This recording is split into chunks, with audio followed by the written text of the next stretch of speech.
takes a long egg to go on a long break. Should put on music. I'm gonna put on music. I'm going to put on this music. And I'm gonna skip the advertisement. Where's the music? Oh no! My headphones are not connected. I don't hear anything. Give me a second. I don't know why I didn't. Usually it automatically connects when I turn on the computer. I don't know why. Connect. Ugh. Okay. We're connected now. I hear the music. I hear the music. Let me move this. No, I'm gonna keep this on this side, actually. That might be a bit loud. Here we go. Goodbye, this. BGM still running too. Look. I promise I still know how to stream. I promise I know how to stream. Hello, Egg. I'm crashing out about Mahjong. I heard. You know, you can come on my stream. You can come Zhong on my stream. And you can play against me, who will make bad calls organically. You know?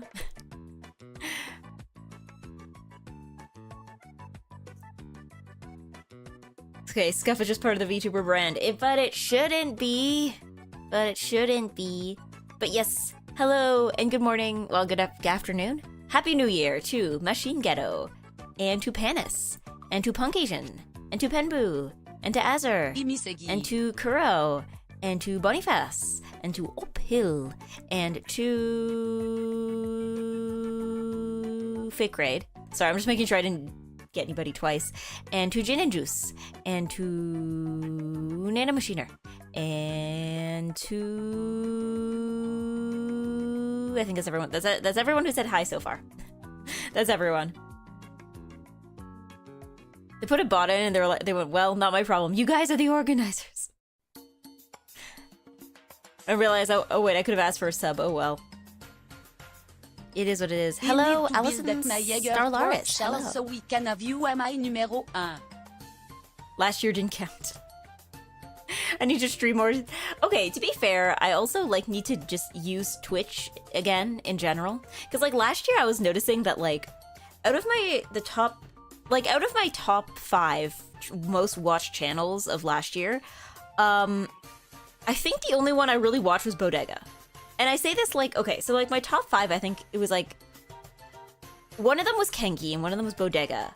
But the thing is, I think Kengi was up there because I was watching all the Fata Morgana streams he did with Bodega. And then the second was Bodega. And then all the rest, I think, were like people who I had done collabs with, because usually if I'm collabing with somebody, I will like keep their stream open so I can look at chat, right? So I think the rest of it was people I was collabing with. So yeah, I'm like, I barely used Twitch. I think I had like 125 hours total, which is like, it's kind of nothing. It's kind of nothing. Yeah. So I let one of the players just farm off the bot repeatedly as I kept making terrible nonsensical plays. Just absolute clown shoe. Again, come here. I can make terrible nonsensical plays organically. You can farm from the EGGY and not even feel bad about it. That seems like a weird solution though. Do they not just have like a guy on standby if in case they need a fourth? Do you watch any streams beside Twitch or YouTube videos? No, it's pretty much just Twitch and YouTube. I think I just used YouTube more last year. Mostly it just comes down to the fact that like, I don't like using the Twitch mobile app. So if I'm in public, like if I'm at home and I'm on my computer, you know, I can go for Twitch or I can go for YouTube. But if I'm out and about and I want to watch a stream, I'm just gonna go straight to YouTube. I'm not even gonna consider Twitch as an option, really. Also, too, I think the other thing, too, is that, like, I think I prefer to watch Twitch streams when I can give them my full attention. I feel like with YouTube streams, especially, like, if I'm watching, like, a very big VTuber, I can have that running in the background and, like, that's normal. But like, I don't know, I feel like with Twitch, I feel like more inclined to participate in chat. So if I'm like trying to watch a Twitch stream while doing something else, it just like doesn't work out because I'm like, I'm stopping every 2 seconds because I'm like, wait, I have a thing I want to say. I have a thing I want to say. I want a thing I want to say.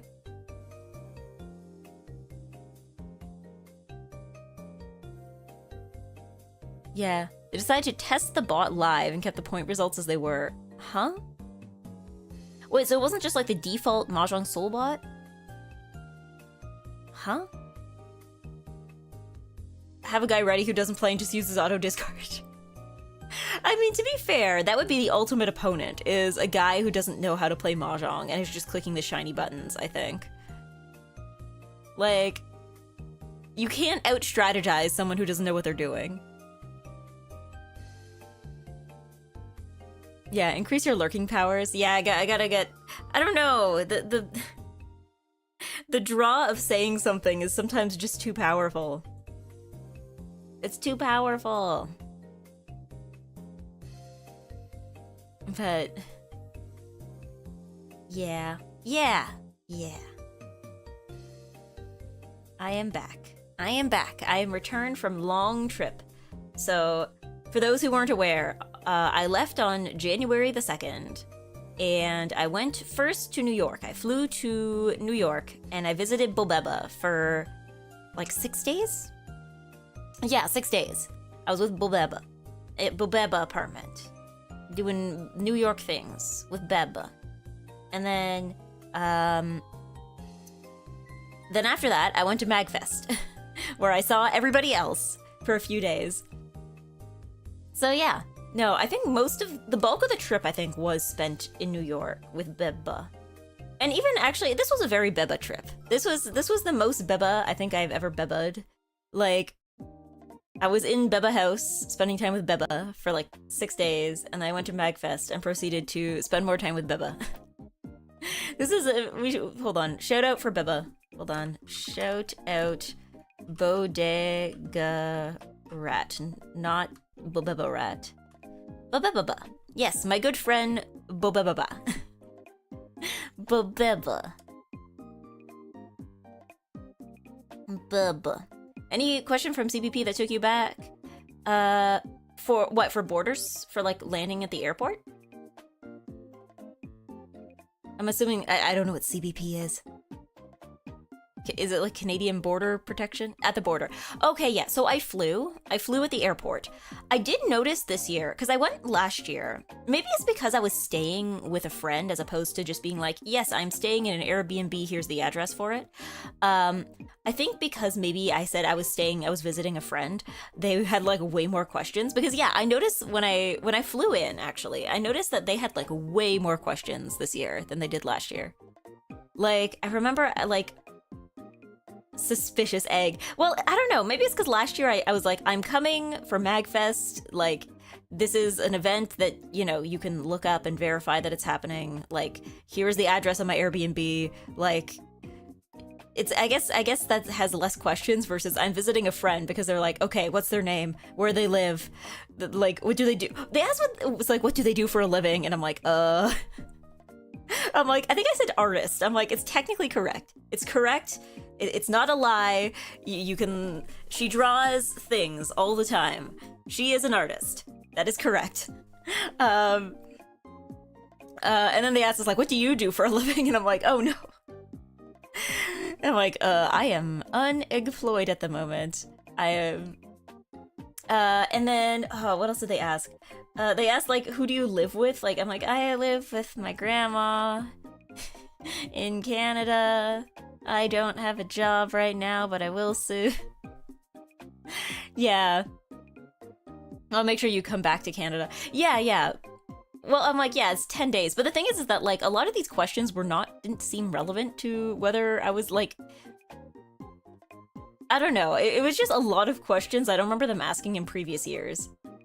Because, like, I don't know. Like, where are you staying? That was a pretty common one. Like... Why are you going? Like, the common questions, but yeah. It's kind of ironic Ontario to New York got you heavily questioned, whereas the border crossing Minnesota to Canada is an unmanned post with a phone and you have to call Canadian Border Patrol to let them know you're crossing the border. I I guess, like, people aren't crossing to Minnesota, I guess? Like, I think Ontario has, like, borders multiple states. Like, I know when I was a kid, when my parents would go to the States with me, it would be, like, we'd be crossing into Michigan, usually. I think we went through, like, I think it's called the Ambassador Bridge, I think. It's the one in Windsor that goes, like, Windsor to Detroit. So we crossed into Michigan.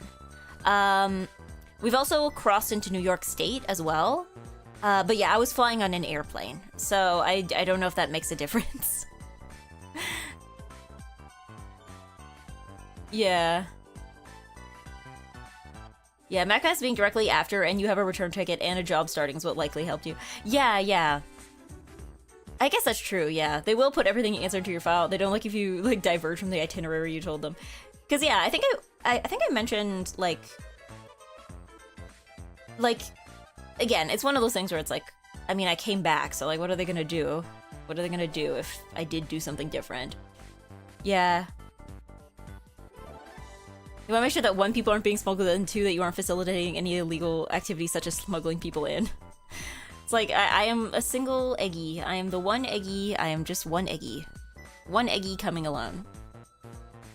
But, I don't know. It wasn't, like, hugely stressful or anything, because it's not like I thought that they were going to, like, decline me. I was like, oh, that's unusual. Okay. Yeah. I have my passport and stuff. Just cross the border to Saskatchewan and Montana. But, like, you said there was, like, a phone you have to call. What if just, like, no one shows up? Or you're just like, oh, well, I guess I guess it's not on me. Had this issue with a family friend who tried to fly someone from South America with no records and no info into the country and they turned her back. Wait, no records? Like, they didn't have her passport or anything? I guess, I mean, to be fair, the other thing, too, is that, like, as a Canadian, I don't need, like, a visa or anything to get into the States. Like, I know from some countries people have to get, like, a tourist visa or something, but, like, because I'm Canadian, I don't need that. I can just go into the States with a passport, and if they're going to decline me, it's gonna have to be for a separate reason. Yeah. Yeah, but then you have to be in Saskatchewan, and that's worse than jail. Oh no, you're being sent to Saskatchewan! Shadow Realm. Wrong, you're going to Saskatchewan. Yeah, technically streaming is iffy too. What, like as a job? That's why I said artist. That's why I said artist. I said Bodega is an artist, because I'm like, that's also verifiable. Like, she has, like, a portfolio and stuff, and, like, you can check her social media and you will find art that she has made, and, like, she has open commissions. Like, it's verifiable. It's extremely easy to verify that Beba is an artist. Yeah, she had info from her side, but the person who bought the ticket didn't tell her anything. No address, no name, no solid info on the friend who brought the ticket. Reason for flying in to do work for this person, here's her phone number. Yeah, okay, admittedly, yeah, I can see why that would have happened. I can see why that would have happened. Because, yeah, even for Beba, I'm like, okay, I know this is sensitive information, but I think I will need to know your home address. Even if you're going to be, like, you know, taking me there once we arrive, like, they will probably ask for that.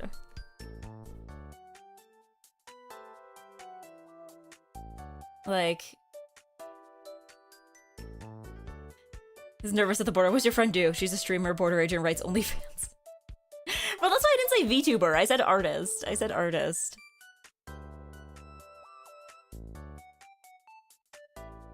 The person in question is simply super with a law license? This feels like a thing you should know if you studied law. Like, the thing that determines if you can get into the country or not. Like, the laws about... What? I don't know. I'm just gonna assume they did not study immigration law. Please don't tell me they studied immigration law. Please tell me they're, like a lawyer for, like, copyright or divorce or something completely unrelated. Please tell me it does not involve immigration law.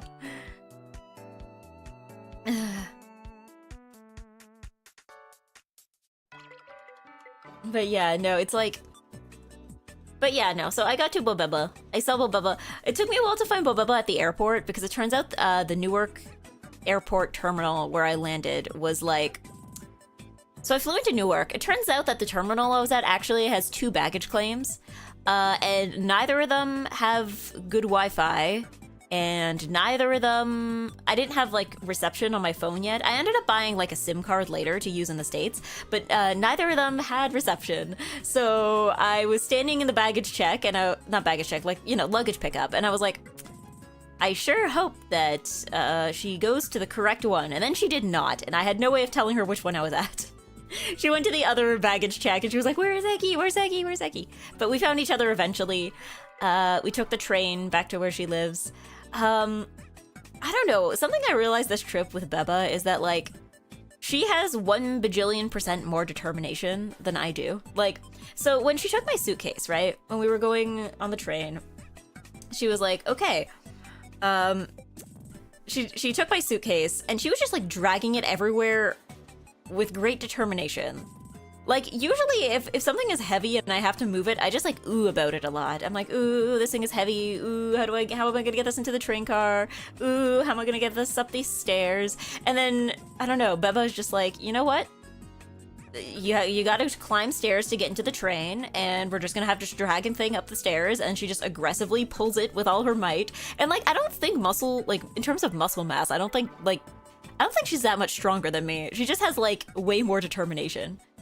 How'd she figure out the right baggage thing? Oh, it was after I left. After I left, I went back to an area of the airport where I could access the internet, and then I messaged her, and I was like, okay, I am here in front of this thing. She's just in New York. No, but Beba is stronger. I don't know. I don't know if I'd say so. It's a friendship buff. No, I think it's just it's the Beba determination. The Beba determination buff. She's like, well, this thing needs to be done, so it will be done. Whereas I just go ooh about it.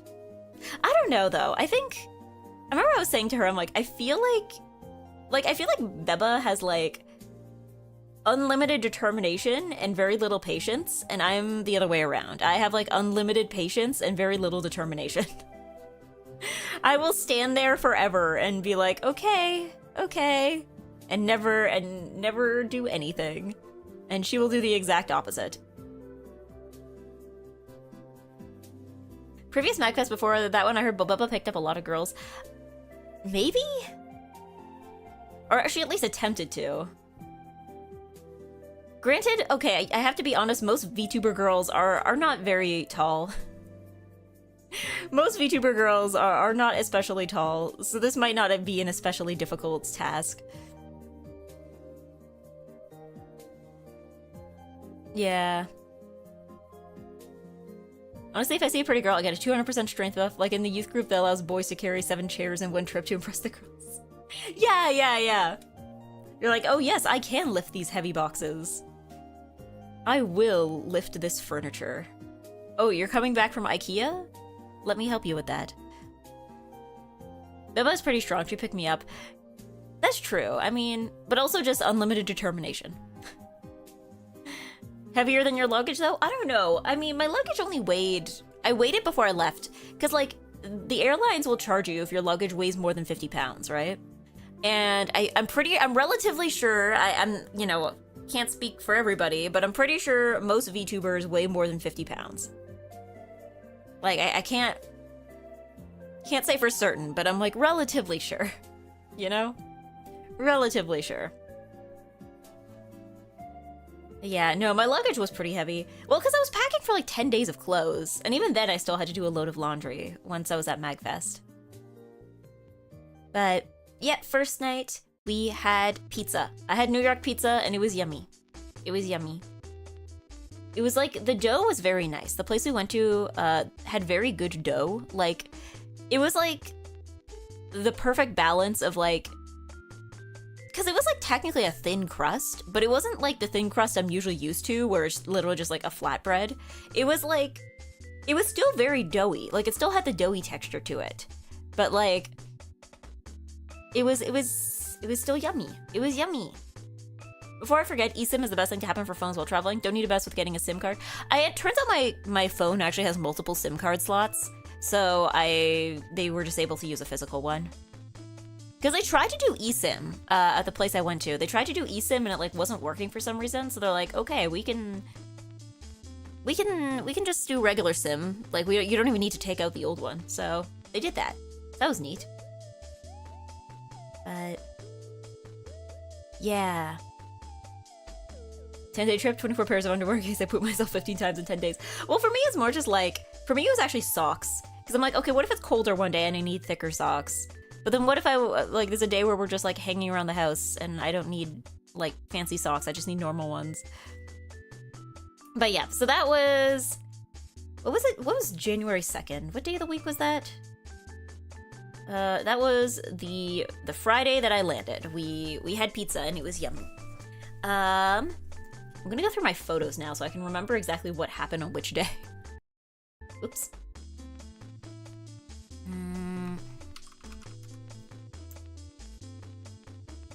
Yeah, what if I fall into the koi pool and have to change my socks repeatedly? What if I step in a puddle? It was kind of wet and rainy when we were there. What if I step in a puddle? Valid concern, okay? Also too, okay, maybe it's also too, I'm very picky with socks. Like, for me, like, the socks are as much part of an outfit as anything else. So if I have, sometimes I'll be like, okay, I have all the other parts of it, but I don't have socks that match this, so I can't wear it. Like, again, I'm very picky. If there is an outfit that needs, like, black tights, I need to be wearing it with black tights. You cannot, substitute that for, like, a different color. It's not going to work. Return of the Zhang. Used to see you on Soy Stream last night, by the way. Yeah! No, she messaged me about it while I was at Magfest. And she was like, I know you're at Magfest. Let me know. And I think I messaged her back. What did I say? I think I said, I'll look at the time slots when I have less alcohol in me. Because she messaged me, like, late at night. But yeah. Oh, glasses on. Eggy says you don't understand. Fashion demands sacrifice. You need it. Again, the socks, especially if you're wearing like an outfit where the socks are showing. So like if you're wearing like something with like a skirt that's like, you know, above the ankles, like if the socks are visible, they are part of the outfit. They need to be matching. I need to have the right kind of socks ready when I need them. I'm picky like that. So yes, Friday, flew out, landed in New York, ate yummy pizza. I saw the Beba apartment, which, Beba, she was like, tell everybody it's awful and horrible and terrible, and then, it's fine. It's a fine apartment. It's a bit old. And I know she said it's probably usually not that clean, because I know she said she had, like, intense cleaning operation before I came. But it was fine. It was comfortable. It was maybe somewhere... She's like, yeah, if you visit again, maybe try coming, like, after April. Because there is one room. She calls it the cold room. Because it is cold. It gets really cold in the winter for some reason. Like, I don't know if there's just, like, not a heater in that room, but, like... It's one of those things, you go from, like, one room to the cold room, and there's just, like, a noticeable drop in temperature. So, but yeah, no, Beba apartment was pretty cozy. Beba apartment also has, okay, when we were, like, before, because, again, we didn't go straight to Beba apartment, when she picked me up. Like, we went for food first, and then went to Beba apartment. And while we were eating food, she's like, you know what? There's a surprise at home. And I'm like, what does that mean? She's like, should I tell you? No, I'm gonna make it a surprise. So, yeah, the surprise is that her bathroom actually has like a Toto washlet installed. So for those not aware, Toto washlet is like, it's like the fancy bidet that they have installed. They're very popular in Japan. Like a lot of washrooms in Japan will have them installed. So yeah, she had one. She had one in her bathroom, and that was the surprise. Like bidet, and it's like the nice bidet. It's like the fancy one. Yeah, she talked about the surprise. Yeah, some of this, I think if you guys watched the stream we did together last week, you might have heard some of this, but then some of it was stuff that happened after the stream, so But yeah, so second day, a whack, had a bacon, egg, and cheese. Then we went to museum. Also, hold on, let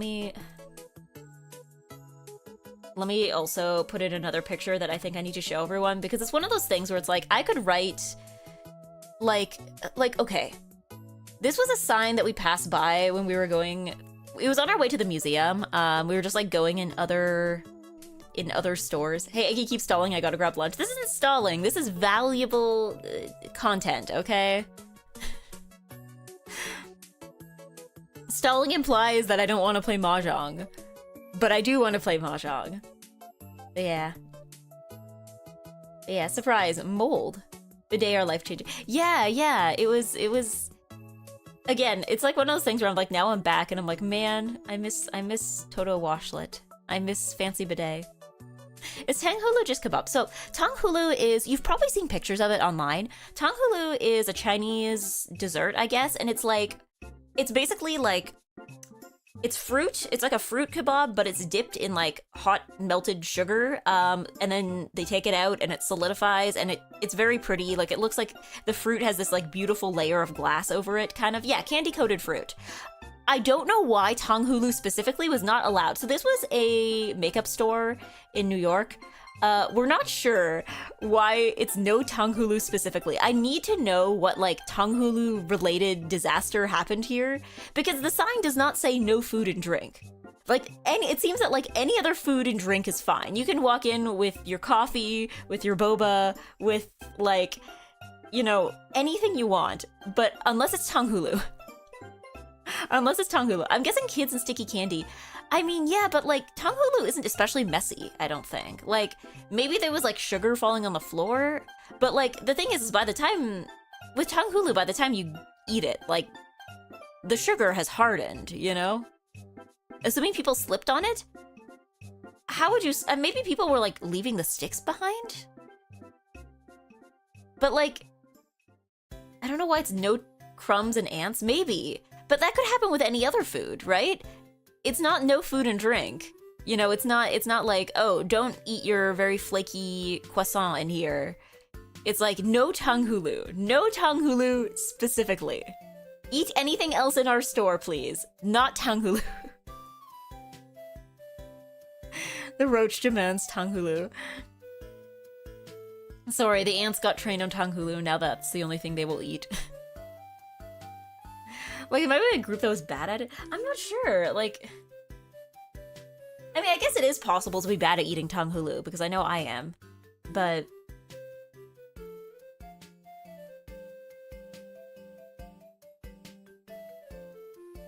yeah. Yeah.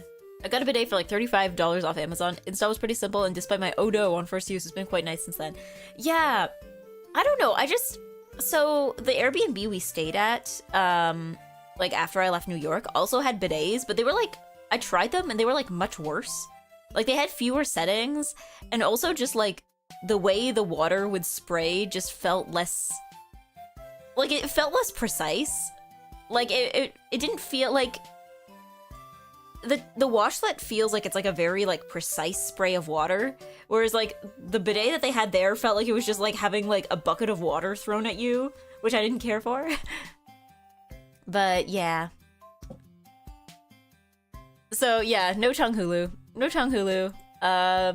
So then after that we went to the Met, the museum.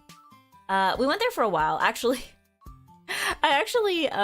So I met Bodega's parents, because Bodega was like, oh yeah, my parents have a membership here, so they can get us in for free if we go with them. So yeah, I met Bodega's parents. Like, it's not the first time I think I've met a VTuber friend's parents in some capacity, but it was not one I was expecting to do on the trip. But it was still fun.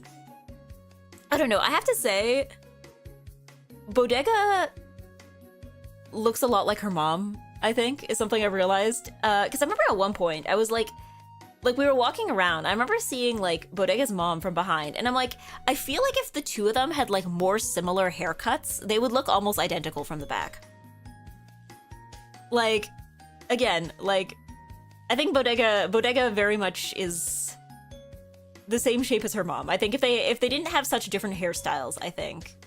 Yeah, genetics wild, and I don't know, yeah, because I'm like, I don't know, it's interesting too to have somebody who looks so similar to one parent, because like for me it's like, I think my face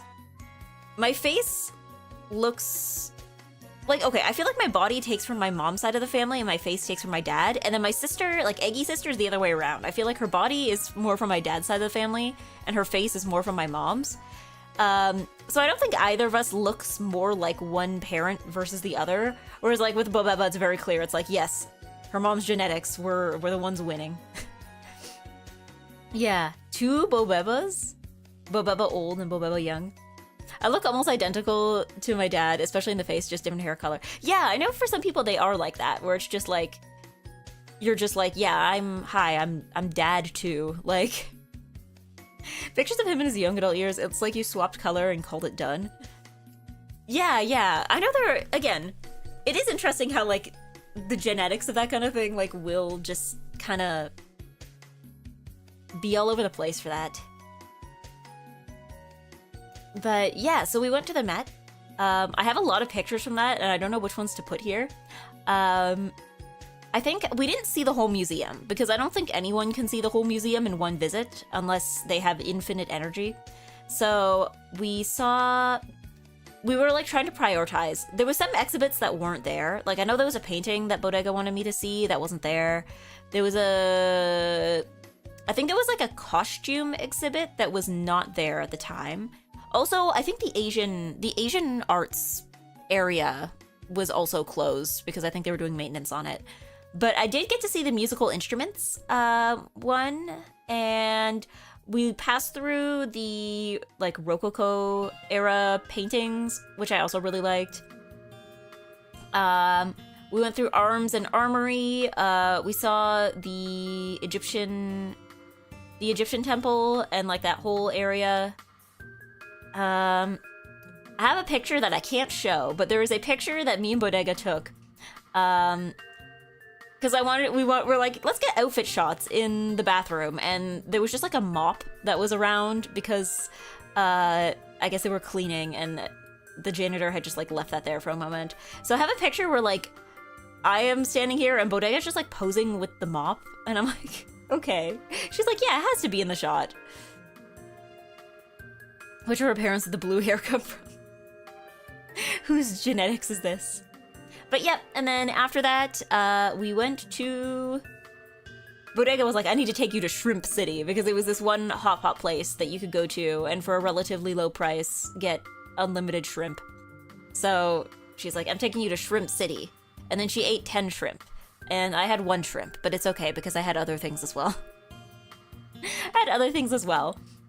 Hey, Eggy. Hello, Rabid Vifalo. Good morning.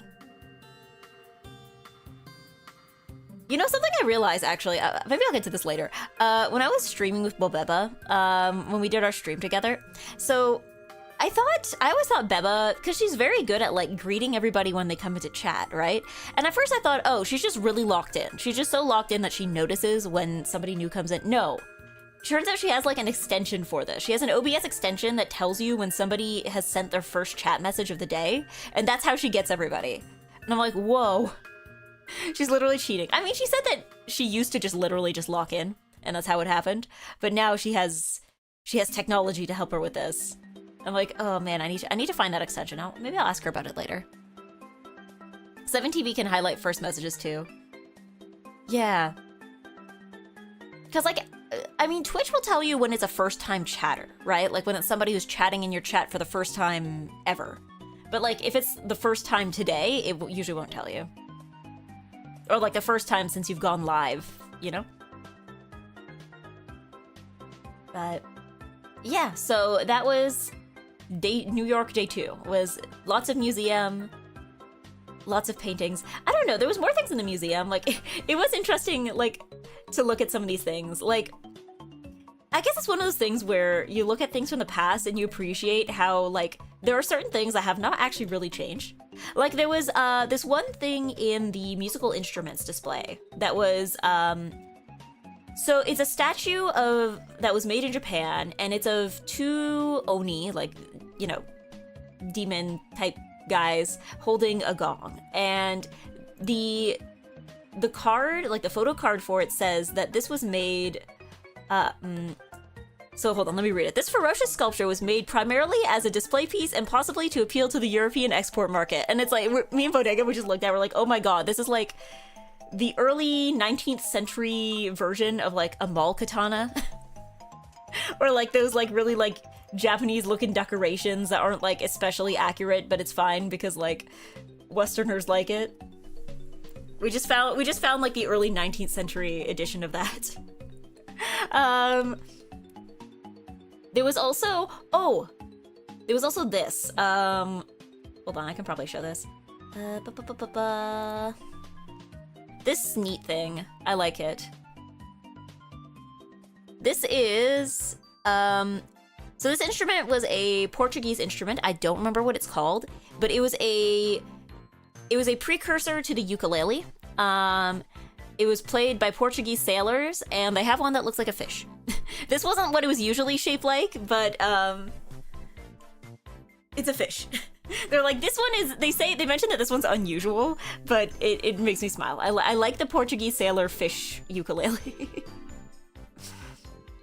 That is a fish. Zora guitar. True. I wonder if this is what it was based on. England had an extreme fixation on Japanese goods and fashion in the 1800s. Yeah, well, that's the thing. It's just like, yeah, I imagine like, again, there was also like other ones that were like I think there was a piano that they had that was like Chinese themed, but it wasn't, I don't know if it was actually made in China, but it was like the illustration of it had pictures of like Chinese people playing European instruments, which leads me, I'm like, was it made in Europe? Was it like a European painter who's like, I want this to look Chinese, but didn't really know what any Chinese instruments actually look like, so they just drew the instruments they were familiar with? I'm not sure. But there was also this display of horns. And it was funny because they had all sorts of horns. Like there was like bugles, like war horns, hunting horns. And then there was also a plastic vuvuzela from the World Cup in 2010. I was like, you know what? That's a horn. It counts. This is just as much as a part of like humanity's history as all the other horns.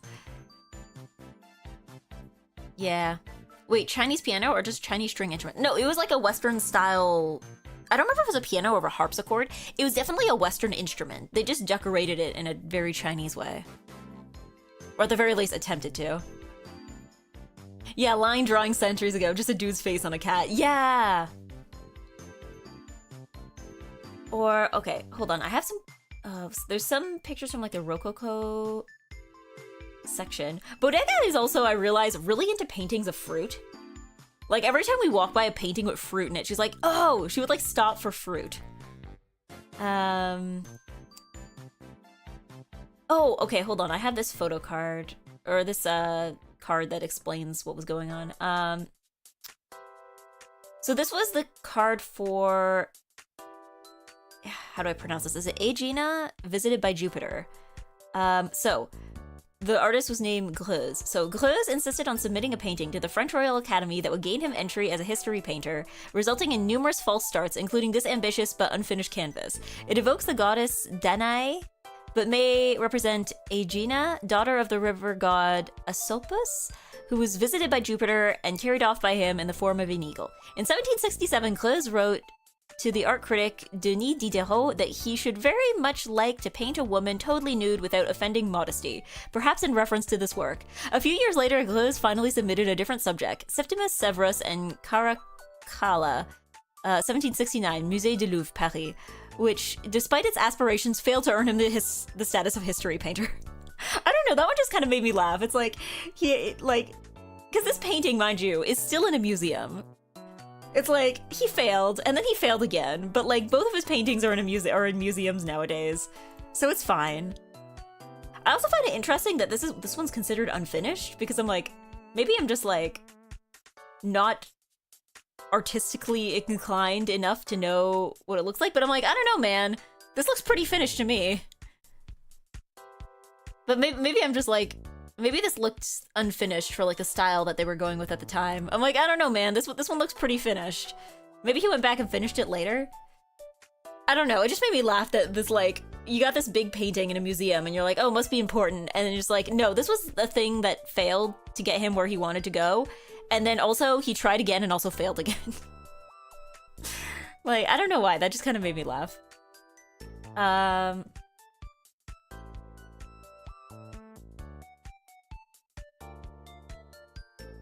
But yeah, there was also another painting. I don't know. It is also kind of interesting because I was reading the photo, like, why do I keep calling them photo cards? Yeah, one of my sister's paintings is unfinished but sits on her wall. I mean, I guess to be fair, if you're not the one painting it, like, whether something is finished or not is kind of up to you, right? Because, like, yeah, if you're the artist, you're the one who gets to decide if the painting is finished or not. But, like, if you're just somebody who's looking at it, like, if you're like, yeah, that looks finished to me, then I guess it's finished now, you know? Yeah, RKGK, yeah, pretty much, yeah.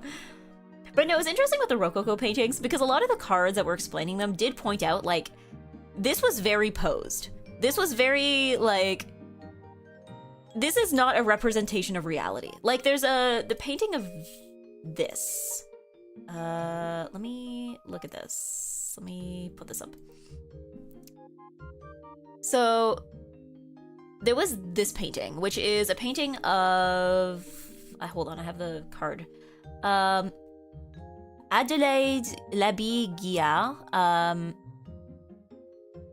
Self-portrait with two pupils, Marie-Gabrielle Capet and Marie-Marguerite Corot de Rosemont. So this was basically, there were not many women artists, so this was like a portrait that one woman artist had made of herself and her students, basically. But like, the card points out that like, this is kind of an idealized portrait, right? They, like, even the photo card says, Laby-Guillard depicted herself in impractically elegant clothing. Primarily a portraitist, she had especially faithful patrons. Okay, yeah, that's not, I was trying, basically it's like, okay, yeah, this is not what they were wearing every day. This is not what you would be wearing to paint. This is like intentionally impractical. This is like, is somebody, you know, promoting themselves on Instagram tier kind of thing, you know? Like, and it made me think of like when I was looking at some of the other paintings, because there was another one, I don't have a picture of it, but there was another one where it was like a portrait of a noble woman and she was holding a book. And I was like, you know what? Why did she choose that? You know, again, it's one of those things where it's like, not to make everything about today, but like, I don't know, it's giving like, why would you choose to specifically be painted with a book? Like, it's one of those things where it's like, you look at all these portraits of people and like what they're wearing and what they're doing and how they're posed and the expression they made. And it's like, no, these are rich people who chose to be, they wanted to be remembered like this specifically, which I think is, yeah, which I think is interesting. It's like, yeah, no, people have been trying to show off or, you know, trying to control how other people perceive them, like, since the beginning of time. This isn't new, you know?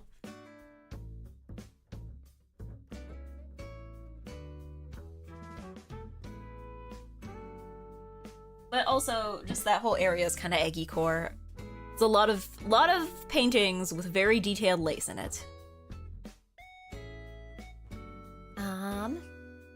So yeah, that was day one of, yeah, didn't you realize you're such an avid art history student? The thing is that I'm not. But one of the things I've realized is that I like, I don't even know if I'm a museums person. I think the thing with museums is that I've realized is that like, I like going to museums with people who know more than me. Because I feel like all the other times I've had a good experience at a museum, like I think once I went to an art gallery with some friends who did study like fine arts.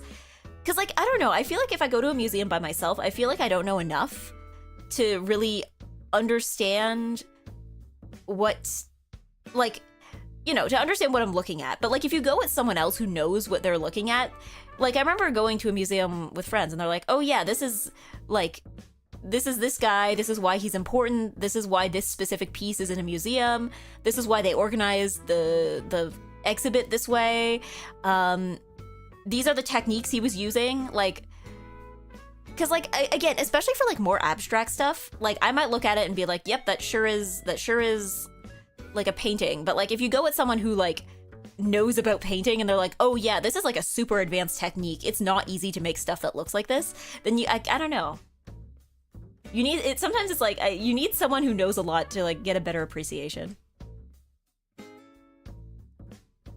Yeah, the only person who wanted people to remember him well and uniquely and succeeded with the commoner Joseph Duclos. Was that the guy with like the weird, hold on, I feel like was this the guy with that one expression in the painting? Hold on. Oh no, this is a friend. Oh right. Oh, this guy. Okay, this guy.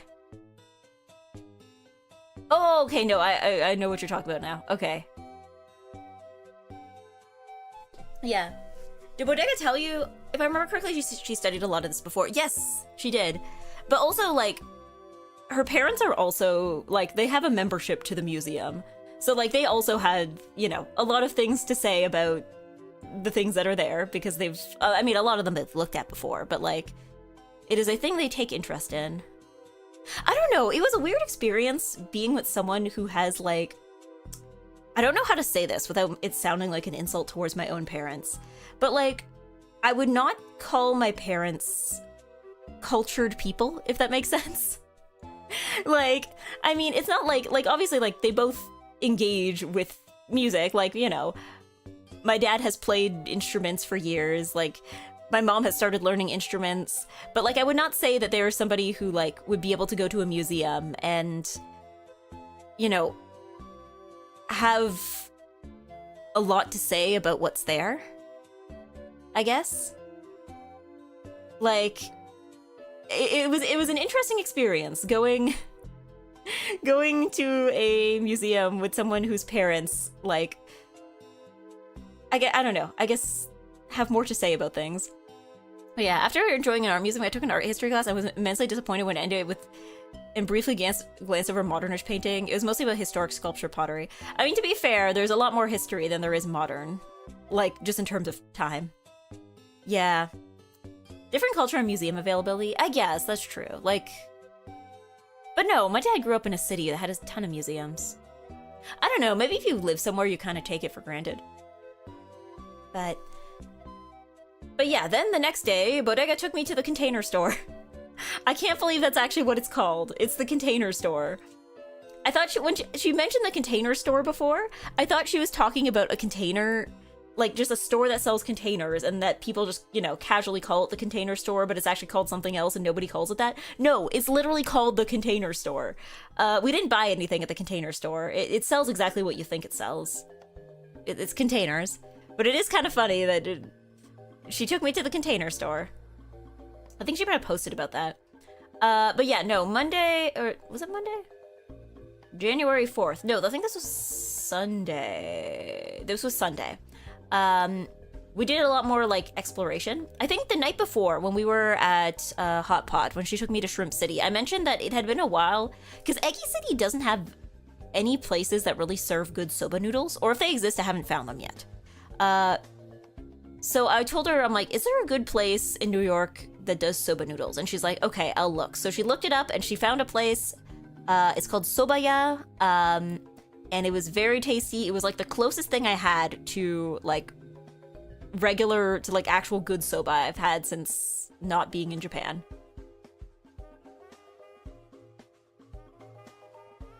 But yeah, yes, the Tupperware shop. Buying egg containers for Eggy. The Container Store breaks my brain. What's wrong with the Container Store? It's a store that sells containers. Like, it's not that unusual. But yeah, so we went for soba and it was yummy. It was very tasty and yummy. And yeah, so I had soba and tempura and other side dishes, and that was very good. Then we went around to various stores. I think we walked around Soho a bit. I think she was trying to we were heading towards Beard Papa, which was in the financial district, was the location we were trying to go to, but I think she just had me take the long way. We got like 20k steps in that day. The bodega is cruel Beba taking me for a long walk. It takes a long Eggy to go for a long walk. I saw one of those in Osaka. What? Container stores? Soba shops? Oh, Beard Papa? Ah, so Beard Papa is a cream puff store. It is a cream puff store. They have multiple locations, and they are running, I don't know if they're still running, they have like a HoloLive promotion running. So it's with Justice, so they have like a selection of like 4 cream puffs and they're each themed around each of the members. I think me and Bodega actually like taste tested 2 of them on stream because she got all 4 of them, and then we had 2 of them that evening, and then we had the other 2 the next day. So the ones I had, she had the EGGY one on like when we bought them, and then she had the Raura one later, and then I had the CC one, and I had the herb one later. Bodega microwaved it, didn't she? I mean, she microwaved hers. I told her not to microwave mine. Because that's not what they're supposed to be like. That's not what they're supposed to be. You don't microwave them. You see, I am correct all the time, and I did not microwave mine. I did not put it in the microwave. But yeah, no, they were all right, I would say. I like the herb one. So the flavors, I think, the EGGY one was like orange and chocolate. The CC one was like matcha and cream, and it had like little marshmallows on top. The herb one was like cherry or raspberry, and Oreo, and it had like a chocolate, like kind of chocolate cookie filling. And then I think the Raura one was like a strawberry thing.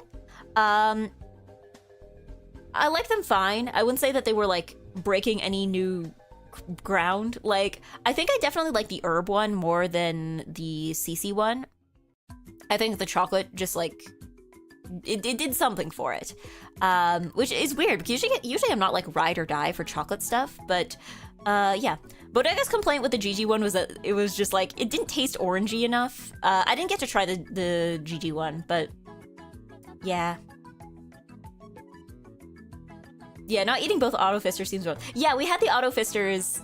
No, it's because we each had one half of the Auto Fister ones on the first night. So I had the CC and she had the EGGY. But yeah, toaster oven, air fryer, at least would be better to heat it up. I don't know what that would do to the cream in the middle, because that was my concern with the microwave, right? Because like, I know that like the pastry can be reheated, but like once it has the cream inside, then I'm not really sure what that does to it. I don't know if that would be good for it. But yeah, that evening she also took me walking even more. We saw kind of the edge of Times Square. Oh, we saw the Rockefeller Christmas tree because it was still up. I don't know, there's so many things in New York where it's like, I have seen this in a movie before. I saw the Christmas tree, I'm like, oh, this is the thing that they have to put, like, this is like a New York establishing shot. You have to put the Rockefeller Center tree there so that people know that this movie takes place in New York at Christmas. They're not gonna know otherwise. But yeah. The edge of Times Square, the square for the edge of times. Well, it was like, Times Square wasn't our destination. It was just kind of like, happened to be there on the way to where we were actually going, which was the Nintendo store. I didn't buy anything at the Nintendo store because I didn't really know if I had the suitcase space for it. But yeah, it was a little different. I think the last time I went there was 2017, and they used to have a lot more like, on the second floor, they used to have more of like a big display there, which they don't anymore, which I thought was odd. But yeah. Did you get the free special seedling at the Nintendo store? I did. Hello, Zia Xenos. We did get the seedlings. That was actually specifically the reason Bodega wanted to go there. She's like, we gotta get you the Nintendo store exclusive Pikmin in Pikmin Bloom. So yeah, we went to the Nintendo store. In analog days, we had time circles, but now they're all squares. Unbelievable. So that was Sunday. Then, on Monday we just stayed home. We chilled. We had, that was the day we streamed. That was the day we streamed together. We did some jogging, and then Bodega played Rage Game. And I think I realized, I was like, I don't like Rage games. I think I just don't, after playing EGGY, I just realized I'm like, I don't like this at all. I think Bodega really likes it. I think Bodega loves getting worked up and angry. But I can't do it. I can't do it. Yeah, it was EGGY. Yeah, that was what, we kind of just took turns on the keyboard. She got a lot further than I did. I kind of gave up and did not want to.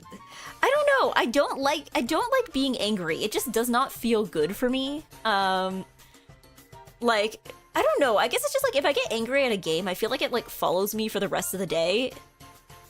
Like once I'm worked up, I feel like it's like kind of hard to like unwork up myself. I played it for like 5 minutes and stopped. Fair. But no, I don't know. I guess for some, maybe it's like spicy food. Like maybe some people like spicy food in the sense that they're like, yeah, I can, like it hurts, but it feels good. And maybe it's like that. Like maybe I just, like, I don't like... You didn't play Jump King or Celeste, did you? I did not, no. I also haven't played Getting Over It either. Again, these are games you would have to pay me to play. If I ever do a subathon, maybe I'll put that on the list. Like I do a stream where I have to play this. But I don't know, it doesn't feel good to be angry for me. Like, I don't feel like I'm letting off steam. I feel like I'm just being heated up on purpose. Because, like, I don't know, I guess it's different, like, if you're already in a bad mood and then you play something that makes you mad and you kind of feel like you're letting off steam, like, you're like, okay, this is a thing that I can get mad at and it's, like, socially acceptable to do so. But, like, for me, I guess it's just, like, if I wasn't angry and now I am, then I'm like, that just feels bad. Now I just feel bad. You know? But then we had tacos afterwards. We had tacos. Because that was one thing I usually like to do in the States, is that we don't really have like a ton of really good Mexican food here. So I'm like, please please have tasty Mexican food, and then we did. Eggy, would you be interested in mystery games where you have to solve crimes? Steam is doing a sale now. I saw that! I was like, oh, this is an Eggy Core sale. Yeah. I'm not angry, I'm saving Hyrule. Well, okay, the difference is that, like, Zelda games, there might be, like, 1 or 2 parts that make you angry, but, like, that's not the intention of the game, right? Yeah, same here. That's why I have to, like, forcibly go out of my way to avoid stressful things when something goes wrong. Yeah, it's like, I don't like... It's like, I don't, like, enjoy the feeling of being angry and stressed. It's just, it's not enjoyable. But, again, comes down to taste, I guess. Yeah, like, it's not like the whole of Zelda is trying to make you angry. It's not like the designers were, like, sitting in the room and being like, okay, how do we really piss off the player? But yeah. I want to stream Blueprints. I intentionally did not watch other people's Blueprint streams because I didn't want to spoil myself on it. But then I'm like, oh no, I don't know if my computer can, like, run it well enough to be able to stream it. It's like the first thing on my list for like one day when I get a better computer, or at least better processor. That one's definitely on the list. Check system requirements. I mean, the thing is that like, okay, maybe this, to be fair, the last time I checked was before I got a RAM upgrade. So I think at the time it was like, it's like 16 gigabytes of RAM it needs. And now I have significantly more than that. So maybe I could run it, but like, I don't know what, like, in terms of processor requirements. Because like I said, with streaming, it's not just about can my computer run this, it's also about can my computer run this on top of OBS and VTube Studio and, like, all the other stuff I have to have running at any given time. So I was, like, when I was streaming with Bodega, I realized the absolute inferiority of my computer. Because, like, okay, if you've used OBS before, you'll know there's, like, a little thing in the corner that says, CPU, and it tells you like how much, like what percentage of the CPU is it using. And on Bodega's, it was like less than 1%, like maybe 2% at the most at any given time. And on my computer, which is, by the way, and you guys have seen Bodega streams before, like she loves to have a ton of stuff on the screen at all times, right? And that's still only, you know, took like 1%. So I have, for all the things on the screen right now, 23.9% of the CPU is being taken up by OBS. And of course that changes by scene. Like, this is actually one of my heavier scenes. But there are other things that, like, you know, like, I have lighter scenes, so not all of them take up this much. Most of them are usually more in like the 15-ish%, but that's still like 15 times more than what it was taking up on Bodega's computer to do even less, you know? Something is severely wrong with your setup? Possibly. I think it might be that this scene looks light and pleasant. I think it's probably because the background illustration is, I think it is in like 1080p when I only stream in 720p. I think if I somehow downscaled the background video to like match the resolution I actually stream in, I feel like it would get a lot lighter. I think it's just because the artist sent it to me in HD and I just like never thought anything of it. So, do you know what CPU she has? One that's better than mine. Yeah, 1084p looping MP4. I think that's what it was. Yeah, the artist sent it to me in 1080 because I just like never elaborated. Like, I never specified that I stream in 720. So, yeah. Yeah. So, yeah, my PC is also 5 years old. I mean, it's gotten upgrades. Like, the GPU is only like 3 years old, and the RAM sticks, I upgraded the RAM this year. So, again, processor, that needs to happen this year. I think once the processor is upgraded, I think a lot of things should be improved. Can you check the file now? I don't even know which... I guess it's running on here. I don't even know where I have it saved, I'm gonna be real. It was a long time ago. Oh, did we run out of music? Whoops. Oh, no, we didn't. Okay.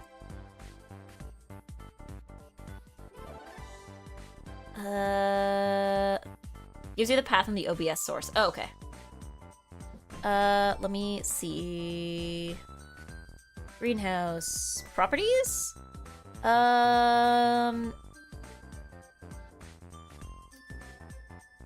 What exactly are you trying to see about it?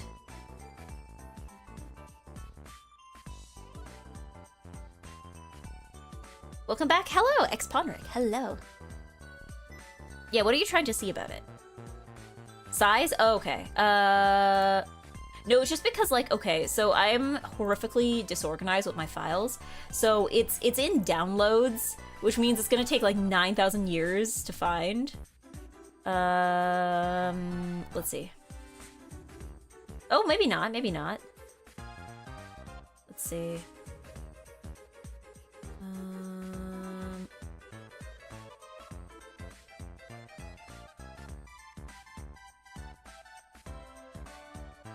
Is it that far back? Oh no, I went too far back. Hold on.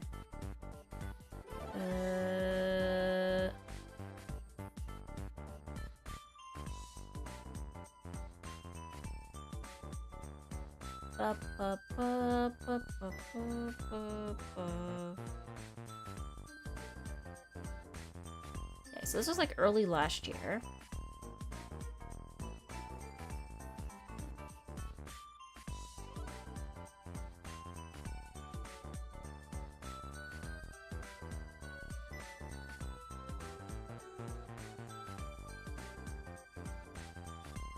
No, I went back too far. Are these alphabetical or are these time? Hold on. Local disk. Users. Me. Downloads? No. I don't know, man. If you can see the path, you should be able to see at least part of the file name. Properties. Oh, it's in a folder. That's probably why I couldn't find it. Downloads. Can I filter to only show folders? Because that's okay. That explains why I couldn't find it if it's in a folder. I feel like my computer usually puts folders at the bottom of the list for. There we go. Okay. I think it was called like EGGY finished or something. I feel like it is a little odd sometimes if you commission stuff, because what will happen is that like the artist will call something like EGGY commission in their file naming, which makes sense. Okay, so it's in EGGY finished, okay. Which makes sense because, you know, on their end, but then I end up with like a bajillion folders that are all called like EGGY commission, EGGY commission, EGGY commission. Okay, so, oh, you know what it is? Are they both? Oh, maybe that's why. They are...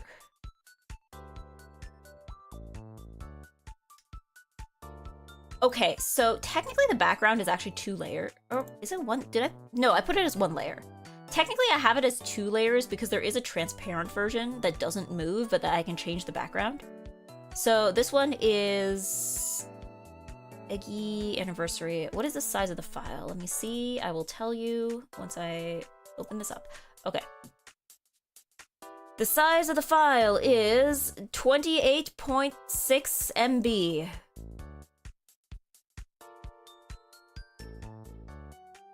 And it is how long is it before it loops? I think it's not a very long loop. This is a GIF? No, this is an MP4. It's like a 20-second loop. And it's an MP4. Resolution? Oh, does it say that? Hold on. Oops. Well, I already closed it. I closed the documents window. Let's see.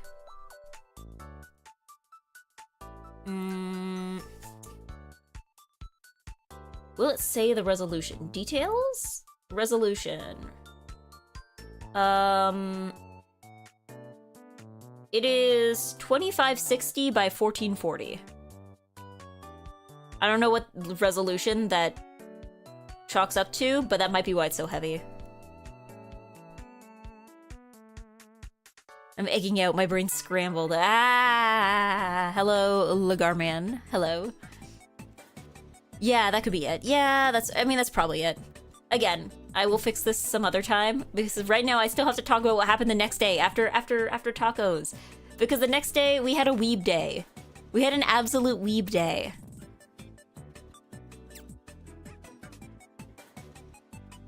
We go straight to tech support stream. Nah, no tech support. Only vacation stories, no tech support.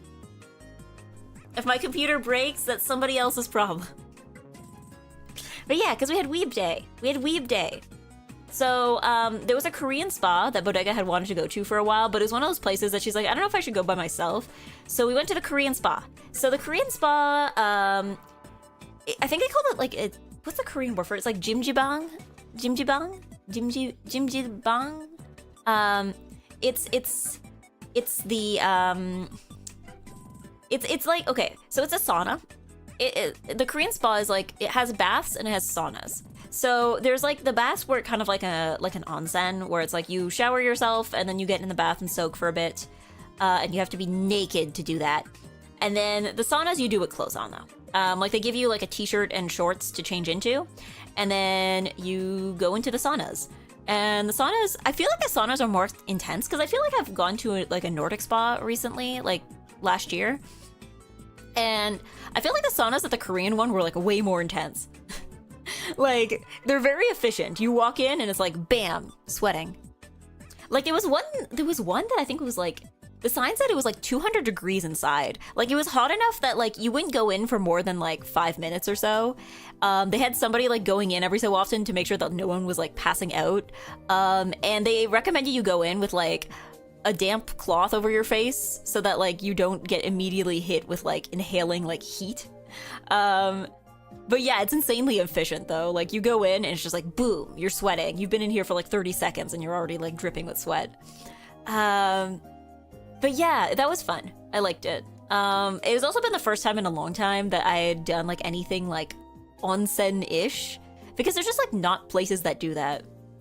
Like even I was looking at like the reviews for the place and there was like, I don't know, man, there was like a disturbing amount of reviews that were like 1 star, they make you get naked to go in the baths. And it's like, my guy, this was on the website. Did you knew what you were getting into?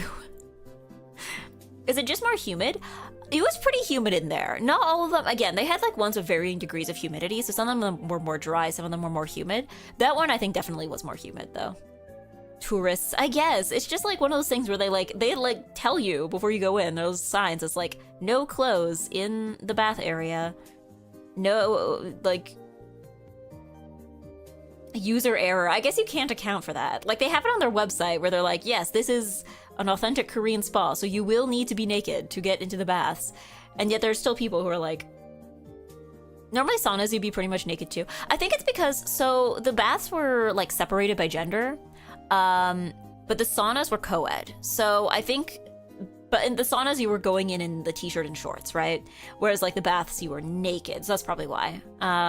But like, I don't know, I think it's different too, because like the Korean spa I feel was like, it was very much like, there were areas where you should be quiet, like, you know, don't be yapping in the saunas. But like, there was a lot of areas that's like, yeah, this is the social space. Like, sit here and yap. The baths were a pretty yappy area too. Like, I think as opposed to like the Nordic spa that I went to, which was like, yeah, there's one designated area for yapping, but everything else is like, shut up and be quiet. Boy, Eggy, how was your bite of Big Apple? Did home taste good? I mean, now that I'm back, I'm like, you know what? I'm craving, after several days of eating nothing but junk food and, you know, I'm excited to have structure and vegetables in my life again. Yeah, German saunas make you get naked anyway, so yeah, maybe it's just like a North American thing, because I feel like I've seen people from many parts of the world say the same thing of like, Americans are weird about nudity because like there is no, I guess it's like in North America there's not really any situation other than like, you know, sexual intercourse where you would need to be seeing another person naked. Like outside of, you know, or maybe like some medical procedures, usually you rarely see anybody else naked, so everyone gets really weird about it. How are Canadians about it? About the same as Americans, I think. Like, I mean, we still use change rooms at like gyms and stuff, and we still like, you know, so it's not like you've never seen the naked body of someone else that you don't know. But it's like, again, it's one of those things where people like get weirded out by like, you know, onsens or saunas or like any situation where you would have to be naked around other people that you don't know. And it's like, I don't know. I mean, the thing is I think people just like assume everyone is looking at them when I don't think that's the case. Like, I think that like number one rule of onsen is don't look at other people. Don't stare at other people. Like, you know, like that's like the number one rule of like onsen etiquette is like, don't stare at other people. So like if someone's staring at you, then like that's on them. That's a them problem, you know? Like, just finished eating a chicken salad moments ago even. Yeah, I came home and I'm like, oh right, I have no food in my fridge because I went and I was like, oh, I don't want stuff to be rotting in my fridge while I'm gone, so I like intentionally did not buy very much food in the week leading up to when I left. I'm like, oops. Yeah. I've no need, desire, social pressure to get naked or see naked people in everyday life. But yeah, it's just like, I don't know, it's not that big of a deal. Like, everyone has a butt. Everyone has one. Like, just look at the wall or the ceiling or something. Yeah, like, look literally anywhere except someone else's body. It's actually, again, it's not, comparatively not that difficult. So just mind your own business. Yeah, focus on your own relaxation. Yeah, you just got, like, number one rule is mind your own business. You know, go to the shower, do the washing, you know? Do your washing, get in the bath, do your soaking. But, yeah. Number one rule, pass the vibe check. I don't know, I don't think I've ever seen, I mean, I'm sure people do get kicked out of, like, onsens, but, like, I feel like you would have to be doing a bit more than staring to get kicked out of that, you know? But yeah, so we went to the sauna. And then we went to, this area that was just extremely weebcore, and I'm jealous that you guys have it. So there's a grocery store, I believe this was on the New Jersey side, called Mitsuwa, that we went to. And Mitsuwa is like a big Japanese grocery store. They have like a food court, so we ate there. They also have a Kinokuniya there and a Daiso, so we went shopping there. I'm immensely jealous that you guys have this. Like, if I was a young weeb child, I would be like begging my parents to go there every day. I don't even know if we have anything like this anywhere in Canada. Like, I'm so mad that you guys have like the Japanese bookstore and the Japanese like cheap silly item store and the grocery store. Like, you could be peak weeb. It has a food court. You can eat there. Like, I'm immensely jealous that you guys have this. So yeah, we ate there. We went to Daiso, we went to Mitsuwa. Bodega had bought some gifts she wanted to give to people. You know what I'm also jealous about? You guys have more than one kind of umeshu there. Like, I remember, like, because, like, okay, in Canada, they seem to import, like, maybe 2 kinds of umeshu.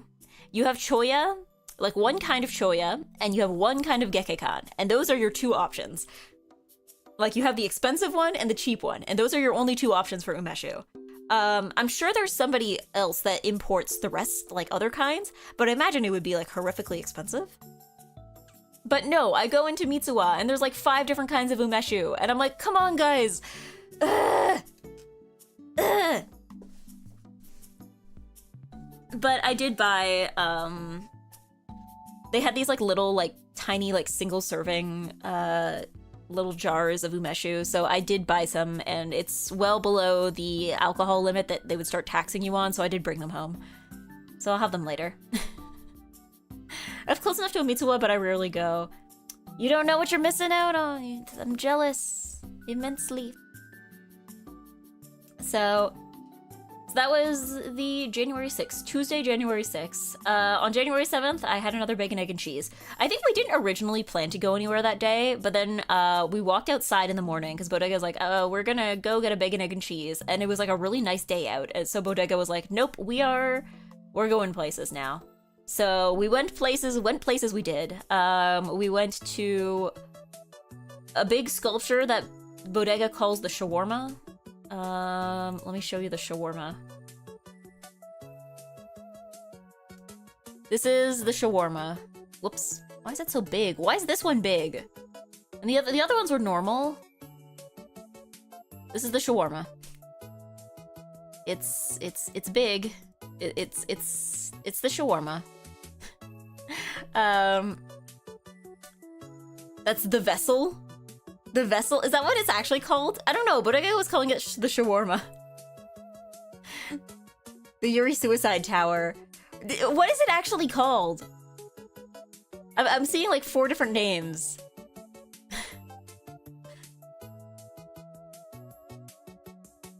But yeah, so we saw that.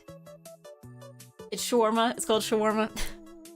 So yeah, we went there. We went to Little Spain because Bodega wanted to have churros.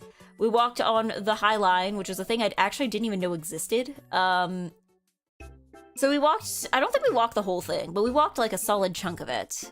And then we went, there was a tea place a tea and scones place that Bodega wanted to take me to. So we went there. We had tea and scones. And then we got our nails done. Because Bodega's like, you know what, I want to get my nails done before I go to Mag. And I was like, you know what, it's been ages since I've had my nails done, like, in a professional environment. So we did that. And then we were like, oh my god, still haven't seen an actual bodega. So we found well, okay, so we were walking through Times Square, and Bodega was like, man, I don't know if we're gonna find an actual bodega here, because, like, nobody really lives in Times Square. Like, bodegas are usually in places where people actually, like, live, right? Alice's Tea House, by any chance? Yes, actually. Yes, actually. So yeah, but she was like, yeah, I don't know if we're gonna find, like, an actual bodega. And then we ran into, like, the sign said a deli. It was called a deli from the outside, but Bodega was like, okay, this is kind of small, but it fits the definition. It has, like, has the snacks, has the drinks, has the cleaning supplies. They do sell freshly made food, like, you know, sandwiches and such. So she's like, this qualifies, and we went in, and there was Bodega Cat Real. Bodega Cat's Real. Hold on, let me pull up the picture. Real meow meow. Hold on. Fit to screen, come on. Meow meow. Real bodega cat. Eggy, you're gonna need to take a trip to Brooklyn. We almost did, actually. I think we ended up going to the tea house instead. It's just because, again, we only had so much time. I remember there was one day where Bodega was like, do you want to do Brooklyn things or Manhattan things? And I'm like, you're saying this as if any of those words mean anything to me. Real meow meow. There was meow meow in the Bodega. So Bodega was like, yeah, no, this counts. This definitely counts. This sells all the necessary things and it has a cat in it. This counts. We're gonna count it.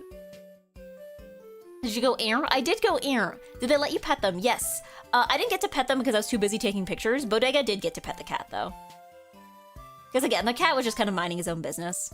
Like, so yeah, I did not get to pet the cat, but I did get pictures of the meow meow just sitting on the ice cream machine. It was a good meow meow. Some Japanese bands love to perform in Brooklyn Industrial District. If you have any bands you like, come over, it'd be a good time. Again, I will end up back in New York at some point. I don't know when, but it will happen.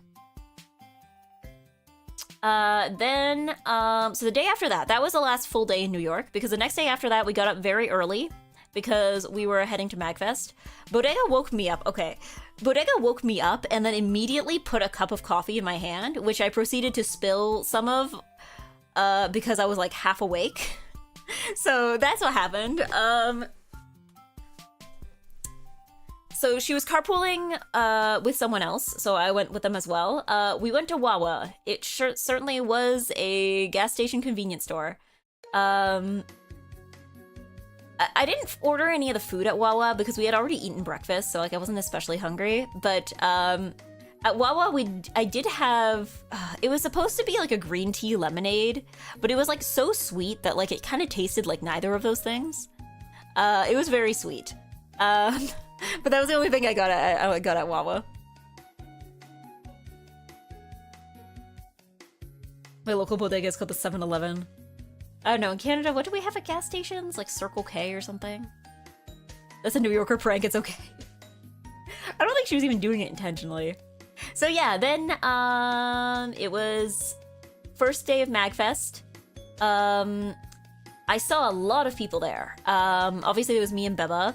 I saw Professor Bloom, I saw Zia, Xenos, and Elliot Ambers.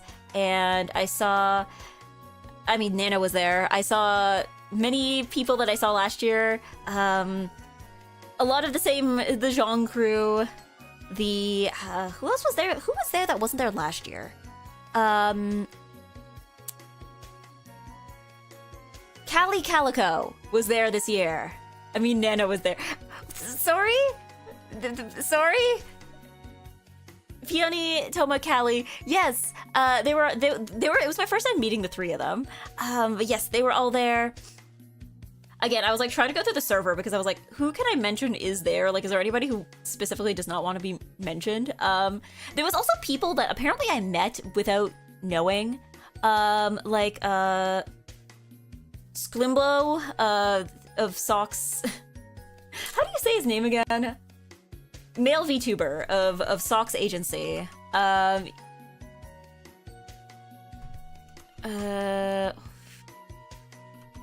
Sklimbo. Okay, so I got it right. I was like, okay. Yes, of Socks Agency. He was there. Apparently I met him and did not know. Like somebody was like, oh yeah, it was like the buff guy who was there yesterday talking about like fitness and stuff, and I'm like, okay, but I feel like there was like at least 2 or 3 guys that fit that definition. There's gotta be like more than one. Everyone said yes, you can mention them, by the way. Okay, that's good because I didn't check the Discord. I didn't check Discord since I started streaming. But yes, he was there. Apparently, Trinity 2. Trinity 2. I don't know, lately, like, the Peggle 2 has just been in my brain. Every time there's something 2, that just, like, my brain goes straight there. Beloved Brickenbake. Yes, Bricken Man. I apparently met him. I don't remember doing so. But he was there. Why do you gotta say the 2? Trinity 2. Do you deny that there is a 2? Yeah, Kari, Karen, Sasha. Yes. Again, there was so many people this year that I'm like, I am going to forget somebody. I'm sorry, it's going to happen. there was even more people here than there was last year. Like, there was so many people here this year that it got to the point that I feel like it was almost difficult to plan things. Like, Floop had planned a K-barbecue, but then we had to plan a second K-barbecue because there was so many people that, like, wanted to go to K-barbecue but didn't realize that the first K-barbecue was happening, or, like, didn't RSVP on time because they didn't know it was happening. So Sasha had planned a second K-barbecue outing, which I went to both of them. I went to both of them. But yeah, Pride. Yes, Pride was here. Takako. Did you get to do a tea party too? We did get to do girls brunch, although girls brunch, there was fewer people this year at girls brunch compared to last year, because I think there was like a late night panel the night before that like a whole bunch of people went to. So we kind of woke up the next day and there was like a bajillion people in the girls brunch chat that were like, yeah, I don't think I'm gonna be able to get out of bed this morning for this. I'm sorry. I didn't want there to be two, but I also wasn't gonna add like a subtitle. Trinity the Second. Trinity the Second. We don't know what happened to the first one. Yeah. So, Mudoka's. She was also here. She actually planned a karaoke night, the first night that I went to, and that was fun. I met more people. Oh, I also met, Rosie Chu, which I actually met her at the karaoke, because like I came into the room and I saw someone, I'm like, this looks familiar, because I think she had performed at the Idol Showcase at MagFest last year, but we're also both in VTuber Symphony Orchestra. So yeah, I came in, I'm like, I see this girl, she was dressed in like a really cute outfit, she was like dressed all in white, I'm like, you look familiar, but I didn't get to, I didn't introduce myself until after, and I'm like, wait a second, we know each other. But yeah. So there was so much happening at Mag. It was a lot. It was a lot. There was altogether a lot going on. I feel like the MagFest group expands every year. It expands every year. Like last year we managed to contain more or less everybody going within like 2 Airbnbs. This year there was significantly more than that.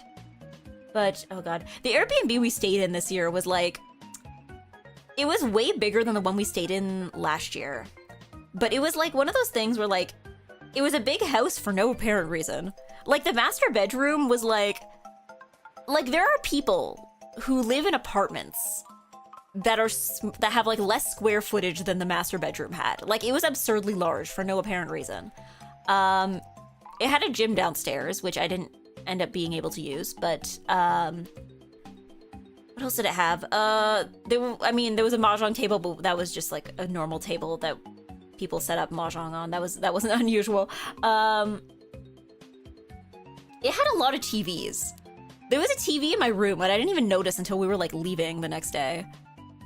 Like, yeah, the gym was just literally 2 cardio machines. You didn't miss anything. Yeah. I walked into the gym, I think, because I needed to use the full-length mirror, because my room didn't have one. I didn't want to bother whoever was in the master bedroom, so yeah. They framed Instagram art with the Instagram banners as part of the art. Yeah, I don't know.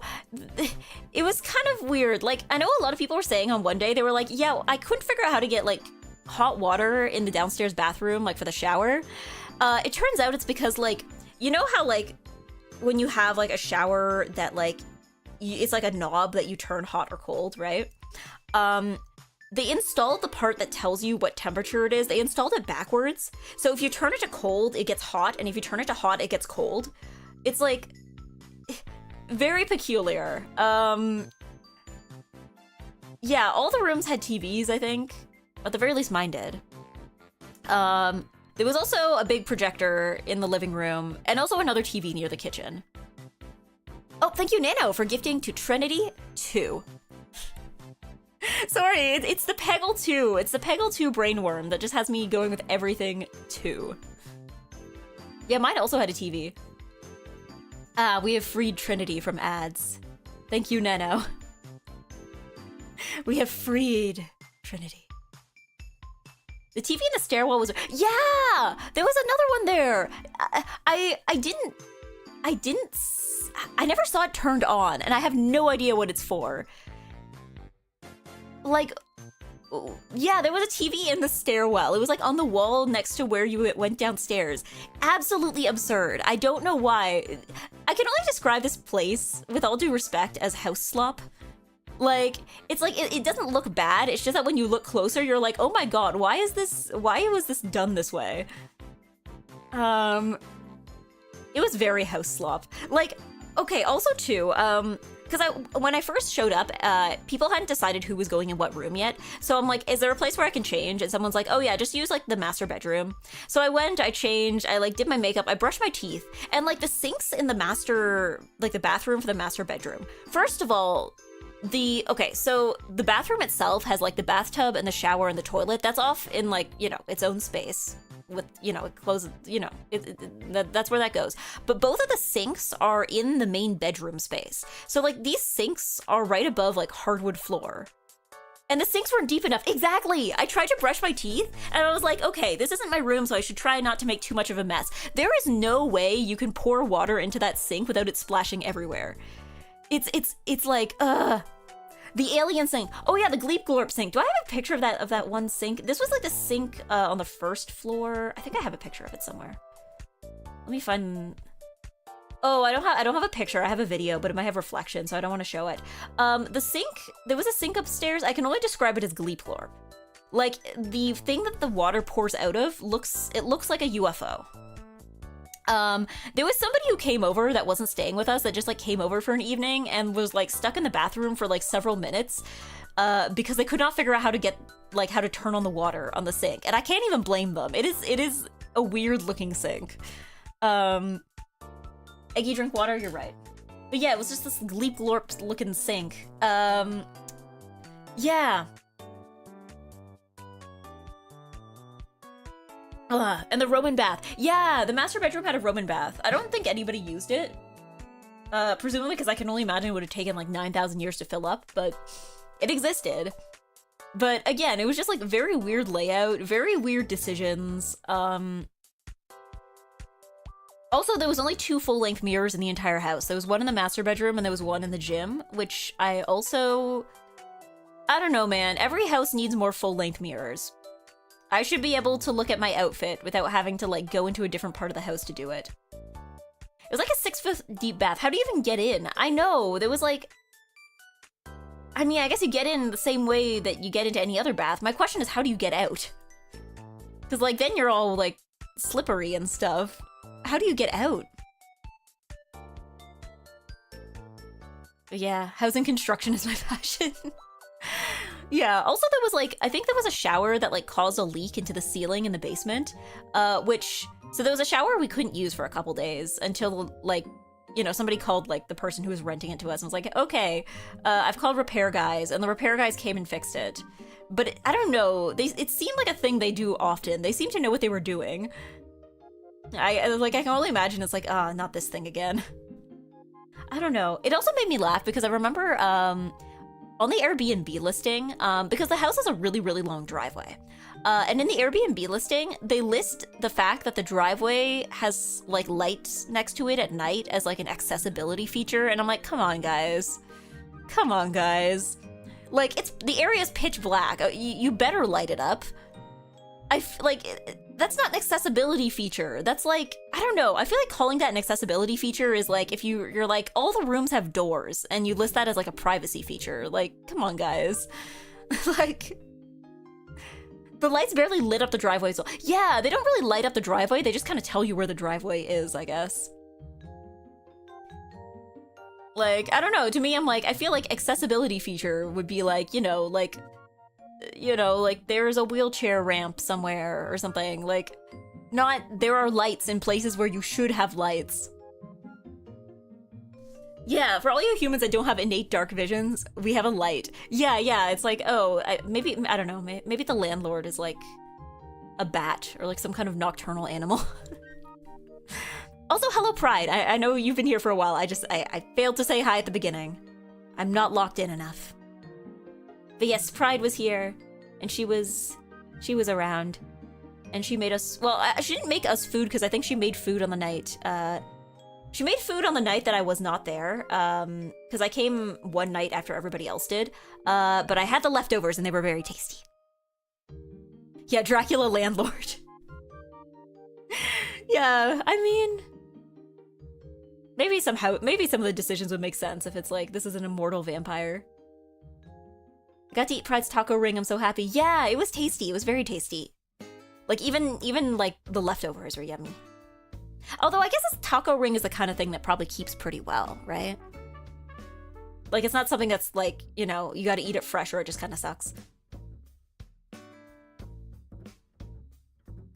Was the dough made from scratch too? Because again, I wasn't there when she made it, so I'm like... It seems like one of those things that's like, it's probably not super difficult to make, right? Like, it is just, like, taco ingredients inside dough. It's crescent roll dough. Okay, okay. Like, it's not... But yeah, like, if the dough was made, the dough was yummy. It was yummy. But yeah, I didn't get to have it with all the toppings though, because I think the next day, I think I only had it with like the tomatoes and the sour cream, because I think there wasn't any cheese left. I think everybody used the cheese the day before. But it was still yummy, even without cheese. Just put it in the microwave for a few minutes. Also, okay, another complaint. The microwave is too high for me to reach easily. Like, I would put things in the microwave and I'd have to like hold the plate above my head to do so. Like, this was a house, maybe, okay, I guess we can conclude that this landlord was like a very tall vampire as well. Oh, you know what? Maybe they are a bat. Maybe they are a bat. They can just like fly. They can fly to where that microwave is. They can fly to the microwave. Maybe they are a bat. But, yeah. So... Vampire confirmed. Yeah, Eggy going full Link carrying over the head to put stuff in the microwave. That's how it felt! The oven did say 2007. Oh yeah, I think, was it Pride? Somebody sent a picture to like the Airbnb group chat that was like, the oven had the date, but the date was like 2007. Yeah. But yeah, no, we had to like, I don't know, maybe other people didn't, but I think this house was not made for short people. It was not made for short people. But yes, there was a lot happening in those days. I can't even explain it chronologically. It's in June also. Yeah, I always thought it was like because like there's been times where I've had digital cameras, like, you know, like the old digital camera where like, because then nowadays I think most devices are synced to some kind of database that, you know, make sure that's displaying the correct date. But a lot of these, it's like, if you don't put in the date, like you put in the date manually at some point, but like if you leave it for many years, it will just like drift off. So you get like a thing where you turn it on and it says that, you know, like, oh, it's like, it's now August of 2011, you know? The house owner had something against you. It was personal. They're like, we're gonna inconvenience Eggy at every turn that we can. Even the bed was kind of high, but I have that issue with a lot of hotel beds. Like, is there anybody else here who's fairly short and has issue getting into hotel beds because they're always like 4 feet high or something? Maybe not 4 feet, but like at least 3.5. And you try to get into bed and you're like, and then like sometimes you're like, oh, I forgot something like somewhere else. But like, if I get out of bed, I'm gonna have to go to get back in. Is there a reason? Is there anybody who works in a hotel who can tell me why hotel beds are just absurdly tall? High up, yeah, but very soft. I mean, yeah, they were soft, but once you get into the bed. But to get there, you have to go Oh, another important development. Bloom was there, and he brought his loopy. So he did a stream about this a while back. So the loopy was like a system that was made in the 90s by Casio. That was mainly targeting girls. It was a Japan exclusive, but one of the features it has is that it can print stickers. So the game that he brought for it was a game that was essentially just Ye Olde Pit Crew, right? Like, this is like a dress-up game. But the thing is that you can print a sticker of it after. So this is, oh my god, why is it so big? So yeah, this is the sticker I printed out from the loopy. This is, I think I set this into not Eggy's, but this is the not Eggy.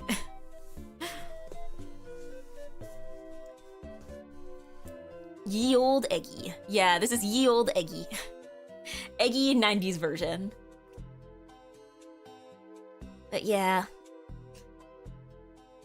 I sank in the bed while I watched a late night VTuber while I slept. I think, I don't know, I wanted to use a TV for something, but by the time I noticed it was there, it was like too late, and also I just kept being sleepy. Like, honestly, there was some nights, like I think there was one night where like I left, like there was a lot of people here, it was kind of noisy. I went into my room because I'm like, oh, it's much quieter here, I need some quiet. And then I guess I just like sat on my bed and then fell asleep because I think it was like, I don't know, maybe like 2 something in the morning at that point. And then I guess like I just passed out for like several hours because I woke up and it was like 5:30 in the morning and I still had all my makeup on and I hadn't brushed my teeth. So like because like the house was very loud when I fell asleep. So I you know, left my room because I'm like, okay, I should probably go take off my makeup and brush my teeth at least. And then nobody was there. Everything was completely dark, completely quiet. I'm like, oh, okay. I was sleepy. Everybody who's there can vouch for the fact that I was sleepy. I was sleepy. But yeah. I don't know. It was also too like, so me and Bodega, when I was at Bodega's, we watched the first 2 Knives Out because Bodega had never seen them. And I'm like, oh my God, you got to see these. So we were going to watch, I think we watched the first Knives Out on, we watched the first one, I think on, what was it? I think it was on Saturday. No, we watched the first one on Saturday, I think. Or no, sorry, the first one on Sunday. And then we were gonna watch, either way, we ran out of time to watch the third one. So I was like, man, I could have had Bodega come in my room and we would have watched the third Knives Out. We still need to do that. We watched the first 2 at her place. And I'm like, she's like, I guess we can watch the third one over Discord. I'm like, okay. But yeah, the first night I just stayed in one of the single bedrooms and just left lo-fi on. Yeah, for me it was just like, I don't know. The house was also very loud because the whole thing was hardwood. So it's like, we have made a house completely made of surfaces that sound can bounce off of. So even if there weren't that many people in the house, if people were talking... Well, I don't know. I guess at some point there was like a lot of people in the house. And people were talking pretty loud, as one does when one has consumed alcohol. Yeah. Did you gain an interest in Go after watching the first Knives Out? No. I did not. But I think we did see a Go set later on when I was with Bodega when we were walking around New York and she was like, hey, it's the thing from the movie. Or no, it was when we went to the spa, I think. It was when we went to the spa because at the Korean spa, they had in like one of like the rest areas, they had like they had some like chess and then they had Go and I think Bodega was like, hey, it's the thing from the movie. We didn't learn how to play it though. But yeah, no, I'm like, we still need to watch the third one. We need to watch the third one. I need to show her the third one. But yeah, I wonder what I'm gonna put my loopy sticker on. I wonder how durable these are in terms of like how much they can withstand in terms of like falling apart and stuff. It's like, I have more stickers now. I need to put them on my Oomphy bottle. I have stickers of the Oomphies. I have more stickers of Beba. Because, like, okay, I got a big tumbler for the holidays. I'm like, I think this is going to be my Oomphy bottle. Because I have stickers. Because, again, people give me stickers of themselves when I go places, right? So I have one of Beba. I have one of Penbu. That was from, like, a long time ago. Because, again, I just keep them around. Because I'm like, I don't know what I want to use this for. Pride gave me one. I think I have one of Gween from last year. Yeah, I have a lot of stickers. Go, the famous game from the show Hikaru no Go. Okay, I don't know anything about Hikaru no Go except for the fact that like, so my local library had them when I was a kid. And there was always like a ton of volumes of them there at any given time. So I don't know what was the deal. Like, I don't know if the local library had just like ordered too many copies, or I was just under the impression that this manga was not actually very popular because I never saw any of these copies be signed out. Like, they were just there on the shelf perpetually, so I'm just like, oh, I guess nobody else is reading this. So it can't be that popular. Welcome back, Eggy. Hello, heavily armed Pokey. But yeah, and then I wore, I think you guys probably saw on Twitter, I had cute outfits for all of the days. Oh, I never posted the outfit from the last day. Maybe I'll post that. later. It was actually, I mean, it's just kind of like a remix of all the other pieces I had from the other days. But yeah, I wore cute outfits. I need to wear more cute outfits. 2026 has to be the year of Eggy cute outfits. Eggy cute outfits. Hopefully that will get easier throughout the year. I don't know. 2026 needs to be the year of a lot of things. I was saying, remember I was saying like before I left for the trip, I'm like 2026 seems to be, it needs to be the year of breakfast. Because I think I was talking about how breakfast, like I used to take so many pictures. I was looking at old pictures from like 2022 and I'm like, why did I take so many pictures of my breakfast? And I'm like, okay, 2026 needs to be the year of breakfast. I just need to get really into breakfast. I feel like maybe I've been neglecting breakfast, so that's why my life has been less good. So yeah. Every year's the year of Eggy cute outfits. True, but like it's different when I'm at Magfest because I wear cute outfits when I'm there because it's a special occasion. But no, I need to get into wearing cute outfits on like normal occasions as well. You know? So yeah, Eggy cute outfits. So this year needs to be the year of cute outfits. I think it just needs to be the year of breakfast. Also after this trip, I think this needs to be the year of frugal Eggy. Like, I feel like I've, like, the past month or so, because it was, like, the holidays, and then I turned around, and it was, like, big, expensive trip. So I think this also needs to be the year where I, like, actually lock in on not spending immense amounts of money constantly all the time. But, like, because, like, I don't know, I feel like with my previous job, because I was at, like, I was working near a mall, right? So I was like, okay, I'm just gonna buy food at the mall, and then I just end up never bringing lunch, and I just kept spending more and more money on lunch, and I'm like, no, I need to stop doing that. I need to spend money on groceries that I will eat. You know, I need to make foods. I need to be making, because I think the other habit I've gotten into lately is just like, when I make stuff, I only make one portion, which means that I have to make like a new meal every time. So now I'm like, okay, I need to start making stuff that generates leftovers so that I have like food for multiple days instead of like one day food. But yeah. I need to hit my friend up and pray he hasn't locked in Katsucon plans that might bankrupt me. Oh, this also needs to be the year where I actually go to Offkai. Like, even, like, Bodega was talking to me, she's like, you know, if you want to go to Offkai, like, I have a space in my room, we might, you know, if money is a problem, like, we can cover it, you know, like, okay, Bodega was literally messaging me about Offkai plans before my plane had even taken off from Magfest. Because she went home the night before, so she was messaging me. I was, like, not even at the airport yet the next day, and she's like, okay, we need to discuss Offkai plans, and I'm like, can I please come back from Magfest first? Because I haven't been to Offkai, and every year I see people posting about Offkai, and I'm like, oh, I need to go to Offkai. Sorry, Eggy, you're going to Offkai. I've been sentenced to California. Yeah, I've never been to Offkai. I might be too casual for it. Offkai? Offkai? Offkai? Offkai? But yeah, because like every year I want to go to Offkai, but it's like, because like going to California, like even just getting there, like not even counting like hotel and foods, because I know things are expensive there, but like even just getting there, because it is a much further distance away from me compared to like DC or New York, like I've never gone there and it's expensive. I only like indies, they might beat me out there. I feel like most of the people going like indies. Like, weirdly enough, when I hear about like Offkai, I feel like there's not actually that big of a corpo presence. But yeah. Curse to West Coast. Shadow Realm, you're going to California. No, when is it? Like, I wonder how much it costs to get plane tickets. Like, when is the best time to buy them?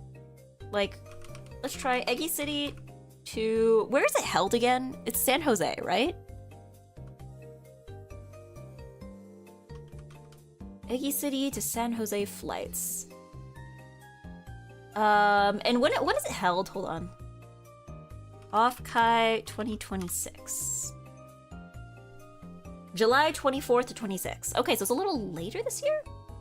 Okay, let's try round trip.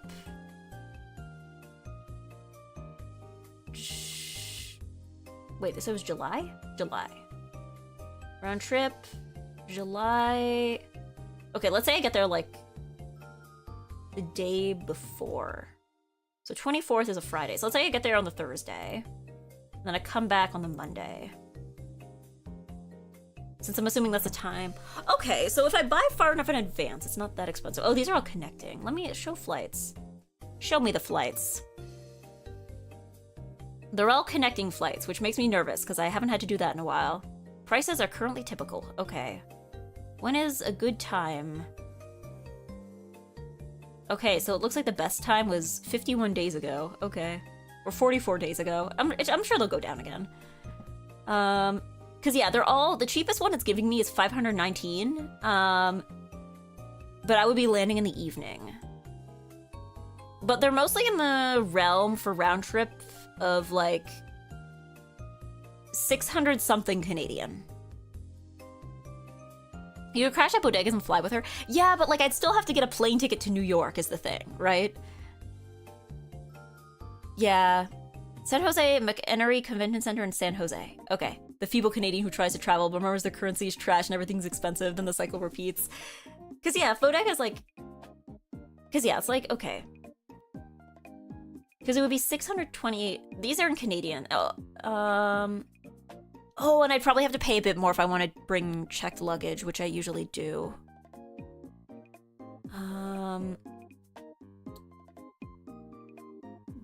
So yeah, it would probably be like... So is it 623 round trip? Is that each way? I never know how Google formats this. So yeah, it would be way more expensive. Like going to New York, like in terms of like flight prices was like half of this. And that was, I mean, that was like, to be fair, that was like, I booked at the last second as well, so. What's USD to CAD right now? Ooh! Okay, let's see. Let's find out. I don't think it's changed that much in the past few months, but USD to CAD. So, 1 Canadian dollar is 72 United States cents. And 1 US dollar is $1.39 Canadian. I was telling everybody at MagFest, I'm like, guys, come to Canada. Everything is literally gonna be like 30% cheaper for you. Like, yeah, 30% buff. Like, you know, you guys can buy something here. Like, you can buy, like, how much is, like, a coffee? Like, $3 or something? That's $2.16 for you. You go to dinner, like, you know, maybe it's like, you know, dinner is like, what, like $35? You go to a nice dinner? That's $25.19 American. I think I'm gonna come next month. Please! Please! Like, you know, you stay at a hotel, it's what? Like, it's gonna be like, what, 125 a night or something? 89.96 United States dollars. I fear my poutine intake if I cross the border again. Hello, Wise! Convince them to the upcoming VTuber convention. That's true! We are having a VTuber convention in May. It's the first year they're running it. It is unfortunately in the same area as Anime North, but at least it's all in one building, so they got that going for them. But, yeah. Week after Valentine's Day. Yes, please come to Canada. Yeah. McDonald's is doing $1 small. That's like free. Yeah, like what is like, yeah, that's like, that's nothing. You go to McDonald's, your total might be what, like $14, $15? That's $10.80 for you. Like, come to Canada. Experience things that are almost exactly the same, but they'll be mildly cheaper. You know? Oshi Uplink? Yes, Oshi Uplink, that's what it's called. I plan to go. I'll probably go unless something else comes up that weekend. I'm waiting for them, because I know they've announced some guests. I'm waiting for them to, like, start asking for, like, panelists and other performers and stuff. Because I want to go to that. I want to go to that. There's a VTuber con happening in my city. I want to go to that. Yeah, May is rough. I'll be saving for ASAM, but I wish my friends great luck at the VTuber function. I will be pulling up to the VTuber function. Yeah, the loopy pictures are surprisingly nice for how old that machine is. Yeah, Bloom was also saying it's a thermal printer, so you don't have to worry about it running out of ink. What you do have to worry about is running out of paper, but in terms of ink, basically, until the thermal printer, I guess, dies, then, like, you don't have to be, like, getting ink for it. So yeah, I'm like, cool. And it's also interesting because like on the screen it looks very pixel art, but once you print it out, because it's on like a much smaller square, it doesn't really look pixelated. I mean, I guess a little bit, but like not as much as it does on the screen. Don't thermal prints fade pretty quick? Yeah. But the difference is the machine doesn't need ink, so... Yeah. I guess that this one probably won't go on the Oomphy bottle. But yeah. Store your thermal prints in the fridge so they don't fade. Is that a real thing, or are you messing with me?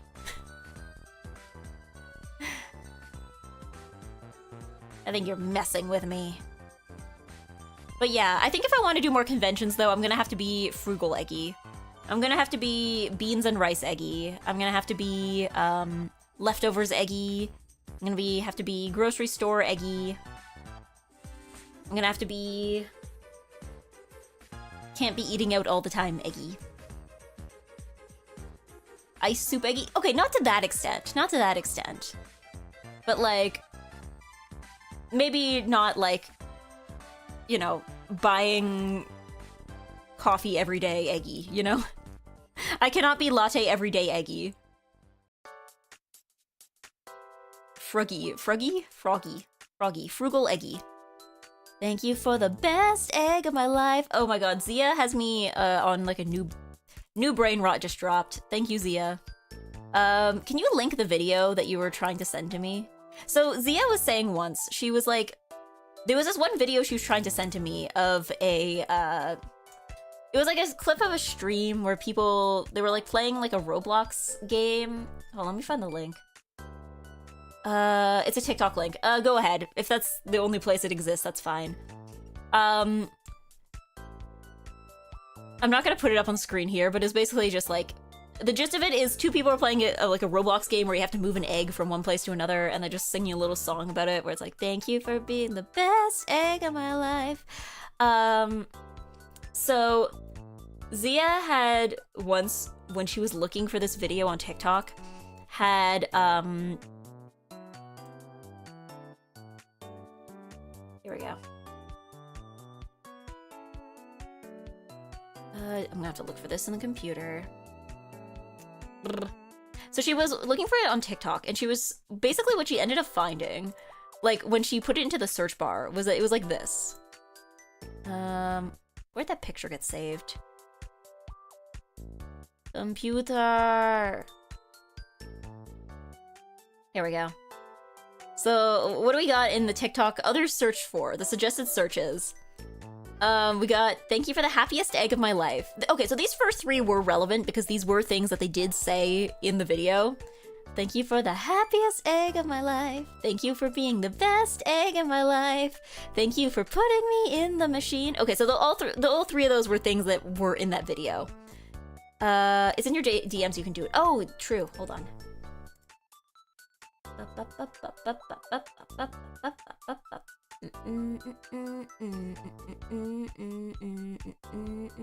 No, hold on, I was way too far back. It wasn't that far back. Hold on. Oh, here it is. Sorry for TikTok link, but this is the one. Oh, there we go. She found it. Yeah, so there we go. We got the best egg in my life. Thank you for putting me in the machine. Then we got feeling of egg being fertilized. And how do you know when an egg is done being boiled? And then finally we have, like, the best part. We got just being honest, egg and mayo. Just being honest, egg and mayo. And the funniest thing that she mentioned was like, okay, so the first three, when you search, like, if you search them, like, they more or less give you the video that she was looking for. Feeling of egg being fertilized, we actually tested this. It basically just gives you a bunch of videos of, like, doctors talking about, like, pregnancy and stuff. How do you know when an egg is done being boiled? I mean, that'll probably take you to, like, cooking videos. Just being honest, egg and mayo is, like, the only one that doesn't really give you anything relevant. Like, nobody's searching for this. Who are the others that are searching for this, allegedly? Was basically it. Because we did test it, and it gives you, like, videos about eggs and mayo. But we're not... Where did the just being honest come from? Just being honest, egg and mayo. Just being honest, egg and mayo. Just being honest, you know? Egg and mayo. Just being honest, egg and mayo. So yeah, look forward to that being in my vocabulary from now on. Thank you, Zia Zenos, for being the best normal girl of my life. Just being honest, egg and mayo. Just being honest, you know? Egg and mayo.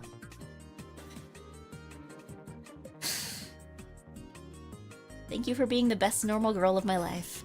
Thank you, normal girl Zia Zinas. Thank you for the best normal girl of my life. Thank you for... I don't know.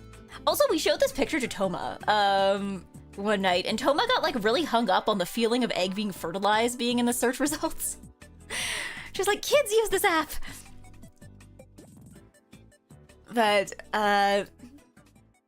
yeah, thank you for putting me in the machine. Just being honest, egg and mayo.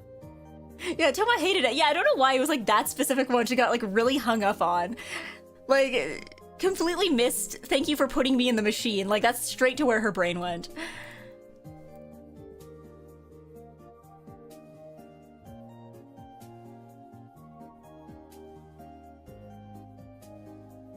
But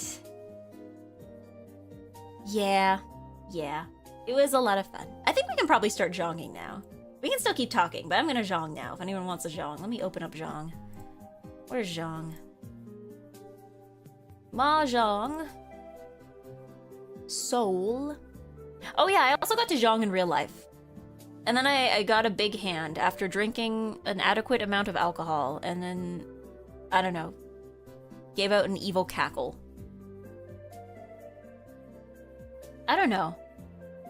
I think maybe I managed this trip to hit a new record.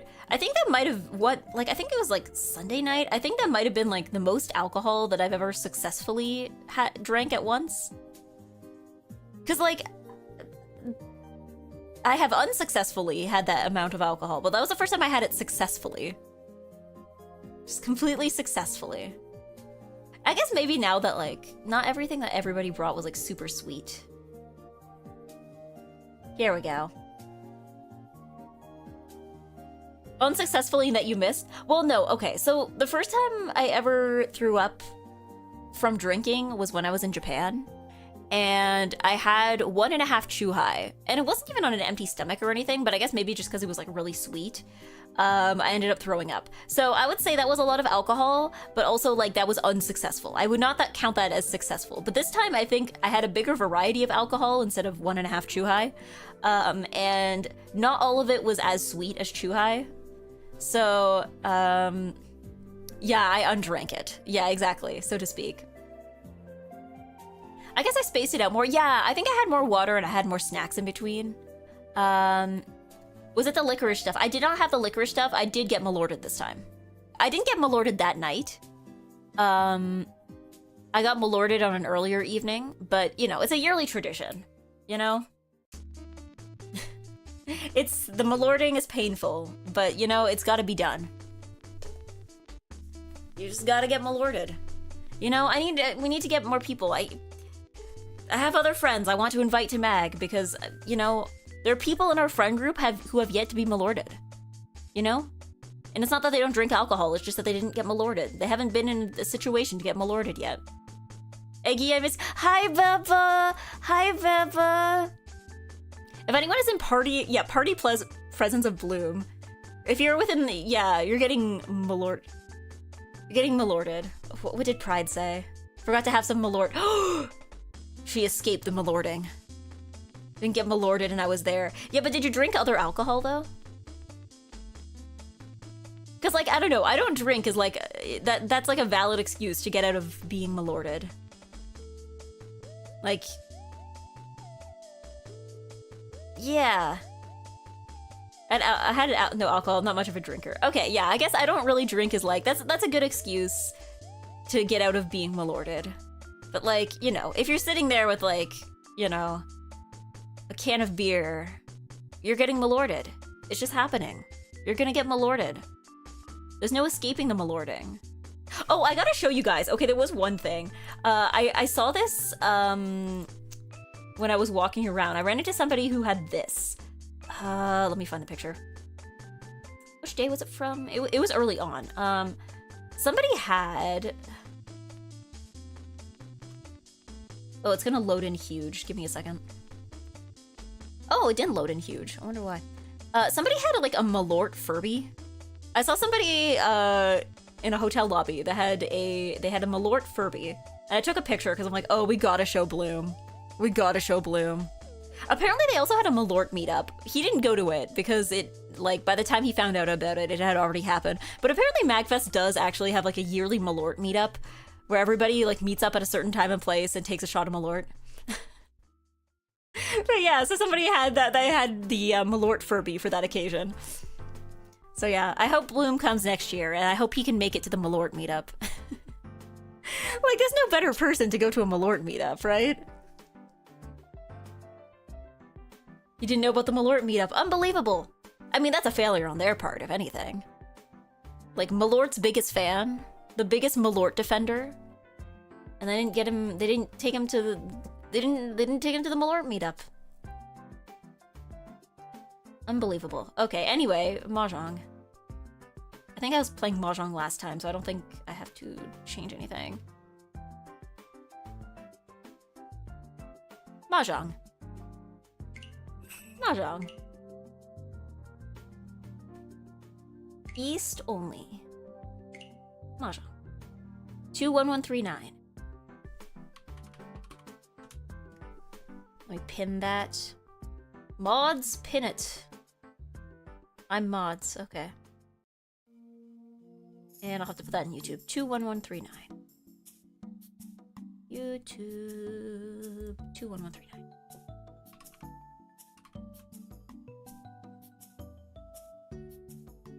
I just closed the game. I'm sorry. You said to stall, and then I talked about Magfest for how long has it been? 2 hours and 13 minutes. I'd have pinned it, but you were too fast. I am mods. It's me, mods. Is that a new character? I don't know if have I seen this guy before? He looks new.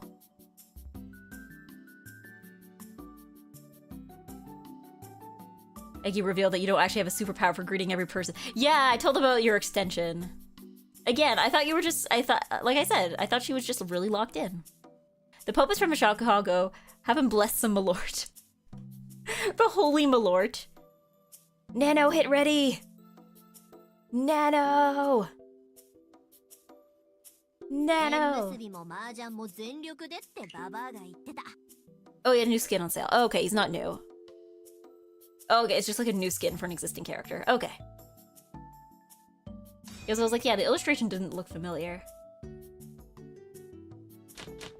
Yeah, the holy Malort.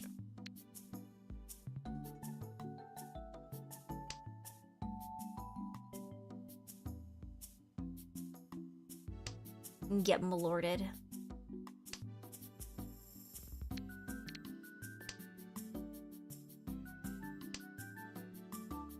Yeah, deep dish communion wafers.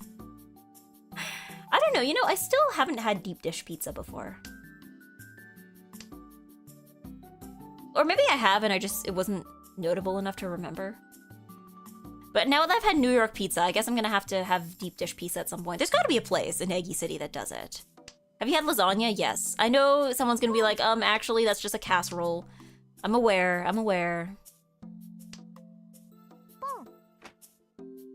Yeah. It's kind of a bread soup bowl. Yeah. I know it's not really like regular pizza, but... So you're saying now you're going to ASEN by saying that now. I'm gonna need like infinite money to do all these conventions this year. And presumably infinite time, because I think some of them might intercept with each other. Could be you if you look up a recipe. I'd have to clear out the oven though.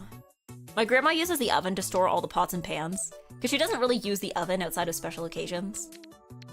So I'm like, oh, I'd have to like clear out the oven. I guess it'd be doable, but...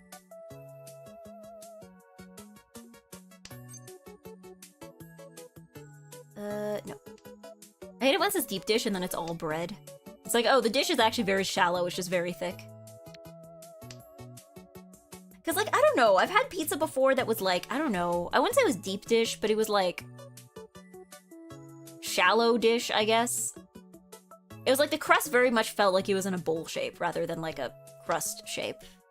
But like, I wouldn't say it was deep dish pizza, because it's still...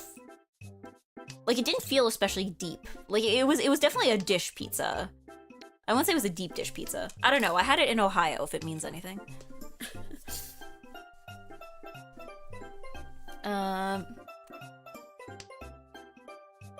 Yeah, Ascent is near me, let's go. Am I getting peer pressured?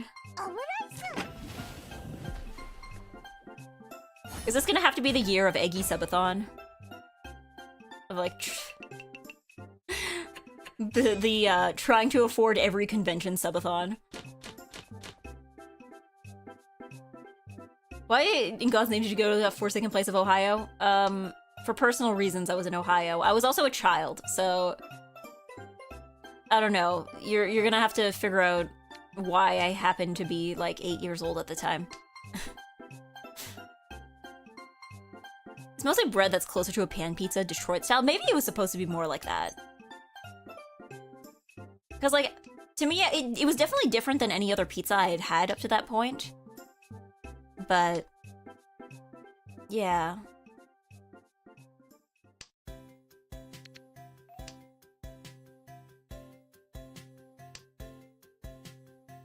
Oven out the stuff in the oven is usually why they call it deep dish pizza when you oven the pizza out hot, eat the dish.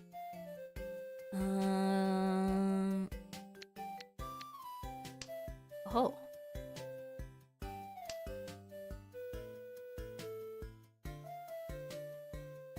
It's not that deep, Eggy. Just regular dish pizza.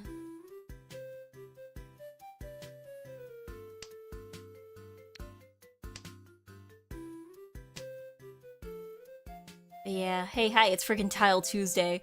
I'm sorry, I was on an airplane yesterday. I was very busy being in the sky. And or preparing to go into the sky. And or coming back after being in the sky. At the very least, I don't know.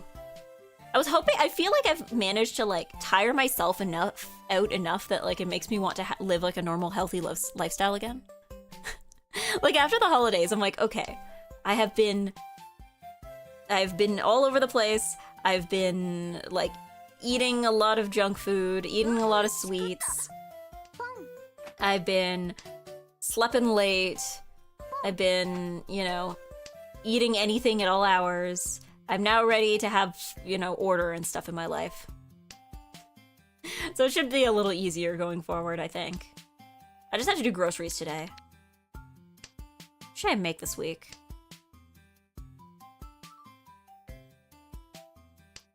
Egg fact of the day. Eggs can fly. Yes, if you put them in the flying machine. Thank you for putting me in the machine. They put me in the machine. They put me in the flying machine. And then I flew. Yeah, sounds great though. Yeah, honestly, maybe that was what I needed, was just like, why can't I keep up like a proper routine? It's like, I don't know. Do something that will make you beg for having a proper routine again. Or take the pork out of the freezer. True!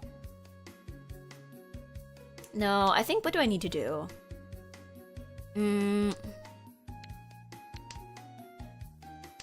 I still have salmon in the freezer too.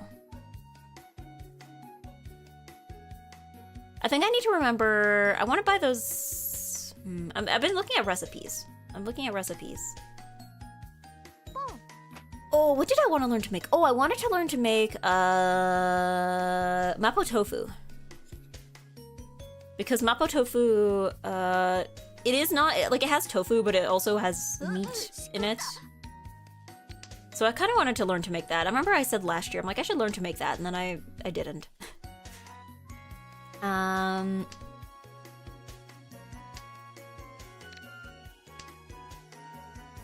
Yeah. Yeah, it's surprisingly not that crazy. Mapo tofu is delicious. I know it's also one of those dishes that, like, it's supposed to be spicy, but, like, you can kind of, like, customize a level of spice according to your own tolerance. So, yeah. I can throw in the taco ring recipe if you'd like it. Does it need an oven? Because, like, okay, maybe this year is also the year I need to stop complaining and just do things instead. Because, like I said earlier, my grandma usually stores all her pots and pans in the oven. So, like, it's not that the oven is unusable, it's just that, like, you have to clear it out, put the pots and pans somewhere, and then once you're done, you gotta put them all back. So, you can make it in a toaster oven. I do not have a toaster oven. I kind of wish I did. There's lots of things, I think. If I had an air fryer, I would be so powerful. I don't think I have space for one, though. I'd love to have an air fryer. Because, like, I have a rice cooker. Maybe I just need to become a rice cooker recipes person. Because, like, I don't know. With a lot of rice cooker recipes, I'm like, oh, it makes so much food. How am I going to eat all this food? And now I'm like, oh, right, leftovers. I will eat the leftovers.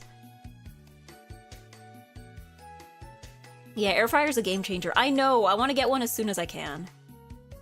Like, I feel like, again, this year, sub goal for this year, if it's possible, because I know there's a bunch of things that need to happen, but I do want to, like, move out of my grandmother's place, if that's possible. There's lots of other things that need to happen first, but that's kind of like that is another goal of mine for this year, which is why I also need to be frugal Eggy, because if I want to be able to, like, conventions Eggy and also move out Eggy, that's gonna be like 2 things to keep track of. I think it's possible because, like, I think most people who go to conventions also pay rent. So, like, it's not impossible. I just need to get better at it.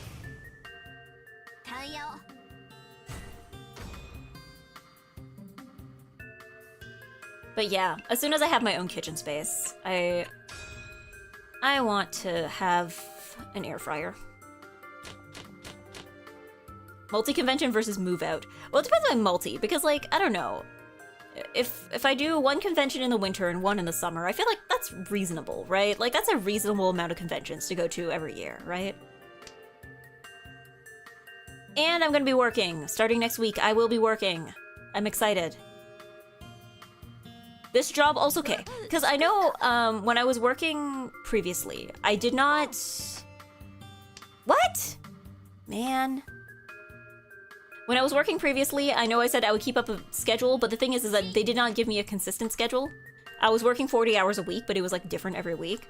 So this job will have a very standard 9 to 5 schedule.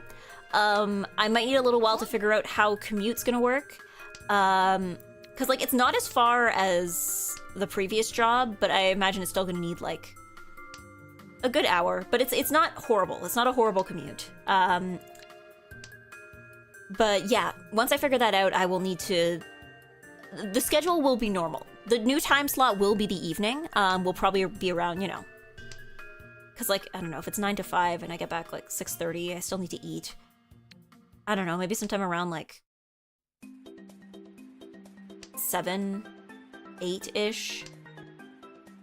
And I don't have to get up horrifically earlier either, so, like... Yeah, I think I will be able to maintain a regular schedule because the job will have a regular schedule. But yeah, it's another temporary job, but you know what? Job hunt postponed to March, you know? Congrats on eggployment. It's temporary, but hopefully it will lead to something a bit more permanent. I am looking forward to it.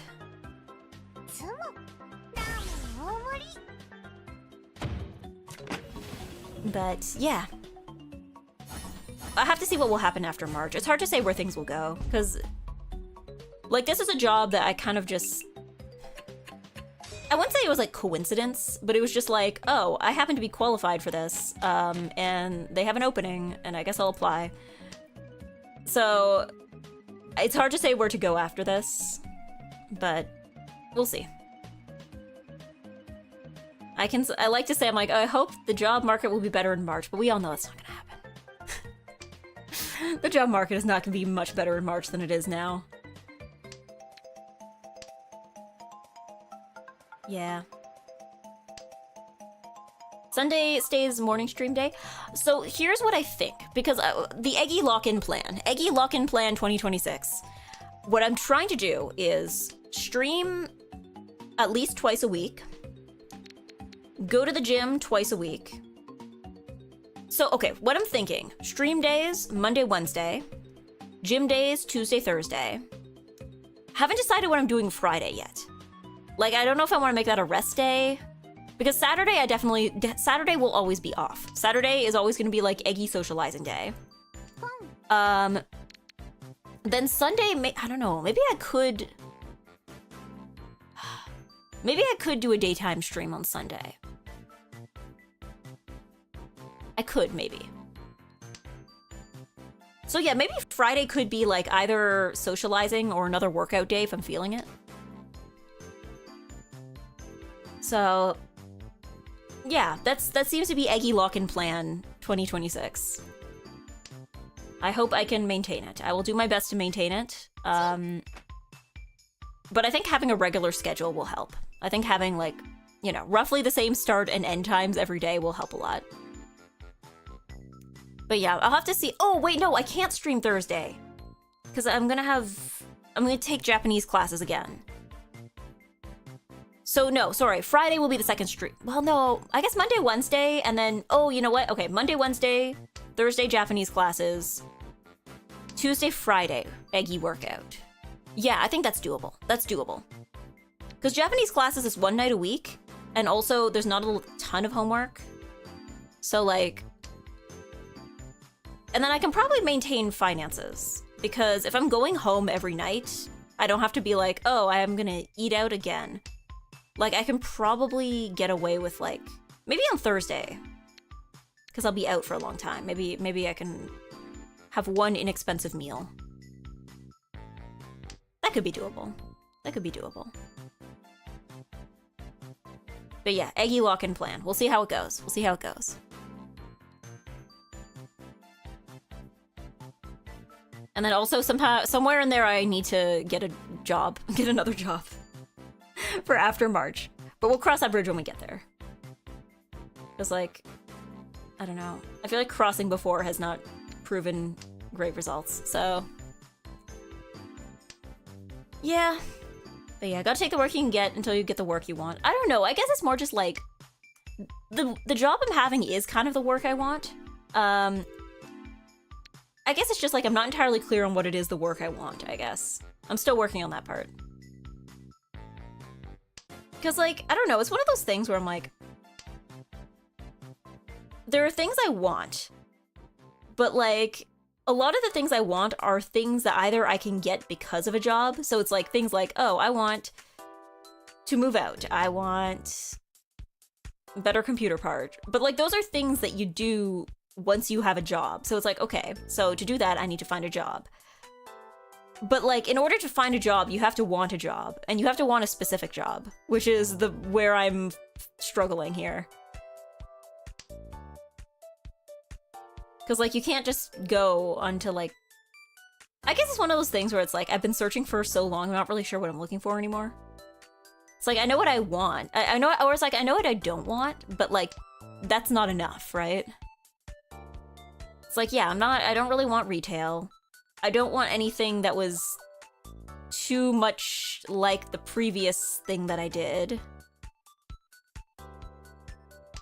So it's like, okay, what is there? I'm qualified for stuff. I guess it's more just like I'm qualified, but I'm not like super specialized in one specific field. So I think maybe that's where it comes from. Yeah, I got a generic liberal arts degree, so I took the first job I could get. Yeah, because, like, I mean, the first job I could get was what I was doing in 2024, which was not good, and I did not like it. Well, okay, it wasn't that bad.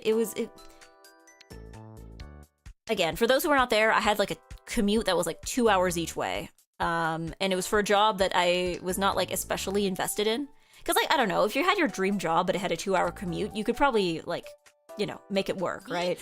But 2-hour commute for a job that you are not particularly into, then that is just, like, I was falling off.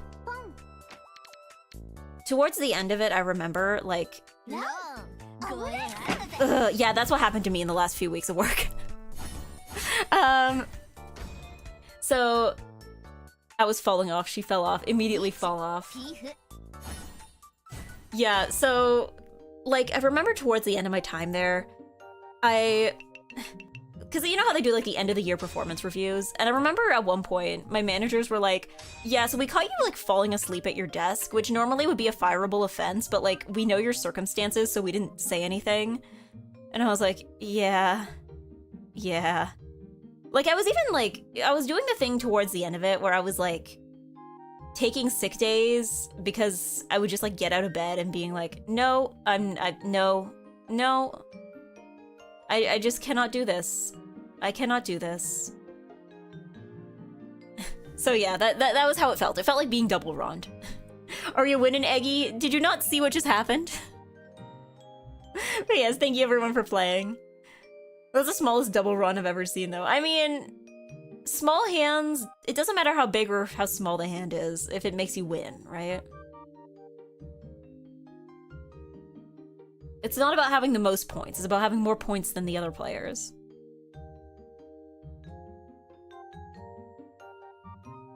But, yeah. I'm super rusty at Mahjong. That's fine. I mean, I wouldn't say I'm exactly like a top tier player either. Maybe if I read the book that everybody keeps telling me to read.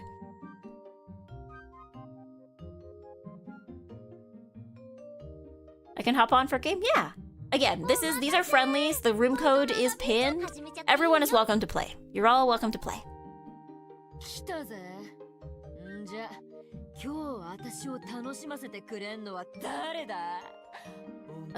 I'll go in for the game? Yeah, of course. What book? I can't read. I play Yu-Gi-Oh! Oh my god, I was talking to someone once. I was talking to Kengi. You know what? This is Kengi call out for this. I was telling him, I'm like, oh, you should play Mahjong. And he tried playing Mahjong. He's like, this is too complicated. And I'm like, you play Yu-Gi-Oh! You don't get to complain about this being too complicated. You play Yu-Gi-Oh! The game that you yourself say is overly complicated. You don't get to say that Mahjong is too complicated.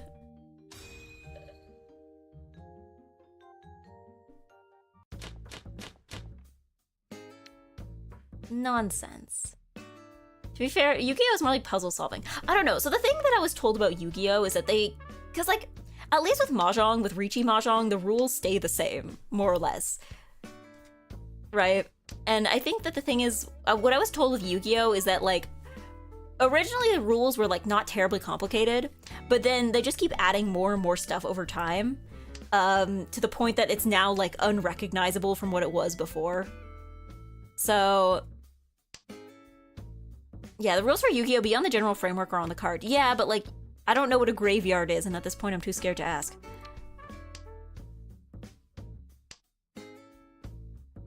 Yeah. The reminder text on some cards also has reminder text. Well, I was told it was like, the format changes every time they came out with a new anime, because they're like, okay, we have to like somehow involve what's going on in the anime with the cards. So they would just like add more things, and it was like, okay. Now it's like, the game is now just kind of crumbling under its own weight because they just added so many things.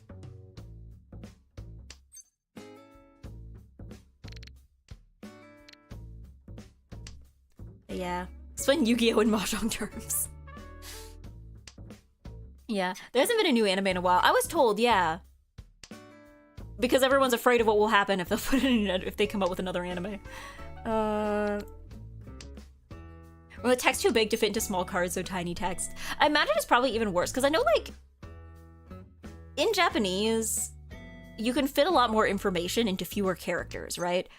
Whereas English is not that efficient. You know what? Okay, fine, I'll do it. Fine. Yeah, English is not that efficient. So, like, I imagine the small text problem is actually probably even worse in English than it is in Japanese.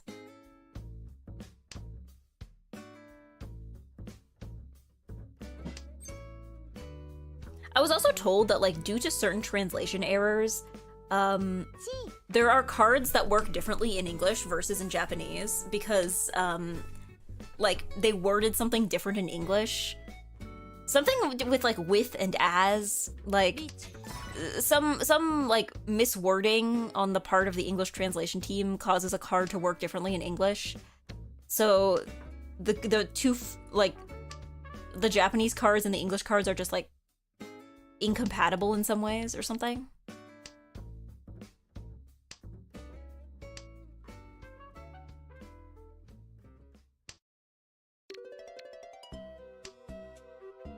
But yeah. Yu-Gi-Oh! Also suffers from not having keywords, so they type out each effect every time. Oh. So that probably doesn't help the small text problem either. Yeah, Japanese OCG and global TCG are considered different formats. Really? And it's just like Japanese and everything else. It's not like each language is its own format? Or is it just a thing where like all the other languages are like based off the English format, so they just like follow the same thing? Pong. Home.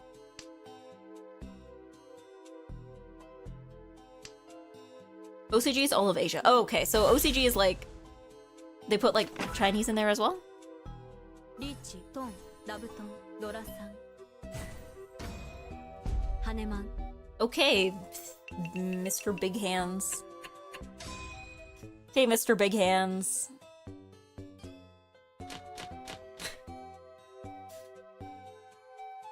China has their own format, so does Asian English. Oh my god. So then basically, like, some languages are just their own format.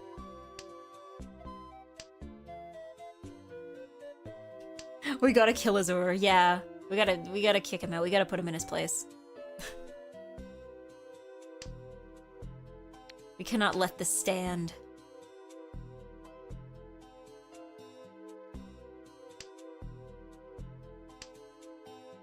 Yeah, we had small hands last game, so it was coming a bit... Yeah, they had to balance it out. They had to balance out the hands. Suddenly Ura. Get Ura'd. Big hands. Giant yaoi hands.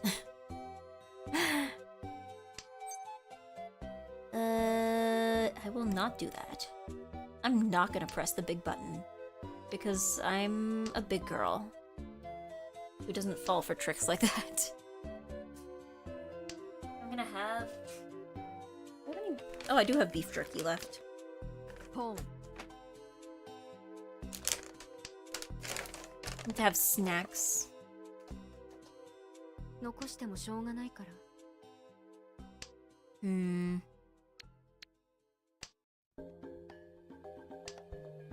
I have to have my eggy snacks again. You know what I was thinking? Because I was thinking about, like... Because I didn't bring any stickers. Last year I brought Slepawax stickers. Or no, just Slep, I think.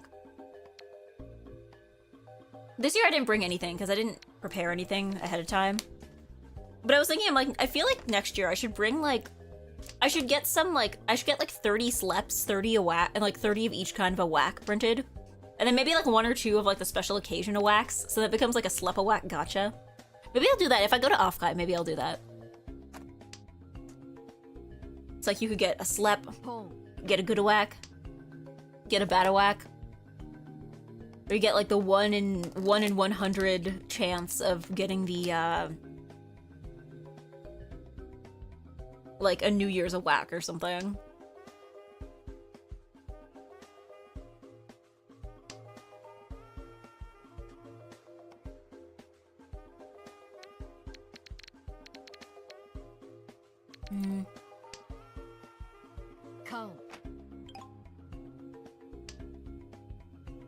But then I also thought, I'm like...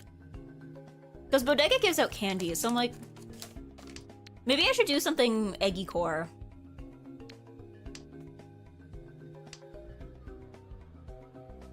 And I was like... What if I do something Eggy Core and give out, like, little packets of licorice all sorts? That feels like a very Eggy thing to do. I'd have to buy another, like, 1 kilogram bag of licorice all sorts, but it might take up a bit of suitcase space, so.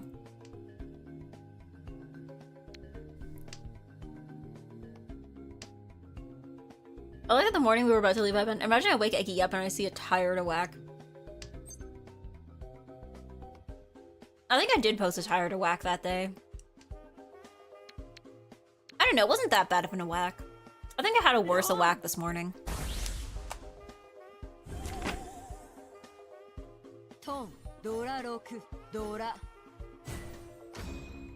Like, it was a battle whack, but yeah, I don't know, I slept in so much. Ugh! Why is this the only big hands game? Can we go back to, like, taking away 1,000 points at a time? Can we go back? I'd like to go back to that, please.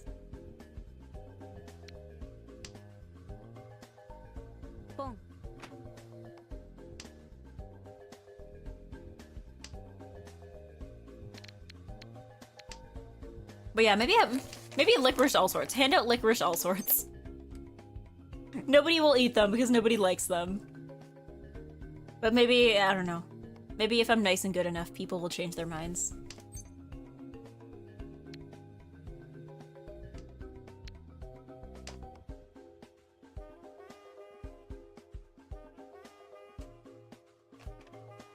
I would eat them, thank you.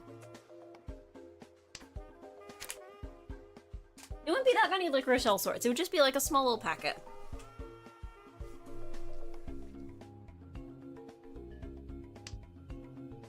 I'm sorry, but this weekend solidified that I'm just not a licorice fellow. Well, look, okay, licorice all sorts are not that licorice-y. Like, they're really more, like... Because, like, they're all, like, licorice with, like, a candy coating, right? So they're really... The amount of licorice in there is very minor, and it's usually not a very strong licorice. Although how strong it is will usually depend on the brand.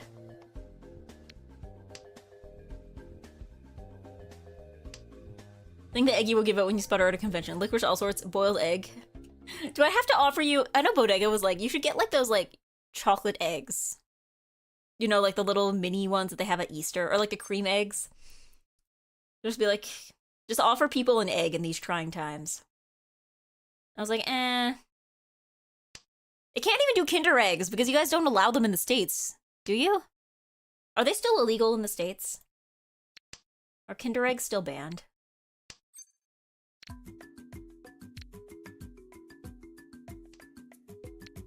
Oh god, I have made bad choices. Hold on.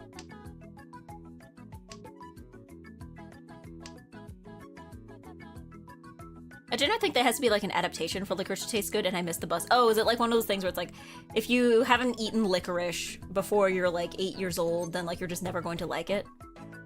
Is that kind of thing?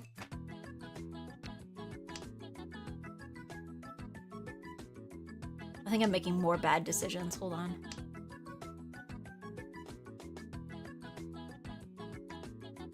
You try some of this really strong stuff first, then normal stuff will taste better. I don't know, it's weird because like, I feel like if you can handle other bitter things, like if you can handle like coffee or dark chocolate, I feel like you should be able to handle licorice, right? Like, I know it's a different kind of bitter, but...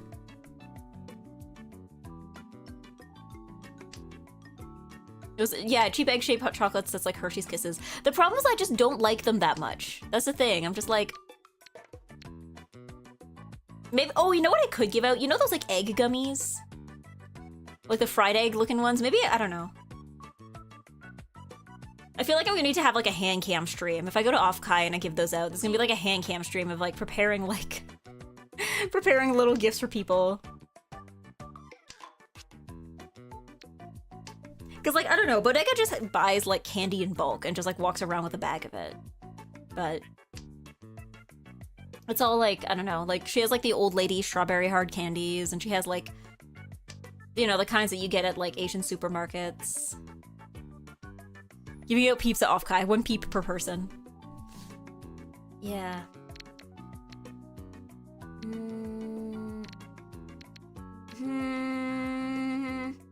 Okay.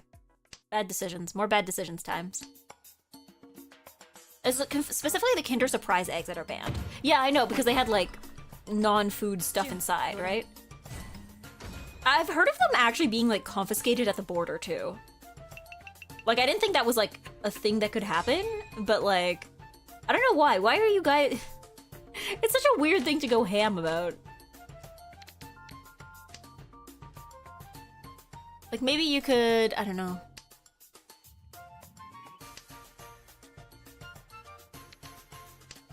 Because, like, we have them in Canada. We have Kinder Surprise eggs. I mean, you guys aren't missing out on much because, like, the toys in them aren't especially high quality. Even as a kid, I didn't particularly like the toys inside. And, like, the amount of egg that you get is not actually that much chocolate, but, like, the concept is fun. I think they have special edition ones sometimes, too, where it's like, oh yeah, this is, like, a Barbie-themed one, so the toy inside will be, like, something Barbie-related or something. But yeah. One too many choking hazards and bam. Well, the thing, it's only a choking hazard if... The thing that confused me as a kid is, like, it's only a choking hazard. Because, like, the toys are still marked as, like, you know, this is for ages 3 and up or whatnot, right? So to me, it's like the choking hazard only happens if you're, like, shoving the entire Kinder Egg in your mouth somehow. Which, who is doing that? Or are we operating the assumption that somebody will?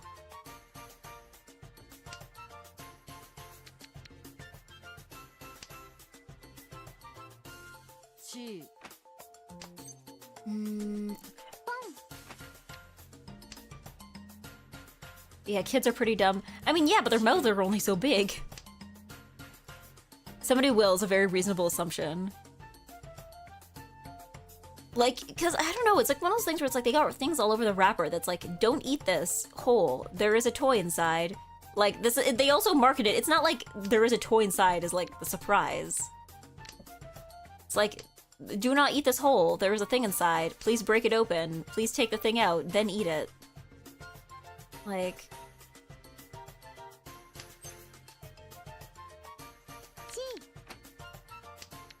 But yeah, I mean, I think you guys still have the regular, like, Kinder bars, right? So, like, you can still... It's the same kind of chocolate, but... Yeah.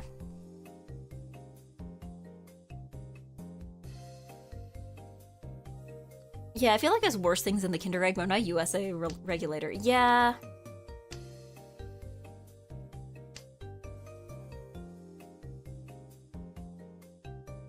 But... Yeah, I guess so. The moral of the story is I guess I can't really bring Kinder Eggs to give out.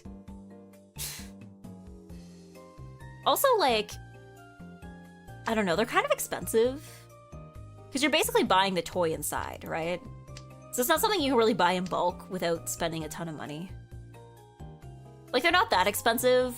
I think they're what, like, I don't know, how much is a Kinder Egg now?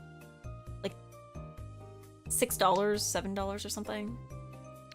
But like, it stacks up pretty quickly. They're not like expensive on their own, but like the price would stack up pretty quickly if you're buying them in bulk. Finally! This is not gonna be a big hand, but it is what it is. It's something.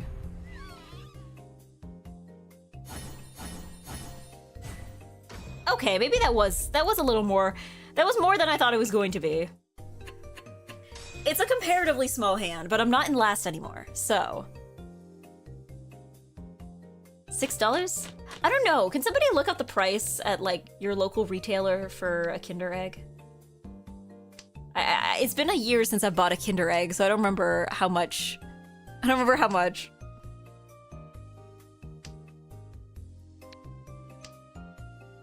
Yeah, Dealer Manga has nothing to sneeze at. I thought it was gonna be a smaller one. I thought it was gonna be like, oh, well, it is White Dragon. Like, I thought I was gonna get like 1,000 points from that. I forgot what position I was at on this table.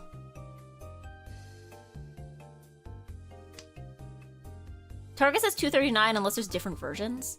Is this, are you looking at the well, oh wait, no, it wouldn't be the US one because it's... I could have swore they were more expensive. Were my parents lying to me as a kid? Maybe my parents were lying to me as a kid. Maybe it's entirely possible my parents were doing the thing where they're like, oh no, we can't buy this too often, it's expensive. Maybe my parents were lying to me as a kid. But I think there might be different versions. I know there are bigger ones. They have bigger ones. Yeah, Walmart Canada was showing me $1.98 an egg. That adds up to if you give them out at Offkai. I'm seeing $2 at No Frills for a single egg. Yeah, it's just more like, you know, you buy 10 eggs and that's already $20 and you're definitely gonna run into more than 10 people at a convention, right? Boom.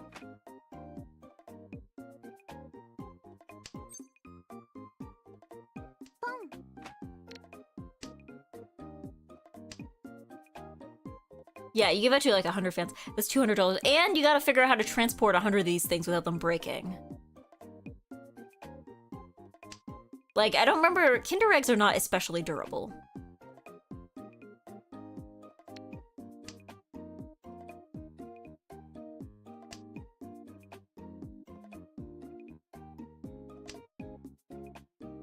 Yeah, 3-pack is $5.50.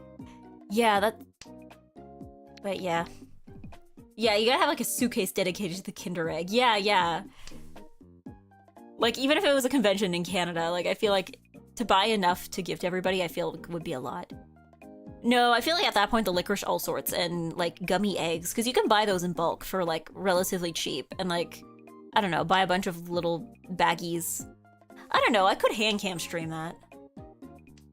Of just like a hand cam stream of just me putting candy into bags. Since that probably would take several hours. Yeah, materials that melt at it's like, oh yeah. You know what? Now that I think of it, even like the little chocolate eggs, I'm like, maybe scratch taking that to California in July. I just somehow think that maybe, yeah, you're right. Maybe taking something that's prone to melting in heat might not be the best idea. Like, I know you can kind of like keep them cooler by like not putting them out in the sun, but like, yeah, maybe don't take maybe I would not take chocolate if I'm going to Offkai. I would not take chocolate in the sun in California in July.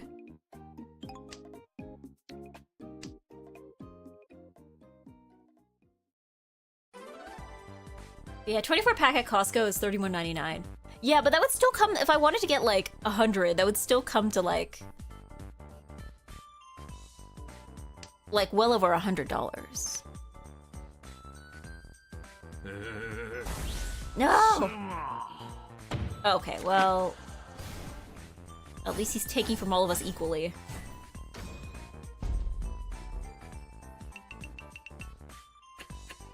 Man. At least I'm still in third. At least I'm still in third. Would they allow that through customs? Probably not. Not if it's Kinder Egg. But like I was talking about like those little chocolate eggs, like the mini eggs, or like the Cadbury mini eggs. Because those I think are, they sell those in the US already, so I don't think that would be like legally problematic to bring through. But they would probably melt.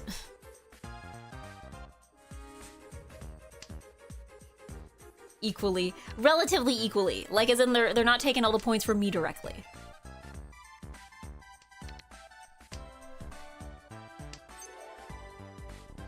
I'm yapping too hard. I'm forgetting how the game works. It's only January and the Canadians are already forgetting that heat exists. Well, okay, to be fair, this MagFest was the first year that I went and the weather wasn't like... Because every year I've gone, the weather's been really cold, and every year people are like, oh, it's usually not like this. So this is the first year I've gone and, like, experienced temperatures that are more like, normal for the area. Because, like, the first year I went, it was really cold. It was, like, really windy, there was, like, snow and ice. And people are like, oh, it's usually not like this. But then it was like that again the next year. I think it snowed the next year, too. So this year they're like, no, this is what it's usually like. And I'm like, wow, this is the warmest temperature I'm gonna experience until like at least March or April.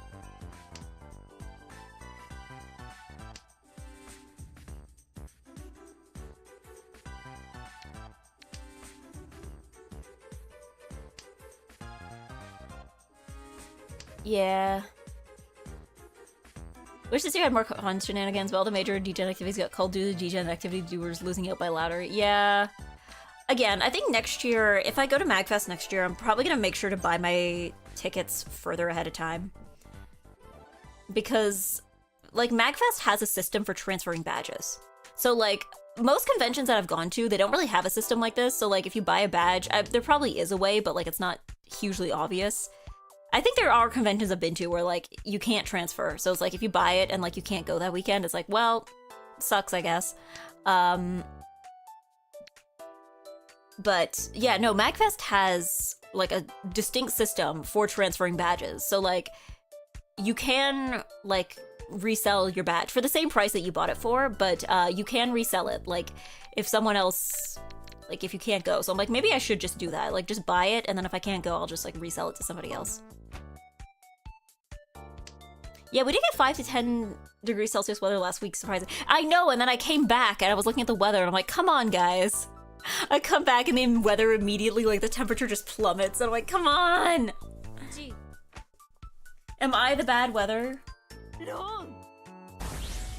Nah! You know what? This is discrimination. I'm the only person here playing with a non-collab character. This is discrimination.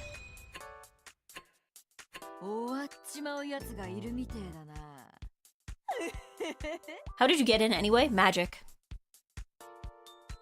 I cast magic and I got to see the Rebecca Sugar concert, which was entirely worth it. I'm so glad I got to do that. I'm standing in that room and I'm like, oh my god, I'm 16 years old again. And then I committed magic again to get into the artist alley. So I bought some things. I only bought like one thing for myself. Because like the Magfest Artist Alley is probably my favorite artist alley of a lot of the conventions I've been to. I was asking people, I'm like, is this an American convention thing? Or is this just like the Magfest one is just especially good? And people are like, oh no, it's just the Magfest one is especially good. Like, I don't know how they curate it, but like, they always manage to get like a really good variety of things. Like, it never feels like I'm seeing, I feel like I go to a lot of other conventions and it will be like, oops, all popular thing. But then I go to Magfest and like, there's just like a pretty decent variety of stuff. Unfortunately, I did get to work on time, so I'm leaving on time. Won't have enough time to play another myself. Oh no, it's okay. I did not start on time. That's on me. But, yeah. I was just somehow assuming you could buy a ticket on the day of, since people get sick. Well, there were people reselling. I think the problem is a lot of people got really, really caught off guard by the like badges selling out. Because I remember there was like, Magfest is an official Discord server, and there was a place where you could go and see, like, you could like buy and sell. There was like a buy and sell section of the Discord server, and honestly, that section was 100% just people being like, please sell me a badge, I'm trying to go with my family, or like there was a lot of people who were like, I'm a government worker, and like the badges went on sale while we were shut down, so I was waiting for another paycheck before buying, and then I missed it. Yeah, there was a lot of that, and it was kind of unfortunate. I know somebody who did manage to get a badge, but like from doing that, but yeah, it was just like a very, very tough market. I hate going places and like it's like half fan art of Marvel characters. No, my thing is like I feel like for Canadian conventions, at least for anime ones, it's like, oops, all MiHoYo. Like, oops, all HoYoverse. Oops, all Genshin Impact. Or I feel like this year might end up being like, oops, all Uma Musume. But it's I don't know. I don't mind as much because I like Uma Musume more than I like those other things. But, like, I don't know. It's like, it does have a tendency to be like, yeah, oops, all Gacha Slop. Yeah, it's like, oops, all popular thing. It's not always Gacha Slop. Sometimes it's like a popular anime. Like, I remember there was like a lot of Chainsaw Man and like Jujutsu Kaisen in previous years. But yeah, I don't know if it's like a curation thing, like if it's like if Magfest is like, okay, we need this many booths that sell like cute Pokemon things, and this many booths that sell like wood carving stuff, and this many booths that sell like art in this style or something like that. Or if it's just like by chance, like there's just a, you know, bigger variety of people who apply. But yeah. It never feels like Magfest, even if I don't always find the thing I'm looking for, it never feels like, oops, all one thing. Yeah. Any places selling 3D printed slop? Surprisingly, I don't think there was. Like, there was a lot of wood carving, there was a lot of, like, resin dice type places. I don't think I saw 3D printed slop. I don't even know if there was a booth selling, like, 3D printed anything, now that I think of it. Like, yeah, now that I think of it. But yeah, Magfest probably curates pretty heavily. Yeah. Again, I don't know what their process is, like, compared to, like, other big conventions, but yeah. No, I like the Magfest Artist Alley.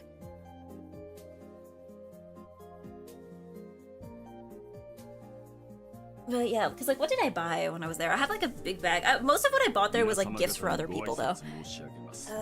What did I think I only bought one thing for myself, and then I got something as a gift. So the thing I bought for myself was, there was only one booth that had Hollow Stars stuff, so I bought a Flayon keychain from it. And then I got a gift from Nano, who was like, oh yeah, you might get more use out of this than I will. So I have this like 100-line Ato shaker charm of him in jail, and every time I'm mad I just shake him around a bit. This is like such good stress relief. I have it like right here. Like, I'm so glad as well, like, for people who played 100 Line, it seems that like everyone on Earth agrees that we need to have Ato in jail. We need to have some kind of Ato jail keychain because I saw more than one booth that had one. Because I'm so glad you love it. I'm so happy with it. I'm like, I will never be mad again. I will just shake Ato around in his Ato jail.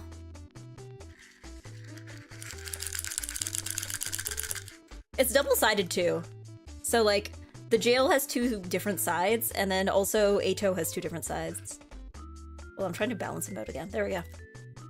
But yeah, those are the only two things I got for myself. I think everything else I got gifts from other people. Oh, I got a pair of, from Zia, a pair of earrings from Zia that look like Mahjong tiles, but with like a pink backing. I got like a little egg pouch from Bodega. I got, oh yeah, Bodega also gave me, not at the convention, she gave this to me when we got to New York. I have a Gudetama lunch bag now, which I'm happy. I'm gonna use this at work. Cause like, it's insulated too. Cause I have an insulated bag, but it's like a really, really big one that it's more for groceries. It's a little big for lunch. But no, this is a good size for lunch. I'm gonna use this for lunch. Oh, hello, Captain Blue Sharks. Hello, we are Zhongin. For anyone who's new, I am NiceEggy. I'm nice, and I'm an Eggy. And today I'm streaming Mahjong, but I also stream other things. Usually cozy games or retro. And I like to do karaoke sometimes too. I can sing high notes. Can I do one right now? Maybe. I need to warm up. There's your high note. Yeah. Yeah, my internet mega crashed while I was playing Resident Evil 6. I'm gonna take that as an act of God. You know what? Fair. Sometimes I do the same thing, where I'm just like, you know what? If my computer crashes, it's over. It's done. It's not worth continuing. But yeah, was there anything else I got? Oh, no, okay. I got another gift from Bobeba. Well, okay. It was from Bobeba, but it was like via Takako. So I think Takako had gone to some convention that had a manga gamer booth, and one of the things they were selling there was like physical copies of The House in Fata Morgana. So I now, for the third time, I now own The House in Fata Morgana 3 times. Because Bodega, I think she'd asked Takako to get her a copy. Bodega also got a copy of like the soundtrack for herself as well, like a physical copy. But now I have a physical copy, like I have a disc copy of The House in Fata Morgana. This makes it the 3rd time I own this game. I now have it on Switch, and I have it on PC twice.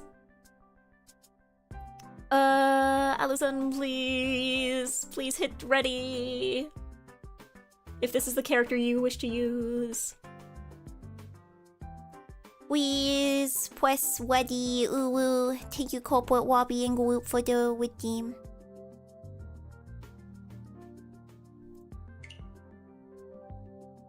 Yeah, the raid note returns. You're right, I need to lock in on that. Raiders need to get a high note. Yeah. But yes, Blue Sharks, I hope if you need to rest, you are allowed to do that. You are not obligated to stick around and watch everybody zhong. Although you are welcome to if you'd like. Take care everyone, time for me to head out. Have going. Have leaving on time.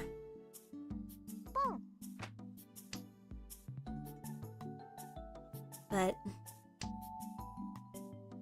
yeah. I am happy to have Fata Morgana again. Thank you, Beba, and thank you, Takako. Because, yeah, I saw Takako, and she was like, oh, I have something to give to you, but it's not from me. And I'm like, what does this mean? What does this mean? Yes, maybe I'll need to make, like, I don't know. If I move out and have, like, a better shelf space, I'm like, I will have a Fata Morgana display. Maybe I will have to buy the $80 Morgana plushie. I don't know how I feel about the $80 Morgana plushie. They're making... So, House in Fata Morgana, they have started selling a plushie of Morgana, who's one of the characters, and I'm just like... The thing is that on one hand, it is pretty cute. It is pretty cute, and I do want to support. I like this game, and I want to support it. But also, it's $80. On one hand, it's also bigger. Like it's like I think it's like it's bigger than the average plushie of this kind. But also it's $80. But it's also pretty high quality. They have like I think they wanted her to have like a detachable cloak that like has like a proper like metal clasp. So again, I understand why it's $80, but also it's $80, and I'm like, I like this game. I don't know if I'm invested enough in this character. I think if it was a different character, like if this was like Giselle or Michelle, like if this was a different character, I would have been like buying that frame one, but I'm like, I don't know if I'm invested enough in like Morgana as a character to have her around, you know? But also, I'm just like, what if like, if the Morgana plush sells well, will they make the other characters? Because I want the other characters. I'd even be okay if they were smaller. Like, maybe if they're not $80, but like, I'd be okay if they were like smaller. But like, I don't know, it's $80 and big, and I'm like, I don't know. Need to fill out my Fata Morgana display. The most frugal egg, that's true. This is a year of frugal egg, so I guess maybe this will not be the year of $80 House and Fata Morgana plushie.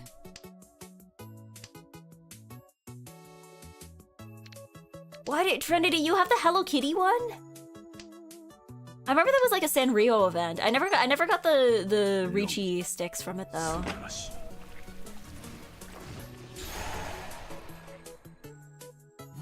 Frugal egg, egg whites only? No. If you want to be truly frugal, you gotta use a whole egg.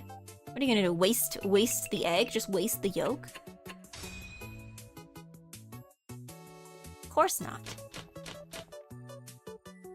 No, we need to be groceries egg, and home cooking egg, and I don't know, not frivolous expenses egg. Oh, speaking of frivolous expenses, okay, I'm a little annoyed. So, you guys remember how I got, I believe it was Jake. You got me a gift from Throne that I had to like purchase somewhere else because the place that I had put it in as being from wouldn't ship to Canada. So I ordered it from somewhere else. It took a long time to ship because I ordered it around the holidays. Understandable. And then I ordered it and I was like, okay, this will probably come while I'm away. So I came back and I was like, I asked my grandma, I'm like, oh yeah, was there any package for me that came while I was gone? And she was like, no. So I checked the shipping, like the shipping tracking, and it turns out the package has not moved since December 29th of last year. Like it made it to like a mail processing center, and it says, oh yeah, you should be receiving it within 2 to 4 business days. And it still says that. And I sent customer service an email. I wonder if they replied. I should check. Actually, I'm gonna like check now. I'm gonna be angry. I'll be angry if they don't answer my email. Answer my email. Ah, they answered it. Like a few seconds ago. Okay.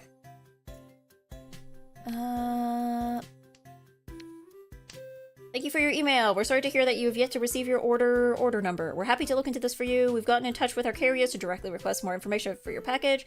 Can you kindly confirm for the shipping address? I will do that. Please don't hesitate to let us know. Okay, I guess I'll have to email them back to confirm my shipping address. That's fine. That's easy. I know where I live. But like, at first I was worried because I was like, I thought it was like one of those things, because like my grandma can't get to the door that easily, so if someone rings the doorbell, then like she can't always come down to answer it. So I was worried it was one of those things where they're like, okay, we're taking this to the post office, where we're gonna hold it for a certain number of days, and if you don't pick it up, then we're gonna send it back. And I was like, but I was like away the whole time, so I'm like, But no, it looks like it just never made it to my house in the first place. Hello, Echo! Hello, DWU!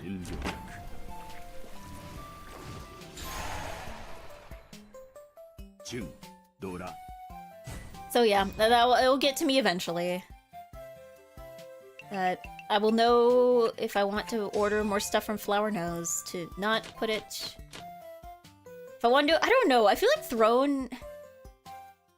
I've had very limited. It's not like Throne gives me bad experiences. It's just that like I think I just need to like narrow a little bit, like, because I think the only time I've successfully ordered things from Throne is if it's from Canadian Amazon. I feel like every time I've put something else on Throne, it's like it feels like a huge hassle to like actually get it. I like to go on record and say I never got a hello. You did get a hello. I'm pretty sure you got a hello. Maybe I should have messaged Bobega. I need to message Bobega about that extension. That browser extension. Actually, it's probably already in our DM somewhere. Region lock your Throne stuff. It is region locked. So like, okay. For instance, if someone buys me an item off of Canadian Amazon, it gets sent to me automatically. If somebody orders an item off of American Amazon, it will not get sent to me automatically. I have to go in and order it myself, like with the money that they sent me. What happened with the makeup that Jake ordered for me is that I put it in from the brand's official site. So it's a Chinese brand called Flower Nose, but they have like an international site that, you know, ships abroad. So I was told, according to their website, they do ship to Canada. But then when Throne went to place the order, they're like, oh, actually, this doesn't ship to Canada. Or like, for some reason, the specific items you want, which, by the way, were not like especially unusual items. Like, they were just like eyeshadow. Like, they were some of their most popular products. And they're like, oh yeah, this doesn't ship to Canada, actually.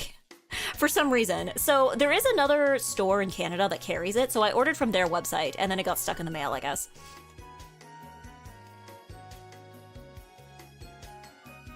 I'm intimately familiar with the road and how Eggy lives in Timbuktu and how mails yet to figure out how to get to your grandma's house. Again, I think it's just that, like...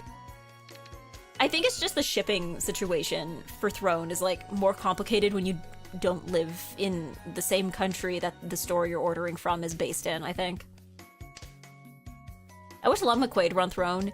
I have to go get stuff there myself. I mean, again, in theory, you can just put items from Long McQuaid on there and be like, okay, but they won't order it directly. They'll just, like, send you the money and then, like, order it.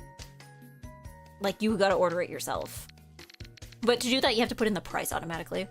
I think another thing I could do, because I know other people, I've seen other people do this, is just put, like, gift cards for stuff on Throne. So, like, because I know I've seen people put in, like, gift cards for stuff like DoorDash and Uber Eats. Where it's just like, you know what? Buy me dinner. Buy me tasty foods. I guess it's not a bad idea. And especially if it's, like, a virtual gift card, like, you don't have to worry about, like, delivery, because it's just, like, an email with a code in it.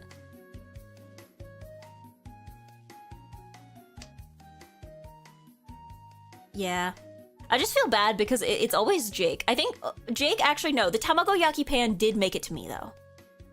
So I'll have you know, Jake, you have finally purchased me a Throne gift that Throne did not hassle me about afterwards. I have in fact received the Tamagoyaki pan without any further intervention required. We did it once. Yeah, Starbucks gift cards are common, yeah. Well, I don't know, I don't go to Starbucks that often. I feel like Uber Eats gift cards would probably work better because, like... I remember when I used to work... Because, like, I've ordered stuff through Uber Eats to go pick up. Like, I remember in, like, 2022, where I was working, like, it was in a mall, so I would just, like, before my break, so that I would save time by not having to, like, stand in line to order, I would basically, like, go to Uber Eats, find the places in the food court, and then order ahead of time so that by the time my break started, I was ready to just go pick it up. Yippee! Okay, maybe less yippee, but you know what? It's better than nothing. Yeah, I always use order ahead, yeah. So that's why I was like, yeah, I guess I could just use that as, like, regular restaurant money. Yeah, spring birthday's coming up. We'll see if Eggy birthday gifts arrive before the Eggy Christmas gifts.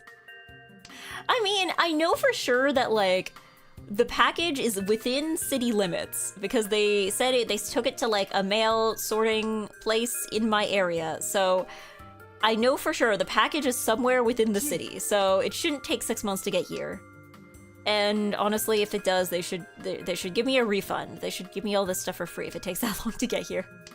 It's really annoying too because it's also the store that it's from, they have physical locations, and there's part of me that's just like, you know, I could have just saved myself so much trouble by just going to the store and buying all these things myself in person. I could have saved myself so much hassle.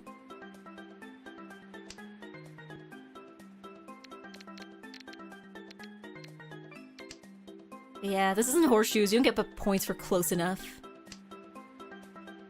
They might have lost it. I sure hope not. Unless I'm about to get into a situation, because I remember when I ordered the Slep stickers, like, for MagFest last year, I ran into an issue where, okay, so I place an order, they say it will come before this date. That date passes, I'm like, I email them, I'm like, hey, I haven't received my order. They're like, oh, very sorry, must have gotten lost in the mail, we'll send another one. And then within the next day, I end up receiving, like, 2 packs of stickers. I basically accidentally scammed this company out of, like, 30 extra stickers because they sent out another one and then the first one came. So I ended up with 2 boxes. So that's why I'm worried. I'm like, if they send out another one, is that just gonna happen? Am I gonna be stuck with like 4 eyeshadow palettes here?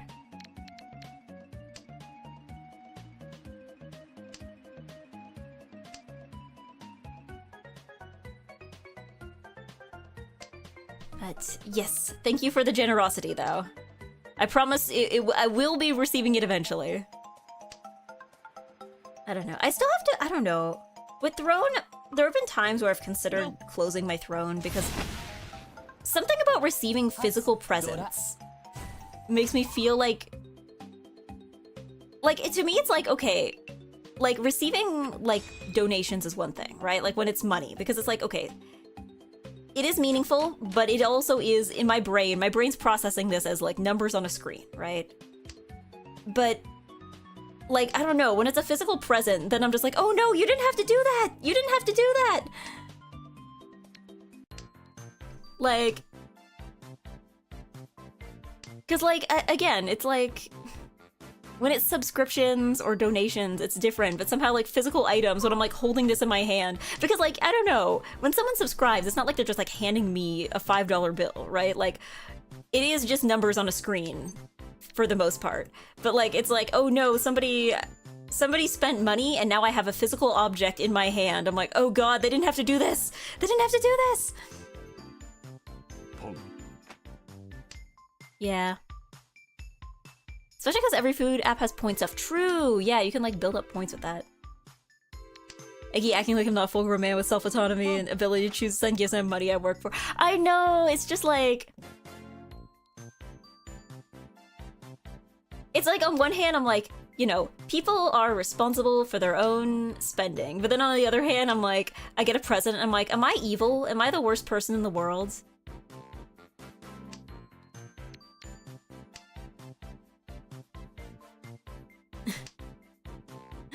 Got a red envelope by Throne and said you didn't have to do that again. Well, okay, Throne doesn't allow, like, donations specifically, right? I remember seeing people on Twitter being like, hey, this is actually technically against their terms of service.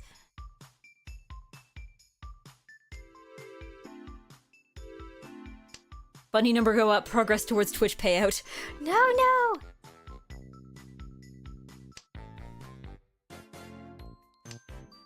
Okay, Narc. But yeah, no, I think it's... Well, the other thing too is I just feel like if you want to throw money at somebody, I feel like there's other ways to do that that are like both more common and easier to use. Yeah, that's what Ko-fi or Gank are for. Yeah, or like, you know, Streamlabs donations or whatnot. Like, if you want to throw money, there's easier ways to do that, you know? Like, I feel like trying to get money directly through Throne just feels like a very roundabout way to go about it, right? But I don't know, I've seen some people use Throne for money, I think, but it's more for like, if they're like, oh, I have a specific fundraising goal for like something, you know?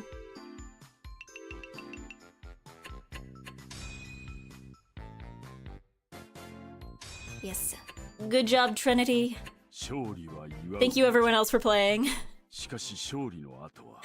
I mean, I didn't lose. I didn't get 4th, so it's fine. Yeah, the rust was showing. Yeah, it's fine. I mean, Mahjong is still... There's always an element to luck, no matter how good you are, I think. Like, you can do everything right and still lose sometimes. The Tungsten Cube fund is more whimsical than 500 gift subs. The Tungsten Cube. Yeah, I like Throne because I hate giving just cash. I know everyone just wants cash, but I like being here's a specific item you like, which feels more personal and to the point of the gift in my opinion. Yeah. I mean, again, it's preferences, right? Like, I guess it's also different of like, you know, here's a thing specifically you asked for, right? Like, whereas like money would, you know, anybody would be happy to receive money, but you specifically will be happy to receive this specific item.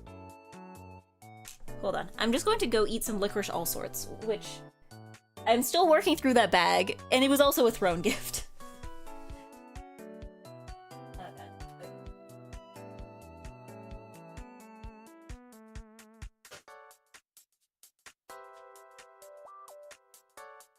I'll just have a couple.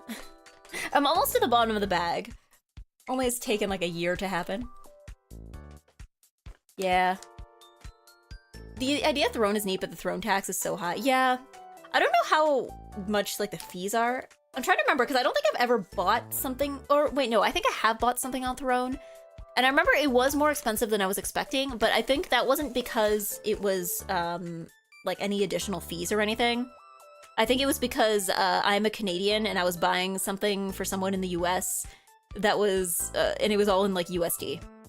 So I was like, oh yeah, I can buy her this like $25 thing. And then I like see the total and it's like much more expensive and I'm like, oh right, currency exchange.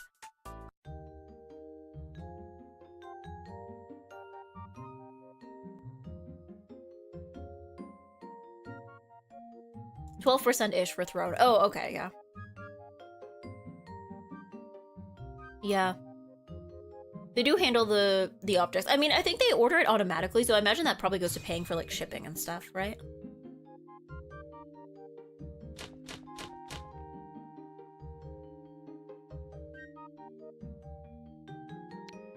Because, like, the whole point with Throne is that, like, somebody buys it for you and it just shows up at your house. Like, there's not, like, a...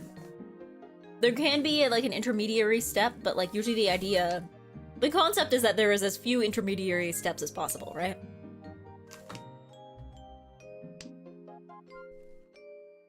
The licorice bag is really money's worth. How much was it? Somebody... It was a Throne gift. I don't remember how much it cost, though. I think it was, like... Was it, like... $13 or something?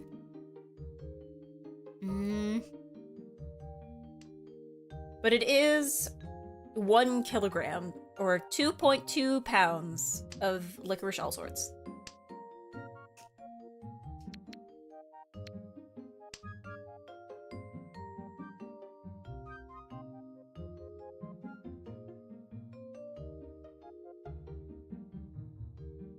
But, like, this thing doesn't expire until February of next year, so I got time. A kilogram?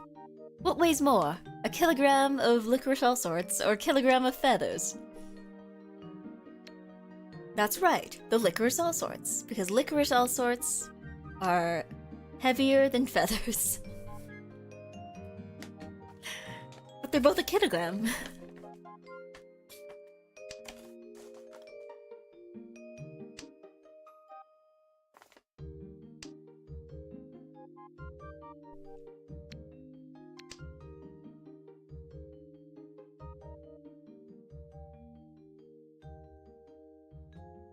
Probably like $10 for a kilogram. Yeah, I think it was like $13 or something.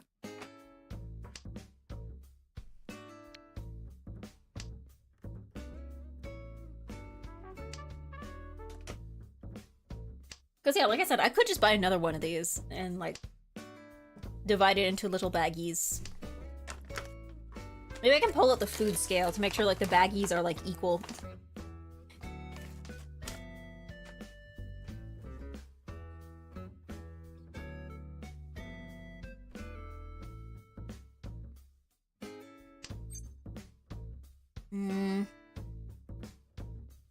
Okay, fine. Maybe I will.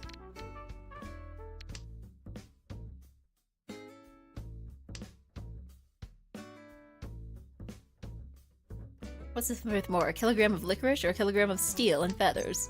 Steel and feathers? But then the steel and feathers are gonna weigh more, or is it like half a kilogram of each thing?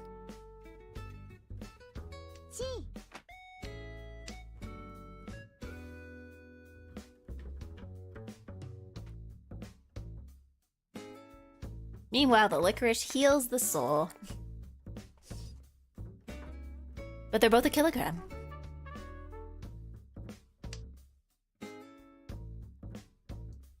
I wonder if that will get confiscated at the border, even if it's goose. I doubt it.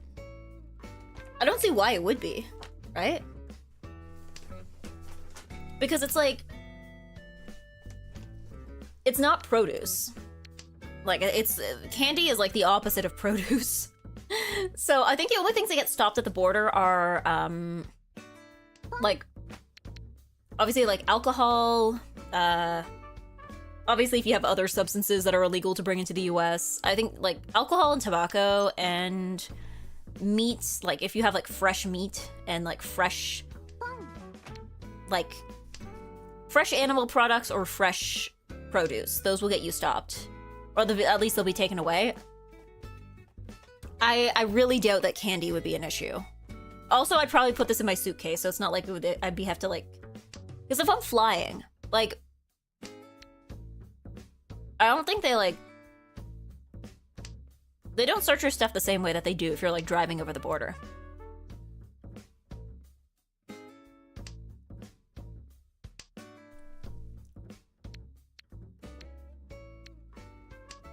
It's not about weight, Eggy, it's about value and worth.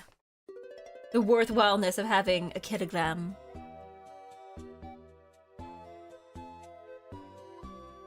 Yeah, some Finnish friends of mine had a tax jump on sugar, so they got to Estonia and they got a ton of soda without tax and bring it back to Finland. And the border guards are like, is this 100 gallons of soda for personal consumptions? Interesting. Yeah, I don't think I've seen that happen. But like, the thing with the US is I don't think they ask... Because like, if I'm a Canadian citizen going to the US, it's different than if I'm like an American citizen going to Canada, I think. Because I don't remember being asked about making any declarations on the way in, I don't think.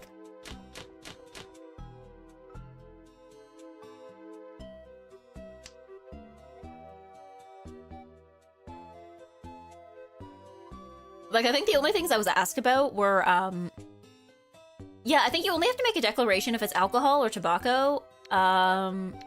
Tobacco, what? Tobacco. Alcohol and tobacco, and, or if you have, like, more than I think it was, like, more than $8,000 worth of merchandise to sell.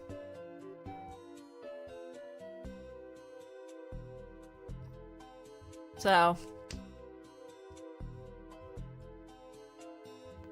Tobacco. My good friend, Takamura Tobacco.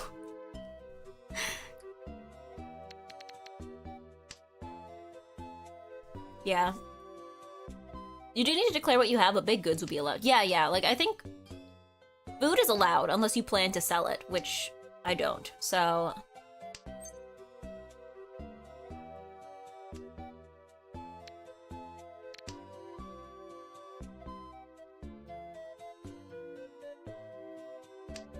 Yeah. Tobacco Mura, yeah. Yeah. Maruboro Tabako dechu. Okay, I'm doing foolish plays here, but that's fine. They might claim you're going to sell it. Yeah, but like... You're assuming I'm taking it in my backpack. Because, like, I don't know what process they have for the suitcases. But, like, at airports, they don't really, like... They scan your stuff. But, like, they don't really ask a lot of questions, I feel. Like, unless you have something that is suspicious on you. Like, I mean, I guess suspicious is, like, a loose term. I think the year that we went... one of the Vancouver trips, I remember Kengi had like this little keychain that was shaped like a bullet. or that was like made to look like a bullet on his keys, and that got confiscated because they were like, I mean, yeah, it certainly wouldn't be a live bullet, but like, what if it was? So that got confiscated, but. No.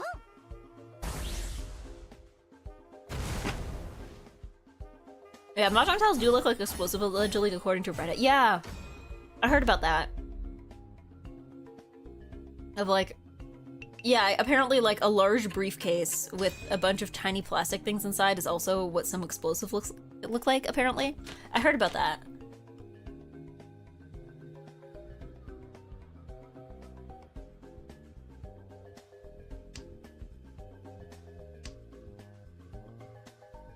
The guy scanning my stuff at the airport on my way back was asking me questions, but they were about Pokemon ZA. Extremely important border guard business. Yeah. Take a bag of licorice and the baggie separate. Yeah, but then I'm gonna have to do that when I'm there. But yeah, it depends who's on scanning duty the day. Some people are stricter than others. Yeah, because like I just think that if Bodega's giant bag of candies is not going to cause her issues in coming into Canada, I just don't see why like a ton of licorice all sorts would be causing issues going into the States, you know?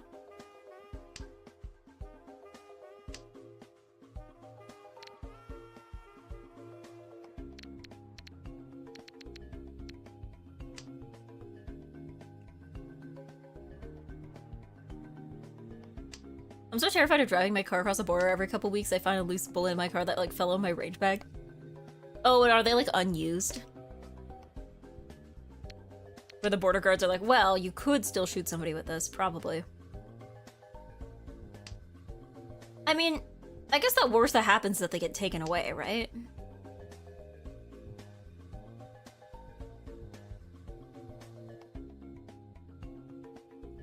Yeah. DP doesn't care about outgoing things, but I didn't have them packaged. Yeah, but they're all like hard candies. They're all like already wrapped in plastic. I just think they have no way of knowing that it's there. Because I don't think they search the suitcases, do they? Like, I feel like they probably put the suitcases through some kind of scanner. But like, again, unless you have like something that is like explicitly suspicious that like sets off the alarm, I don't think they would like ask you about it, right?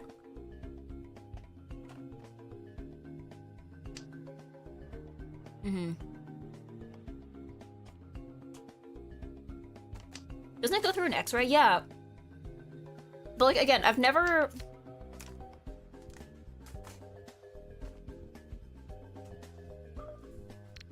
Whoops. Yeah, I've never been asked about anything in my suitcase, I think.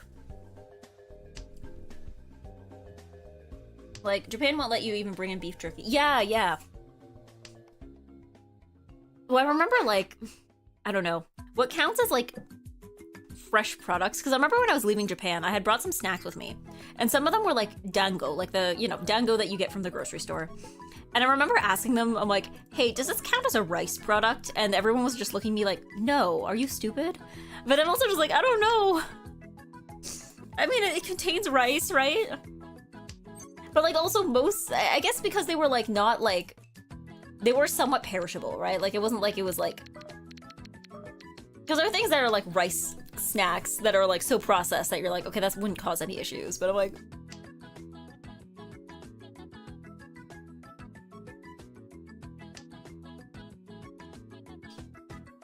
I forgot I had my knife in my backpack in TSA took it. It was Benchmade, it was, like, $300. Ugh.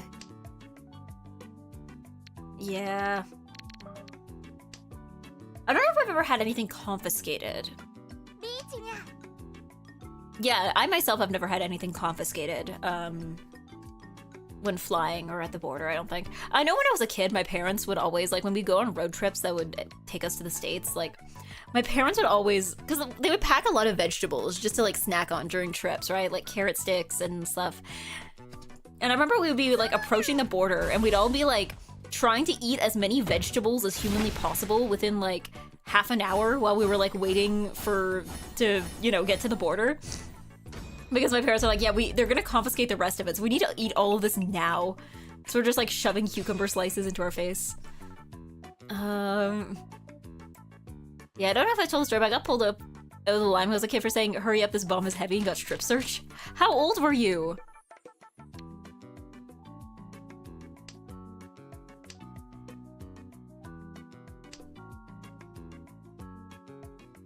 Rice mentioned. Need to get more rice this year. I mean, I have lots of rice, but I need to be using it for more things.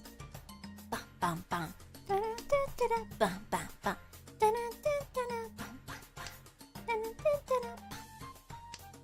Do you guys think, because I was like, I have salmon in my freezer because I bought it a while back because it was on sale. Is salmon something you think could be cooked from frozen? Like, I know for a lot of things it's better to thaw them out, but I'm like, can salmon be cooked from frozen, do you think? Like, because I was planning to do like a rice cooker. I was thinking maybe doing like a rice cooker meal. It should be. Because like, if it's in a rice cooker, it should be cooked, I imagine. Because like, I personally defrost first, yeah. Can it be cooked from frozen? Yes. Will it be good? Not really. Well, I just figured, like, yeah, you can bake it from frozen? Okay. Because I was thinking, like, well, I guess it'd be hard if it's frozen, it'd be hard to chop. I guess it'd be kind of hard to chop into small cubes if it's frozen. It's just because, like, it's still in the freezer, and I'm like, I don't want to have to, like, wait until tomorrow to make something with it. Like, I guess I could do it.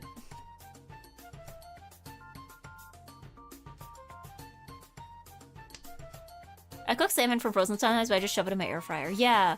Because I saw, I don't know, I was thinking of doing like a rice cooker thing. Like a recipe for it. Dun dun dun. Dun dun dun dun dun. Dun dun dun dun dun. Dun dun dun dun. You can put it under running cold water for 15 minutes or so to defrost it quickly. Okay, yeah, I guess that sounds about right. I know I've defrosted shrimp that way, but also shrimp take like a really like they take like next to no time to defrost because shrimp are like tiny. Oops, that wasn't the tile I wanted to discard. It is also very funny to defrost shrimp because like shrimp for whatever reason are like much bigger when they're frozen. So it's very funny because you like buy a bag of shrimp and you're like, yeah, these seem reasonably sized, and then you like defrost them and they like shrink to like half the size. Dun dun dun. Dun dun dun dun dun dun. Dun dun dun dun. You know, something I want to do this year is like I need to experiment with singing differently. Cause like I think after like again like I think it's some things I just like never process or like I remember a while back I was giving somebody advice for singing. It was Maple. It was Maple. I think she's probably good with me saying that. Because she'd asked for advice about stuff. Because she had gotten advice from other people. But there was a certain sound she wanted to get. And I had to tell her, I'm like, okay, you need to sing quieter and also just go closer to the mic. And it made me realize, I'm like, that's a lot of singing. Because, like, I always just assume that, like, you... Like, everyone who's, like, sounds loud in a song is, like, just singing at that volume. Are you kidding me? Are you kidding me? You're sending me to the Shadow Realm? You're sending me to California? You're sending me to Saskatchewan? Unbelievable. Unbelievable. Unbelievable. Eggy blowed up. Eggsploded. Eggsploded. Bleh. I'm dead and you have killed me. How do you feel about that? Yeah. But yeah, it's just like I wanna be able to like, I don't know, capitalize on that. Like, I don't know. This year is the year of standing closer to the mic. Singing closer to the mic and mixing it differently. Banish Alberta. Wait, I thought Saskatchewan was the Shadow Realm. I thought we agreed on that earlier.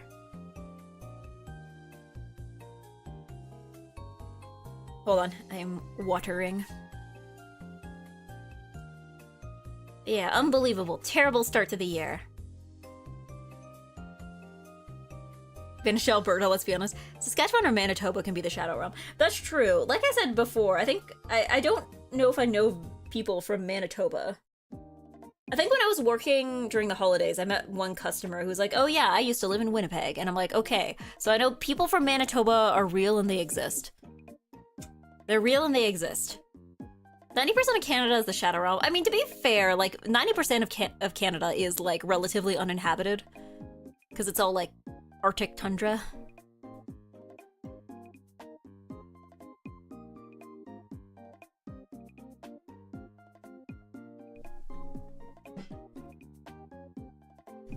Yeah, forests. Yeah, but like a lot of it is just like the literal Arctic. 90% flyover zone? Well, no, it wouldn't be a flyover zone because nobody has a reason to fly over it. Like, they call them flyover states because they're like usually states in the middle of the continent. So like if you're flying from like the west coast to the east coast, then you are flying over them. But like a lot of Canada, I wouldn't say is fly over because it's like so far north that I'm not sure why you would be flying. Like, why would you be flying over the North Pole? Maybe it's a flyover. Maybe it's a flyover if you're Santa Claus, but like.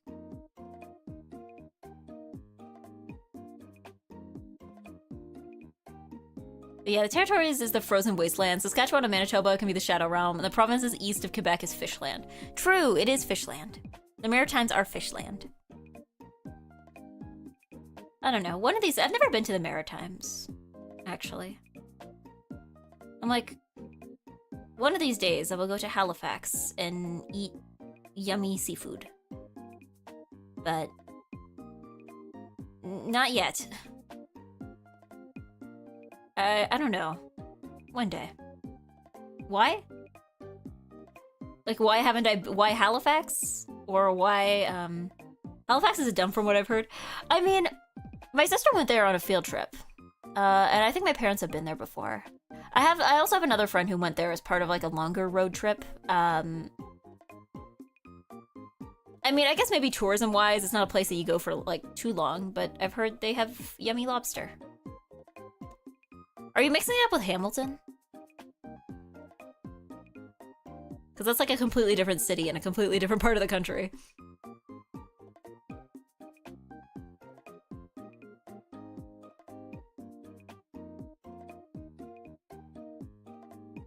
But yeah, I don't know. Cause like, I don't know. The Hamilton just suburban I don't know, I just know Hamilton has, from my knowledge, has like a worse reputation than Halifax. Yeah, Maritimes are just nature places to me. I mean, I know a lot of people go to Prince Edward Island as well because of, PEI is I think where the author of Anne of Green Gables is from. And as such, I think it's also where the story takes place as well. So as such, there's like a ton of Anne of Green Gables related, like tourist destinations. So yeah, I guess PEI wouldn't be like not a bad trip. Although I've heard it's pretty cold for most of the year. But I think that is kind of nature zone though. Now London is the hell zone of I feel like maybe, is this like a case of like every city in Ontario thinks that like the city that's like 2 towns over is the worst place on earth? And like everyone perpetually thinks that about like each other?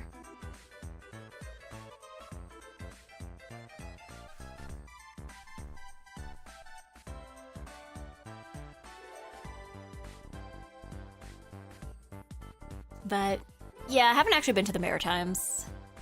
I've been to British Columbia before. I haven't been up further north, but neither have most people. My favorite road trip I ever took with my friends was to Turtletown, USA, a town in Wisconsin with well over 2,000 miles from the nearest turtle. Turtletown, USA. Did they at least have turtles, like a zoo with them or something? London is the hell zone, Toronto's Toronto, and Ottawa is the slep zone. Honk shoe, honk shoe. Nope, it's a pretty rural town. Wait, so why did they call it that? Is there like a historical reason? Like, was there like William Turtle started this town or something? Did like the Turtle Chocolate Company have a factory there at some point?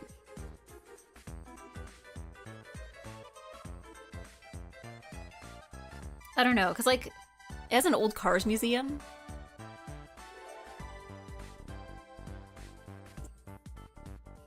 What does that have to do with turtles? I don't know, I'm trying to get, like, the places when I was in the States that other people were telling me I should go. Everyone's like, you should go to Connecticut. I don't know, I was told Connecticut has pretty places, both, like, nature and history-wise.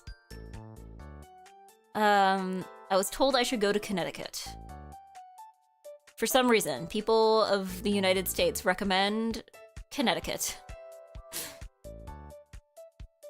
New England is pretty. Where exactly is New England?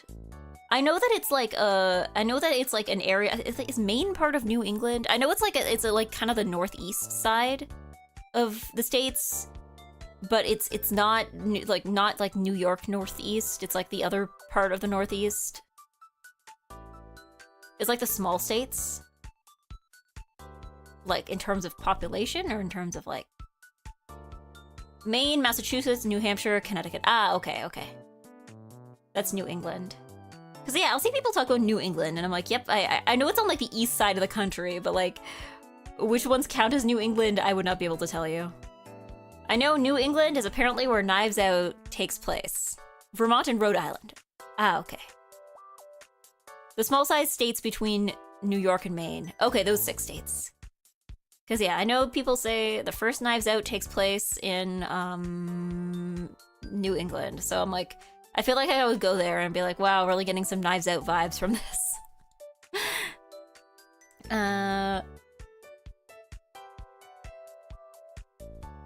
Yeah, pretty much everything northeast of New York. Okay.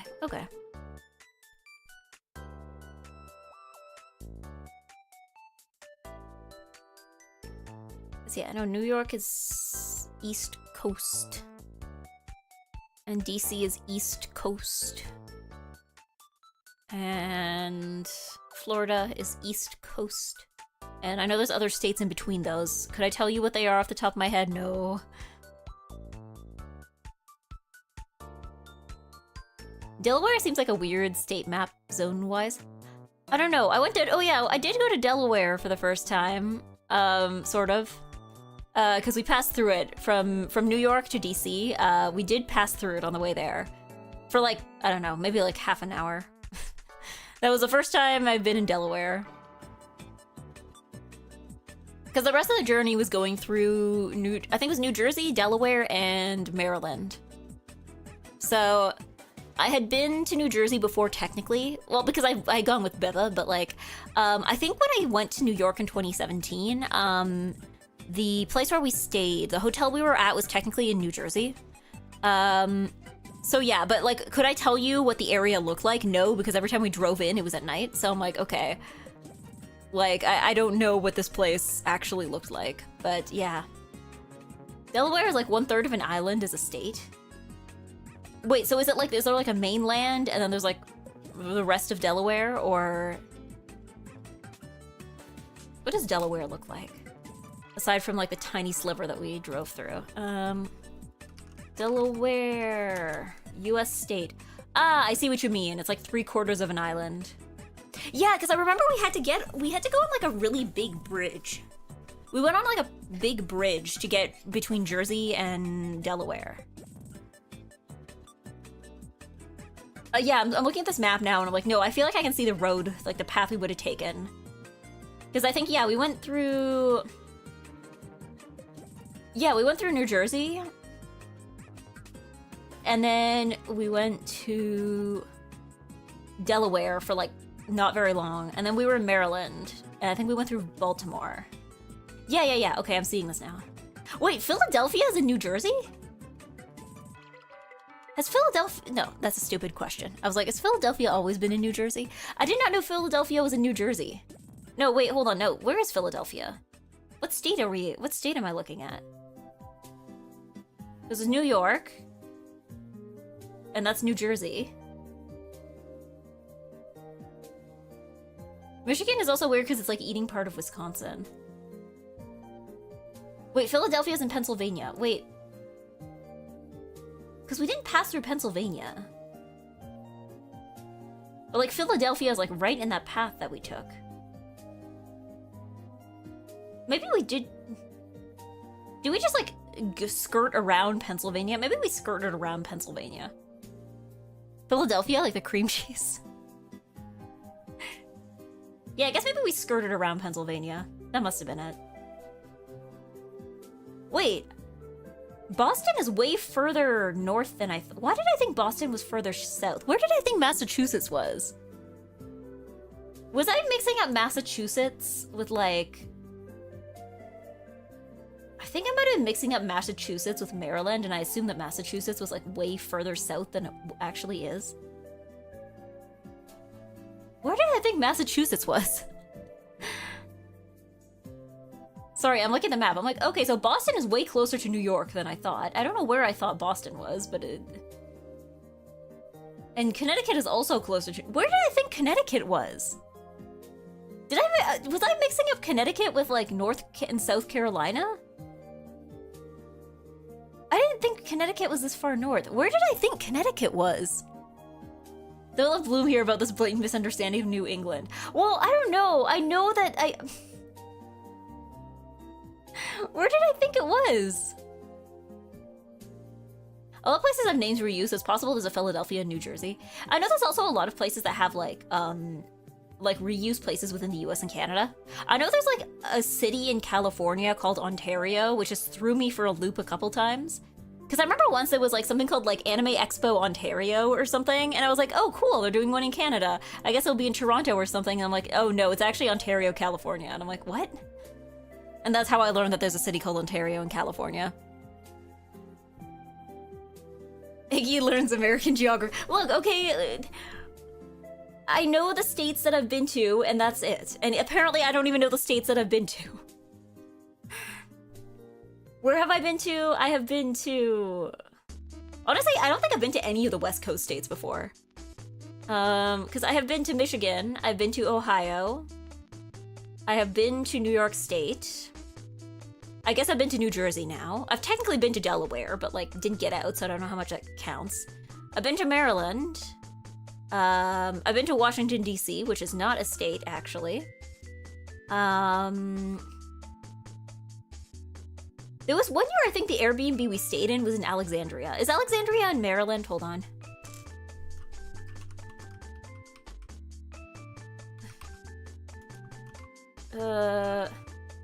Where's Alexandria? Okay, technically I've been to Virginia. Because I think we stayed in Alexandria one year, so I've technically been to Virginia. I have not been anything, and then, like, I think the only thing south of Virginia that I've been to is Florida. Because I went to Disney World a couple times with my family. Yeah, I've never been to anything on the West Coast. I've been onto the West Coast of Canada, not of the States. Yeah. Nova barely counts. Okay, but, like, in terms of strict geography, like... Imagine living in that small section in Idaho. Where's Idaho? There's Idaho. There is, what's in Idaho? Boise, that's a name I've heard before. There's a city in called Moscow. Where is this? I think it's in Idaho? There's a city called Moscow in Idaho? Yeah, it was on the East Coast. Oh, there's only 3 states that are, like, literally on the East Coast. That's interesting. So I'm looking here, there's Washington State, then there's Oregon, and then there's California. Oh, there's only, like, 3 states, and then, like, sorry, on West Coast, and then East Coast there's, like, a bajillion tiny states. Interesting. Okay.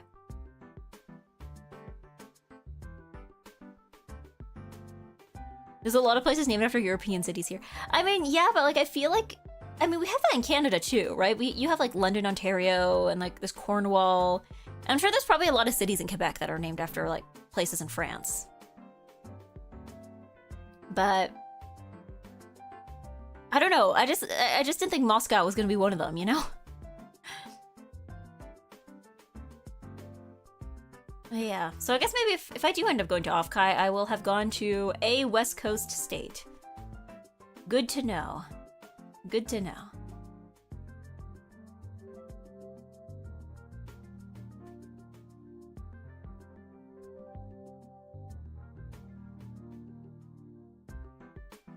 Alright, we just need one more person. Ever wonder where Little Britain and Old Zealand is?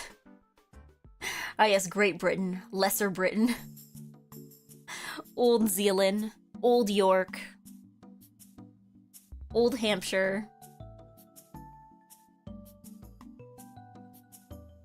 In my state there's a town called Normal, Ottawa, Champaign, Frankfort, not to be confused with Frankfort, Kentucky. Springfield is not to be confused with the other 8 cities called Springfield. Isn't that why they called the city in The Simpsons Springfield? Because like, isn't there like every state has like at least one municipality called Springfield?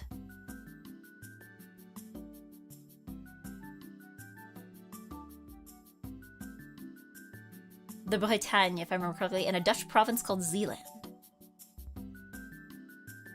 Yeah, there's a ton. Cause yeah, I don't think Canada has many like repeat city names.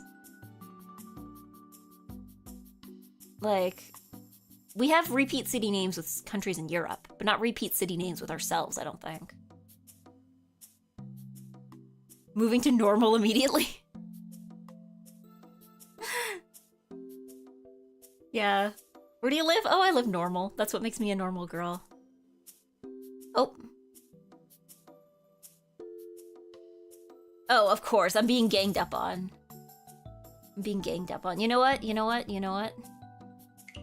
You know what? I'll give in to peer pressure. There we go. I'm giving in to peer pressure.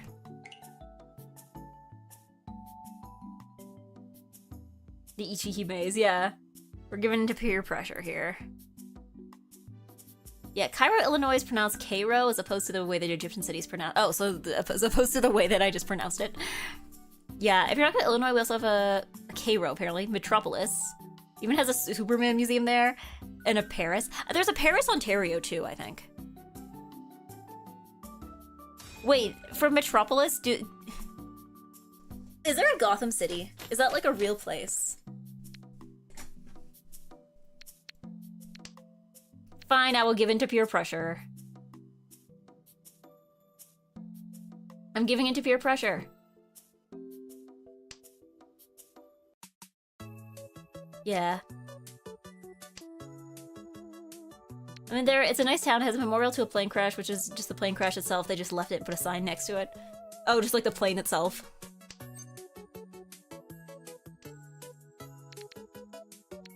Actually, okay, something that still threw me off about the States that, like, I should have expected, but, like, you guys have so many 9/11 memorials. Like, I understand the importance of the event, but, like, you guys have so many of them. Even in places that, like, were not remotely close to New York. Like, it's one thing in New York and New Jersey, but, like, you guys have so many of them.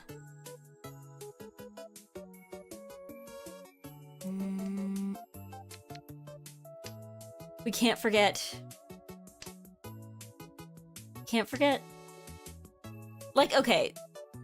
I think it was also weird being in New York, because, like, I remember at one point, Bodega was like, okay, there's a place I need to take you. We need to take a picture here and send it to our friends. And I was like, okay, where is it? And then she takes me to the 9/11 museum. I'm like, Beba, please. Beba, please. Eggy mocking a national tragedy. Well, I don't know. I think it's kind of weird as a Canadian because, like, okay. So, like, I was born before 9/11 happened, but, like, I don't know. I was very young when it happened, so it's not like I would have known exactly what was happening at the time. But I think the thing is that, like, it's not like 9/11 didn't affect Canada, but, like, we don't have 9/11 monuments, really. Not that many in Canada, if we have any at all. Because to me, it's like one of those things where it's like, I feel like growing up, I heard 9/11 jokes more than I heard actual, like, sincere things about 9/11. So to me, I have to remember, like, oh yeah, this is still considered a serious thing. It's just that, like, by the time I was old enough to, like, know what it was, I feel like it had already been banished in Canada to, like, the realm of jokes. So, like, we probably have a 9/11 memorial somewhere, but we don't have nearly as many as you guys do. Which, I mean, makes sense, because, like, it happened in your country, not here.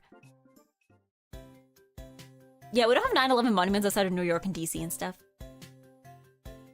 Because, like, I mean... I feel like I've seen, like, Pikmin Bloom postcards of 9/11 monuments from other places, though.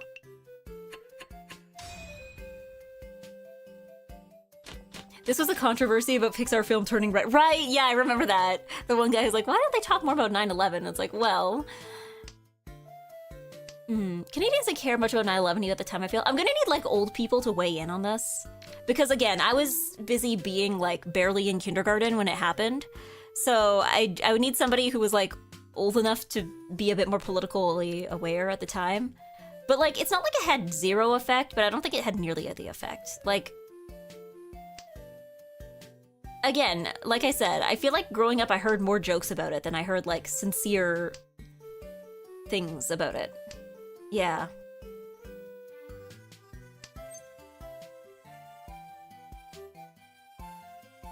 But then again, maybe by the time I was old enough to understand what it was, then, like, maybe it had just time had like thrown it into the jokes category. Yeah. Beechwood Cemetery, Ottawa, Ontario, home to Canada's National 9/11 Memorial, specifically. And then Manitoba features a memorial with steel girders from Ground Zero, shared with the US. Oh, is it like along the border? It had a huge effect. This country became insanely Islamophobic. Yeah, like I said, I'm not saying it had no effect, but like... 24 Canadians killed Eggy sure brought it home, didn't... Like I said, it didn't have, like, zero effect, but I don't think it had quite the effect it had in the States. But yeah, like... Again, it is a tough line to walk, because it's like, I don't want to be, like, insensitive, but also, I have to say, I did... So when I landed at Newark, at the airport, there was, like, banners promoting, like, the, like, there was stuff up promoting, like, the New Jersey Hall of Fame, right?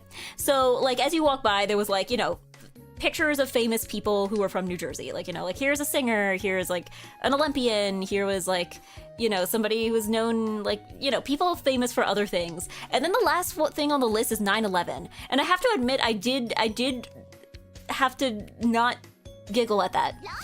I don't know why. It was just, like, a weird thing to put at the end. Like, it makes sense for it to be there.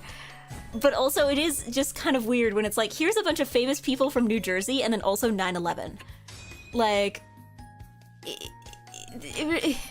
it just seemed weird and out of place to me, but also it's not, like, that out of place.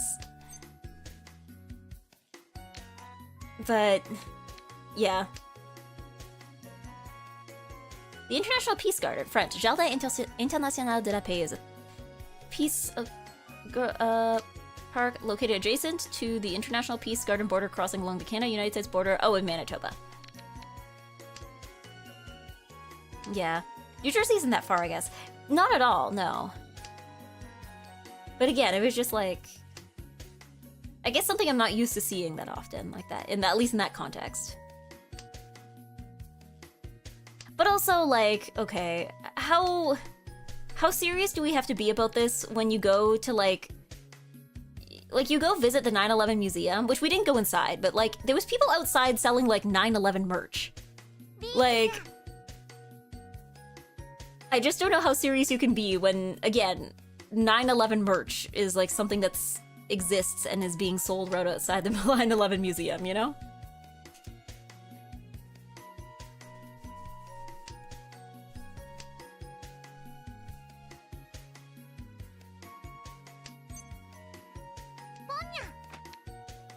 Yeah, back in this chat's full of wall text. What did you do this time? 9/11, I guess. Yeah, having every US citizen visit takes a while, perhaps. The best piece of 9/11 merch is the Hooter spin. Yeah, I think there was, I also think it's kind of interesting because it's like... At the location where the World Trade Center used to be, it's like they built two things, and like one of them is a museum, and the other thing is a shopping mall. I don't think it's like directly on top of the where it was, but like there's a shopping mall right next to it now. Political events. It just wanna say that's a big coincidence that one of those happened the moment NiceEggy went on a travel. Well, what was I supposed to do?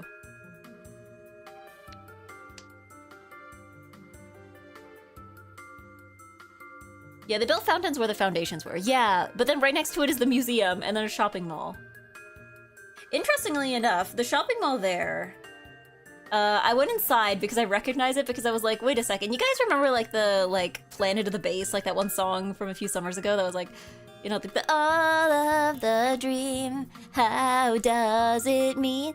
Okay, so that was filmed in that mall. Like the first video of it where they're dancing in that like white building, that's the building. And I'm like, I hate that that's the thing that I recognize.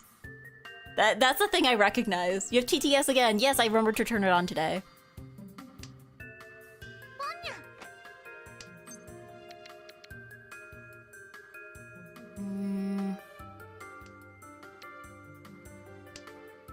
In New York City? Yeah, in New York City. EGGY magic. I mean, it's a neat looking mall. Like, we passed through it.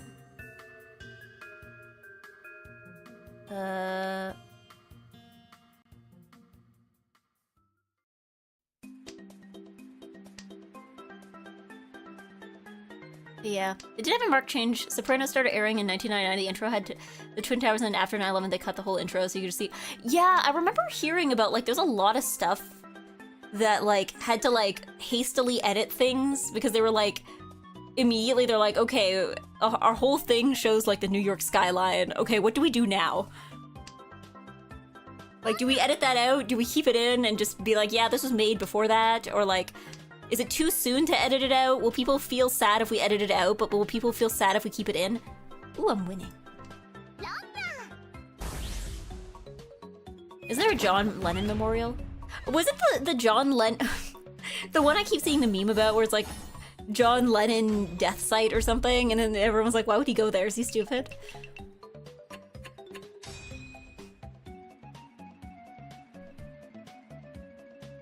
Yeah, Lilo and Stitch had a plane that looked like 9/11 planes. They had to hijack in the movie. They had to get... Yeah, did they have to change it to like a mountain or something? I heard about that. I think I was told there was also a part of... Which Metal Gear game is it that takes place in New York? Apparently there was something that had to be changed in one of the Metal Gear games. Because we were in an Uber at some point, then we passed a bridge, and Bodega's like, it's the bridge that Snake jumps off to get onto the boat. From, is it? Yeah, Metal Gear Solid 2, yeah. Bodega's like, yeah, this is the bridge that Snake jumps off in Metal Gear Solid 2. And I'm like, oh, okay.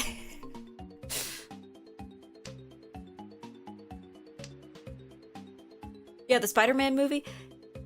Yeah, well, I mean, New York is like a really common setting for like movies in general, I feel, right?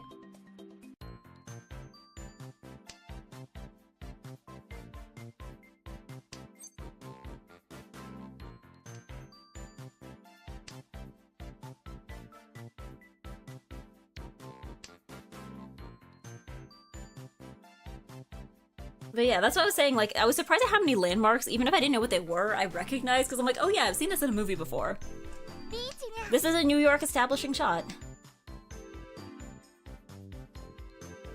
People aren't going to know this movie takes place in New York if we don't show the Statue of Liberty.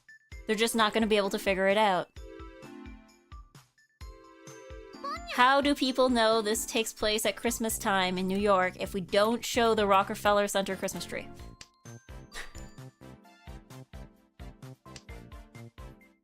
We have to show Times Square.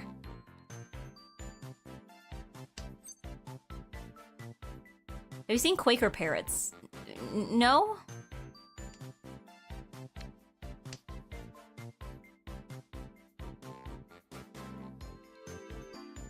There was a movie in the 80s, they talked about the Twin Tower attacks, but people don't realize it's been attacked many times before 9/11. I was told there was like a song that also references like an attack on the towers that was made in like the 90s. That people also have to remind like, oh yeah, there was another thing. There was another thing that happened there before. If you thought about visiting the Statue of Liberty, we saw it from very, very, very far away when we were on the High Line. But it would, again, you gotta take a boat to get to it and stuff. Another thing I found out is the reason why it's green is because of like it's like corroded, like the bronze is corroded. But like now it's green. They can't exactly like change it back. Like they can't really like try to like clean it up because then it will be bronze again and people will be like, "What? No, it's green." Yeah, the copper oxidized. But now it's like, yeah, that's just what it looks like now. Like if you try to like clean it up and like undo the damage, then it's like it's just not going to be recognizable anymore, which I think is interesting. It's like the damage is what makes it notable.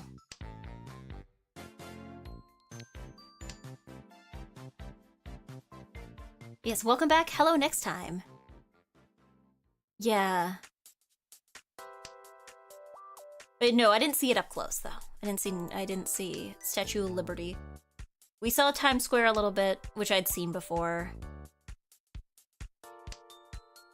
Didn't go to Central Park because it was still cold.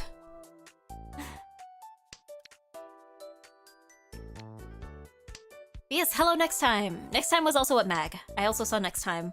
Not for very long this year, but for a whole 5 minutes, I think.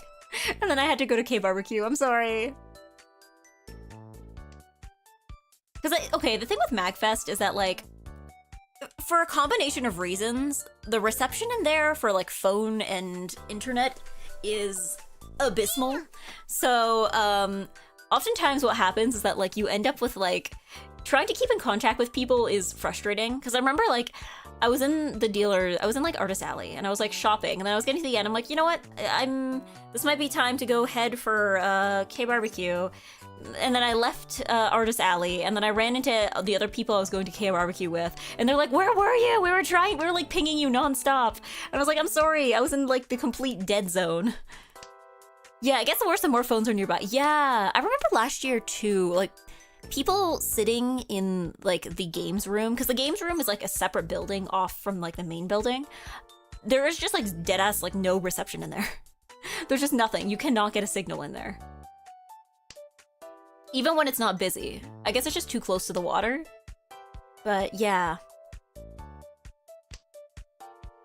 Like, it's... That's, like, my one complaint with MagFest, and they have no way of fixing that. It's just, like, yeah. The connection there...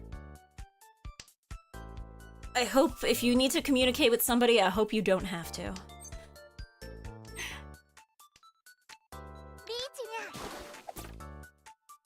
Yeah, I've seen it happen at Offkai 2024 due to the smaller venue.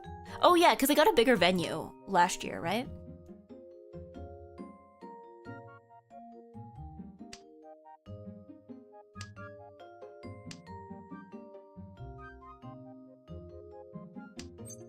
Ooh!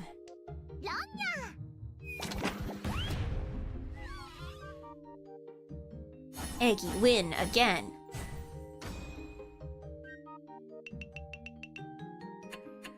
Not in 4th anymore. Let's go. We're in South. We're in South.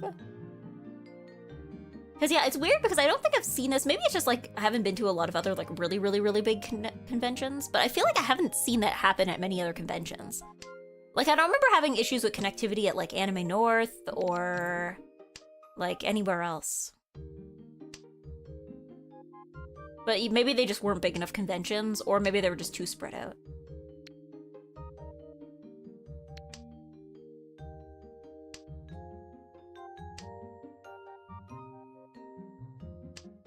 But yes, I enjoyed New York City very much. I would like to go back again. I would love to have another New York visit, because we didn't even get to do all the things that Bodega wanted to do. Yeah. Meanwhile, the Magfest Expo Zone is also a single black hole since it's also underneath 2 floors of panel rooms. Oh, right. Is it like underground? Oh, right.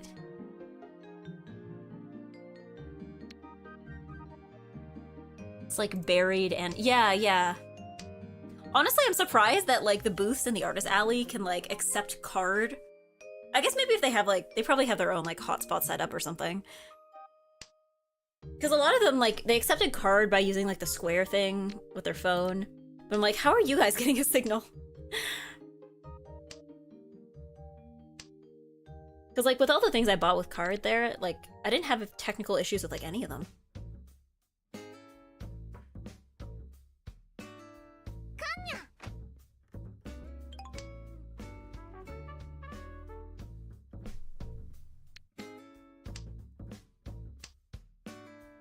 Yeah, there's private Wi-Fi. Okay, that's probably what they were using then. Probably, I imagine, like, the arcade games were using that as well. Yeah, South game, let's go. No, we're let's going enough. We're going enough. We've gone enough. I think the next game will probably be the last one, because I do, like I said, I do need to do groceries today. And, like, my suitcase is literally still, like, I haven't unpacked anything yet. My suitcase is, like, in the corner, just, like, sitting there.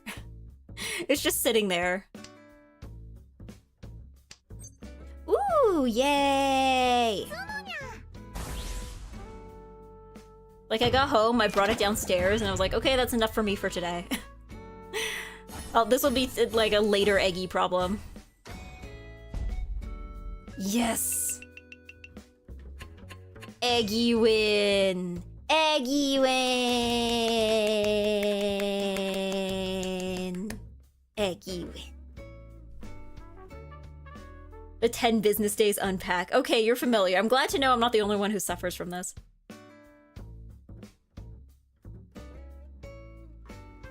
There we go. Thank you for playing. EGGY win, finally. I swear I know how to play Mahjong. But yeah, yeah, my suitcase is just standing there. Because, like, most of the things I needed are not in my suitcase. I guess I should probably take my makeup stuff out. I feel like most of the stuff I had to bring that's, like, actually important was in the carry-on. The suitcase is mostly clothes. And also, like, the tiny amount of umeshu. But also, like, I did some laundry when I was there, so I know some of the stuff in my suitcase is clean. I just need to figure out what. Like, because, like, our Airbnb had laundry, so I did do some washing, because otherwise I would have run out of, like, socks and stuff. But yes. It was... Good job, Ichihime, Ichihime, Ichihime, and Ichihime.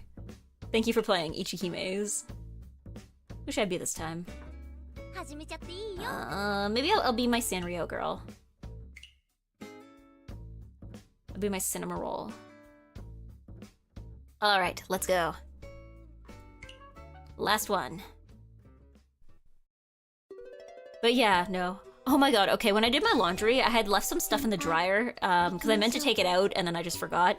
And then, Zia messaged me, she's like, okay, I'm just gonna put this stuff on your bed, and I was like, oh, okay. And then when I came back, I was expecting it to just be like a pile of stuff on my bed, but no, Zia folded it. And I was like, you didn't have to do that! And she's like, I didn't even fold it nicely, and I'm like, yeah, but like, you folded it just like in general. Like, all my stuff was folded nicely. I'm like, ah, you didn't have to do that. I don't even do that for myself.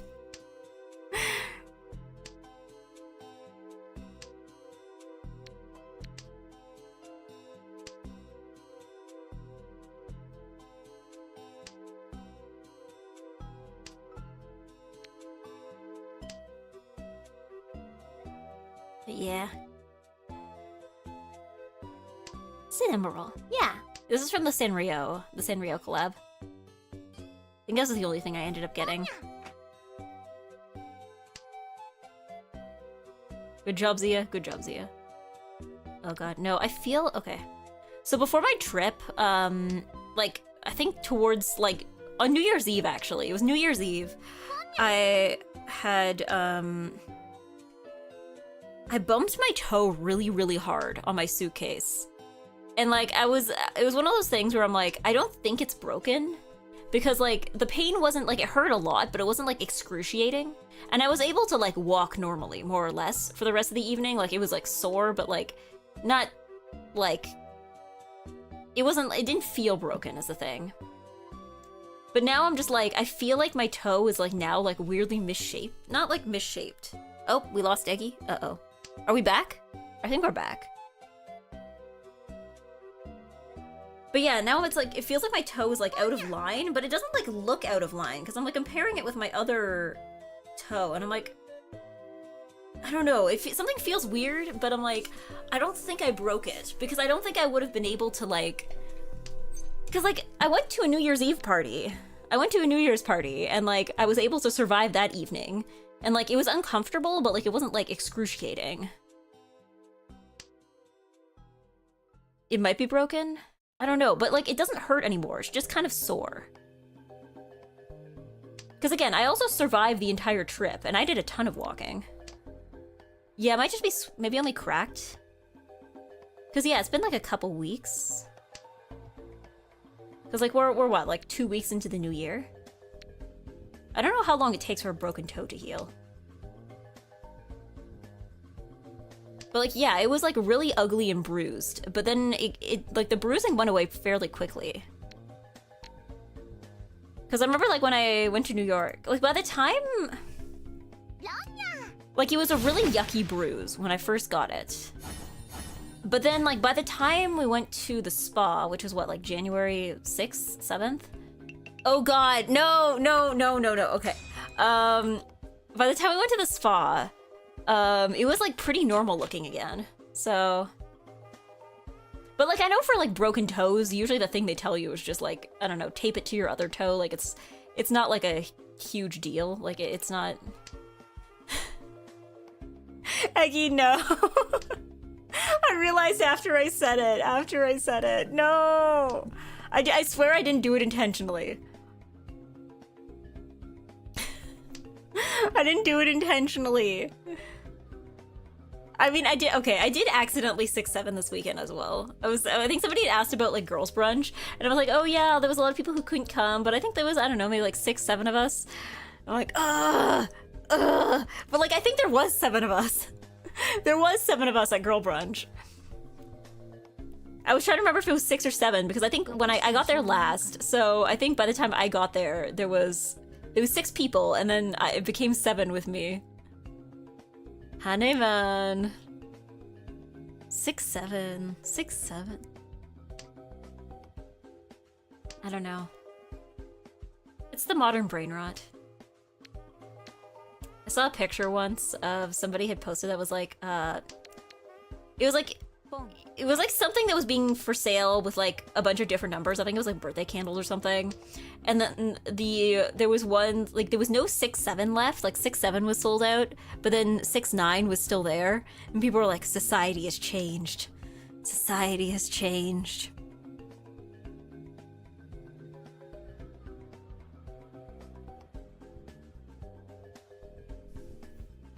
The age of 6'9" is over. The age of 6'7" has begun.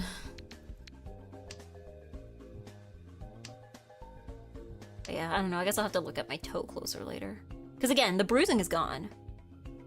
It looks entirely normal. It just feels weird.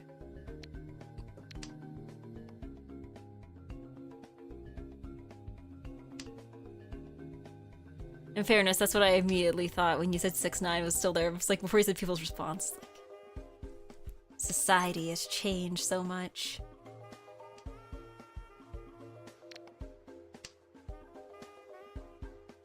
Just can't keep up with the times.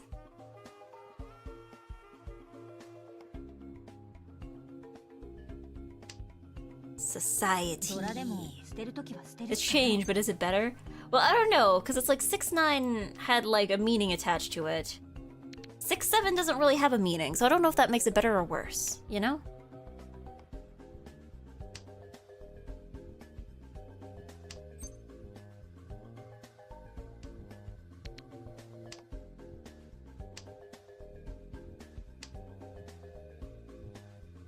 Society.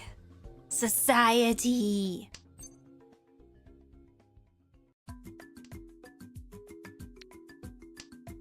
6-7 started as an attempt at a crypto scam. Well, clearly it didn't work because we got something different instead. Wasn't it a basketball thing? I thought it was like a basketball thing or some kind of sports thing.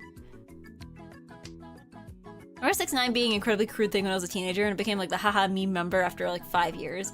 Well, I don't know. I think it's crude, but like in the way that like, I guess like 420 was like the other silly number, right? Because people are like, haha, weed number. Weed number. Are you kidding me? All of them? No, I'm gonna take that risk. I'll take that risk. Cause yeah, people are like, haha, weed number, weed number. But like, I guess it's no different than 69 being like, haha, sex number, haha.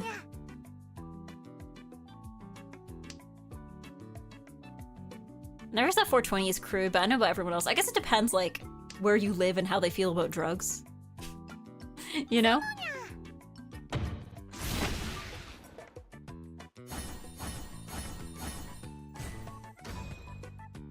Because, like, to me, like, 69 feels about as vulgar as being like, haha, boobies. Like, it's like, yeah, a little bit vulgar. Like, maybe don't say it in front of your parents, but, like, you know, it's not, like, indecent, you know?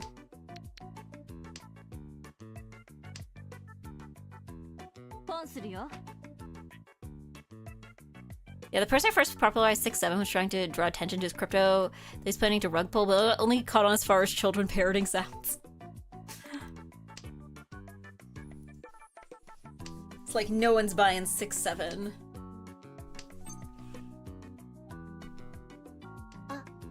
Everyone's just saying it, no one's buying it. This is the one who went to a Korean sauna.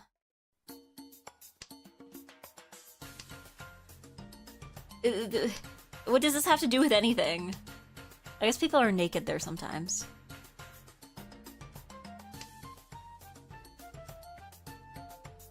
But like, I don't know, you can be naked without it being scandalous, you know? There are plenty of reasons to be naked that are not scandalous, you know? You know, I take off all my clothes when I have a shower. I'm sorry if that's too much for you.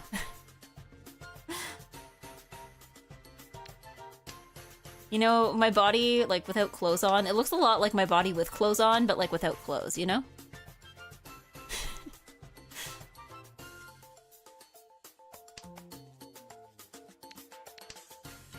Imagine taking a shower while clothed. I mean, I guess maybe you... I mean, technically, like, if you, like, you know, rinse yourself off before going in a swimming pool when you have your swimsuit on, I guess that technically counts as, like, clothed shower, because, like, that is clothes, but...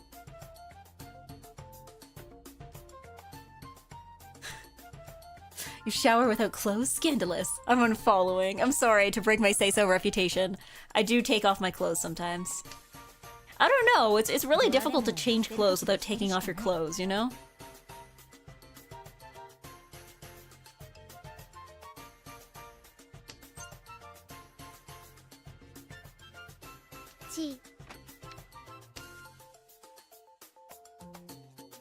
Yeah. Good reasons to be naked in view of the public. War, firebomb, animal person, attack. I'm sorry, what? Now I'm more confused. Like, I mean, I guess maybe if you're, like, in a fire and your clothes burned off. But, like... I don't know, like, animal person attack. Are you trying to, like, scare them off by taking all your clothes off? I'm confused. I'm confused. We might be talking past each other. I'm just like, I'm confused.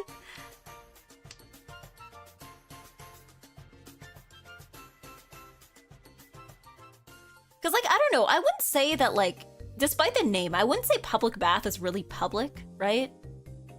Because, like, yeah, you're naked in front of other people, but, like, I would say that the level of nudity in there is, like, about on par with maybe a change room. Like, there might be some especially confident people who are just, like, walking around. But, like, most people, when they're not in a shower or when they're not, like, in a bath, they will just, like, walk around with a towel. Yeah, like, usually the etiquette is, 1, don't stare at people, 2, use a towel when you're like not in a bath. 3, don't take your towel into the bath, like, and don't get your hair in the water if you can help it. Yeah. Shower before entering the hot bath. I did a whole stream about this, actually. I think I have a whole slideshow about it. Because, yeah, it's like, shower before entering the bath. Make sure all the soap is rinsed off. Make sure your hair doesn't get in the water. Don't take your towel in the water.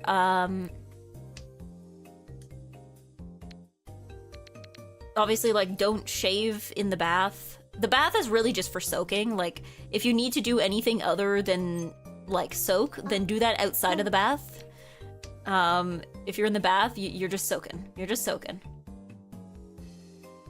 I hope they sanitize those towels hard. I mean, they wash them the same way they do anywhere else.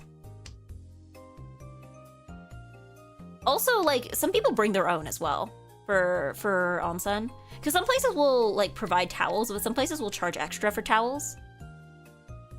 Like, the Korean spa me and Bobeba went to, it provided towels, but, like, I know in Japan, there was a lot of places that would charge, like, an extra fee for towels. Kind of in the same way that, like...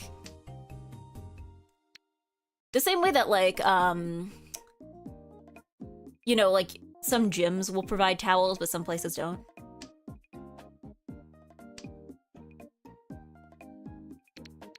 Okay. Shaving your legs in the public sauna. Power move or degenerate behavior. I would say bad. Don't do that. Also, again, the saunas that I went to, you weren't naked in the sauna. Also, why would you do that in the sauna? There's no water in the sauna. You do that in the... well, I don't think you would do that there. That's not really the place for it. But if you had to do it in one place, it would be the bath area. It would be the shower area. It wouldn't be... You wouldn't do that in... You wouldn't do that in the saunas. There's no water for it. I mean, you could, but you'd probably be going ow, ow, ow, ow, ow, ow, ow. But yeah, no, most places, like, both the one that we went to, but also all the ones I went to in Japan, like, no shaving. They also say don't wash. It's one of those things I'm like, I don't know what situation happened that they had to put this up, but there was another one, I saw signs at some places that were like, don't do your laundry in the bath area.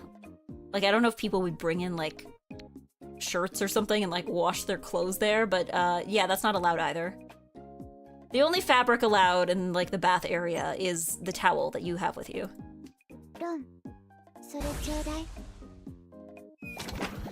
But in a way, honestly, I think that actually, like... Because the whole idea is that it keeps it cleaner. Because it's easier if someone is showering and then getting into the bath.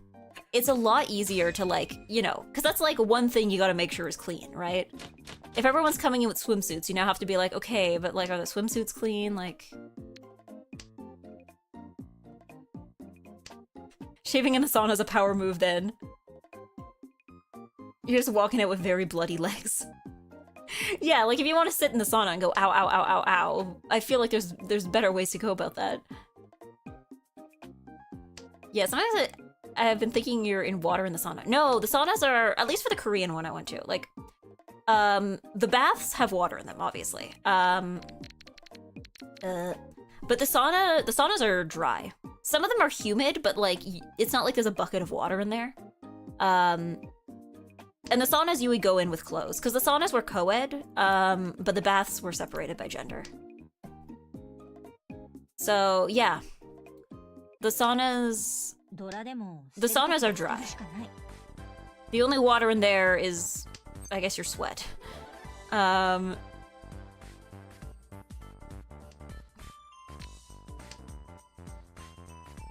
Because the other thing, too, is even for, like, saunas I've been to, all sorts of saunas that I've been to,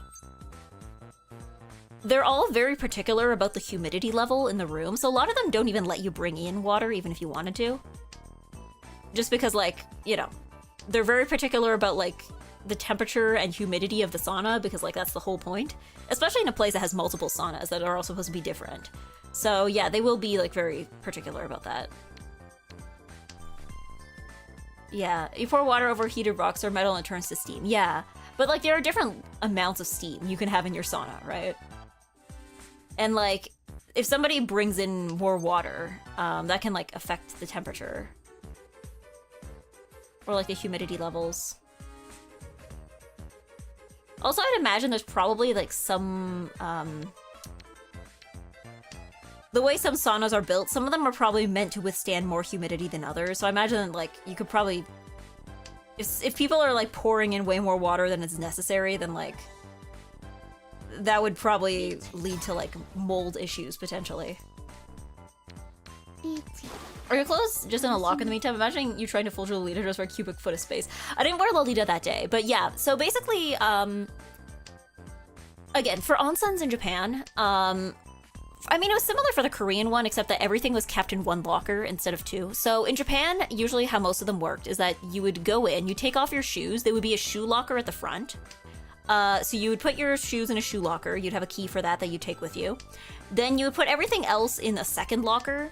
Basically, they have you take off the shoes so that it keeps the locker room clean. But, you know, you go in, you pay for your entry, then you put your clothes and such in the regular locker, and then you'd have the regular locker key with you as well. And then, yeah, then you go, you know, do your washing. And then you get out, you like, you know, dry your hair and stuff, such as one does. And then you go back and get your stuff, and then you take your shoes on the way out.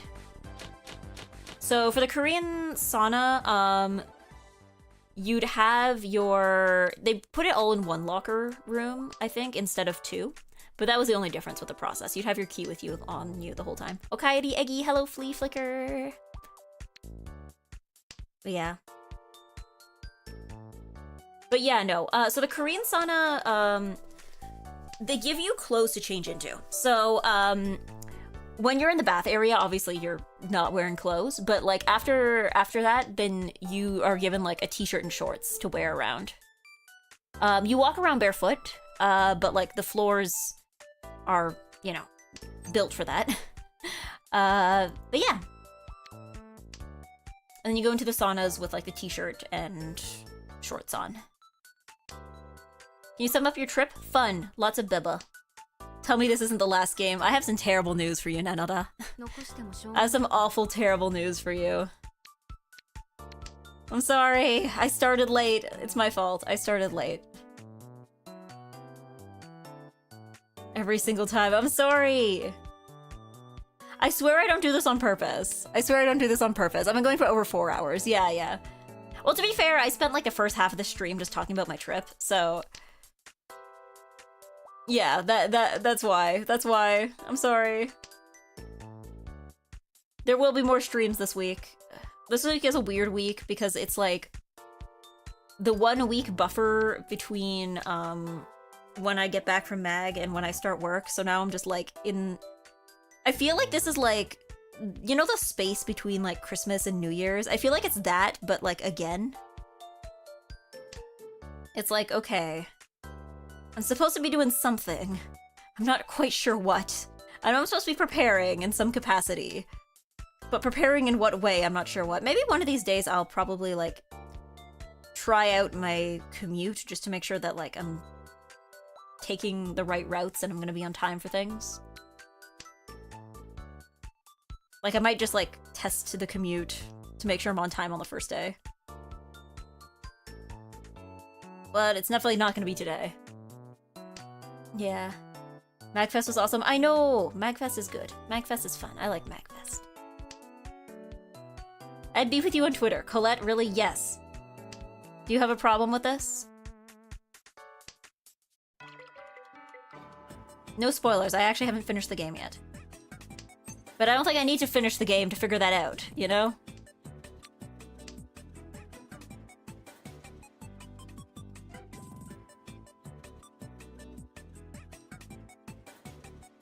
Rain 7 days of the week? Nah. No. Incorrect. Wrong. Do I have... Can I give any, like, solid proof as to why I prefer one over the other? No. I just do. I've only started Symphonia 3 separate times. I'm only on the most recent attempt to get past the halfway point. I love JRPGs, but it feels like a slog. Yeah, I started it on the very, very strong recommendation of a friend, but, because I tried other Tales games, I tried Vesperia, and I was like, I did not understand the combat system at all, but I think I will give it another shake now that I kind of understand how the series works. Like, but that's because I had somebody sit down with me and be like, okay, no, this is how you gotta do this during battles, and like...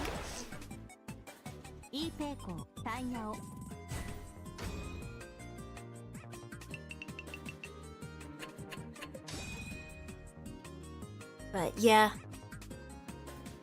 Nope, I prefer Colette. I saw exactly 2 plot twists cumulatively and the rest was predictable. I mean, I've been wrong about some things. There's some things I've been spoiled on. I have been spoiled on certain things. But on the other hand, this is also my very first Tales game, so like, maybe this is one of those things where like, you can know how the plots work if you played the other ones. I haven't played that many JRPGs now that I think of it. I think it's more just like, you have to try a little harder to sell a JRPG to me, I think. Because for me, it's like, I feel like aesthetically, there's a lot of, like, JRPGs tend to have like a very distinct aesthetic to them, right? Like, you can immediately tell when that's the look that they're going for. And I think because of that, a lot of them look really similar to me. So if somebody, like, I can play a JRPG if someone can, like, solidly sell me on one. It takes more effort, right? It takes more effort than to just be like, look at this other game that looks different. You know anything about Final Fantasy X? All I know is the guy that goes, ha ha ha ha ha ha. That's about all I know. I started 7 because I think it got ported to the Switch, and I don't know, interested in the story, not sure I have a handle on the battle system yet.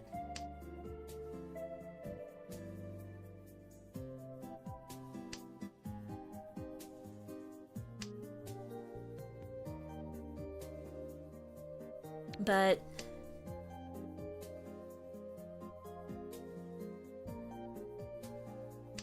yeah, I don't know if great game would recommend. I will take it into account if they have it ported to any system that I actually have. I mean, I guess it's like, what was it for? Like a PS2 or something? The game gets more hate than it deserves. I mean, again, I feel bad because like that's the only thing you know about the game is like the thing that's not even like, apparently not even like an accurate representation of the game. But yeah. Final Fantasy VII was PS1, PS2 original. I'm assuming for 10 is PS2.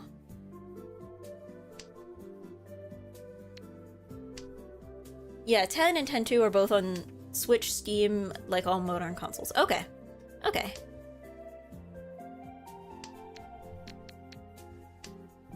Because yeah, I also haven't played, I've heard, okay, this is another one where I'm like, it's gonna take a lot of coaxing to get me to play anything Xenoblade, because I feel like everybody I know who's played Xenoblade is like, this is the greatest game ever made. And then I look at Xenoblade and I'm like, are you sure? Like, just like aesthetically, it does not speak to me at all. Like,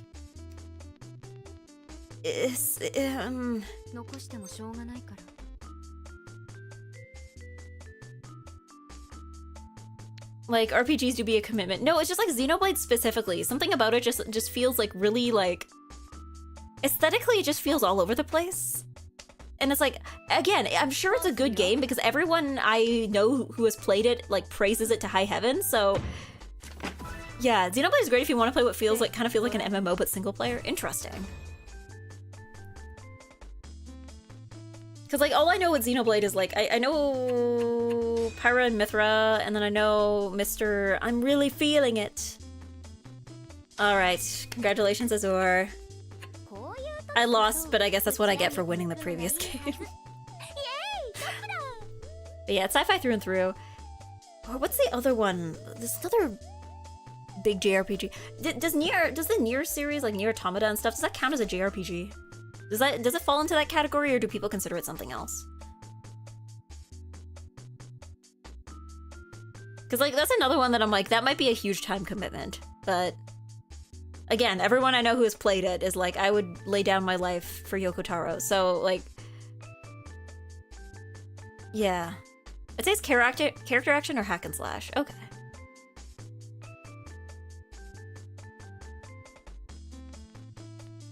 Interesting. Again, I'll play the. You should play Drakengard first. I know there's like a chronological order to them. I did try Nier Automata like way back in the day, but also I am really bad at. I have no sense of direction in games, and Nier Automata has 0 landmarks because all the settings are like a broken wasteland. So I know there was a mini map. The mini map did not help. Yeah. Automata in particular is a Platinum Games action game. Ah, okay. Always play release order. Okay. Which Drakengard? Was it Drakengard? I remember there was some Yoko Taro game where like the final battle is basically a rhythm game. Was that one of the Drakengards? I think it was one of the Drakengards. I remember my friend showing me like a video of it like a long time ago. I don't remember which one it was. Drakengard 3? I mean, I think when she showed this to me, it was like 2016 or something, so it had to be out before then.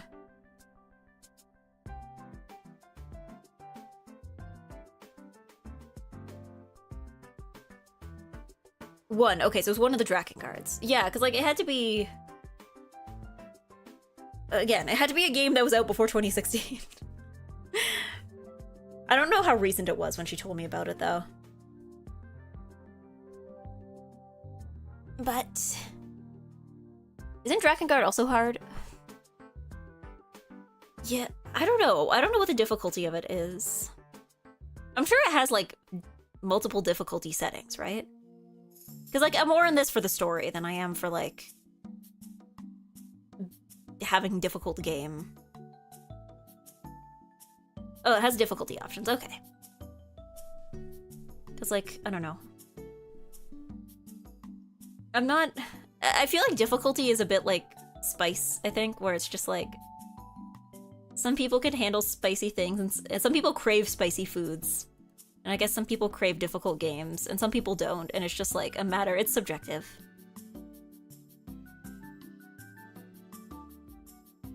All this to say that, like... I don't know. I'm saving Dark Souls for if I ever do a subathon. That's gonna be a subathon goal. Eggy Dark Souls stream.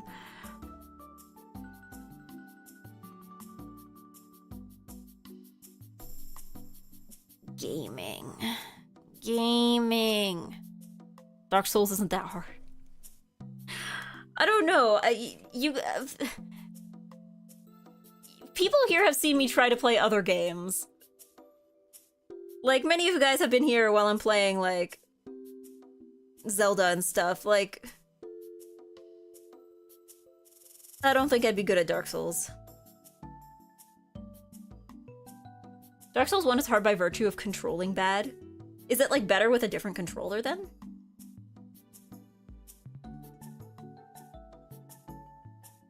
I know Dark Souls 2 is the one that is, like, divisive. I've heard that before. For what reasons, I don't know, but I just know it is divisive, and people either, like, really like it or absolutely hate it.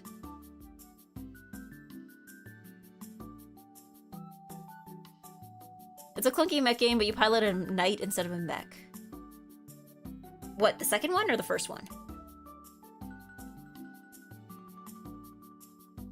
Yeah, Dark Souls 1 is hard by virtue of controlling bad. It's like normal game, but with bad control.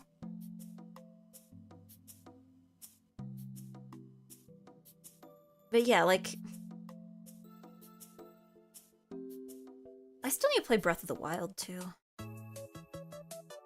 But yeah, all of them, but made Armored Core before making Souls games and brought the experience in with them. Ah, okay.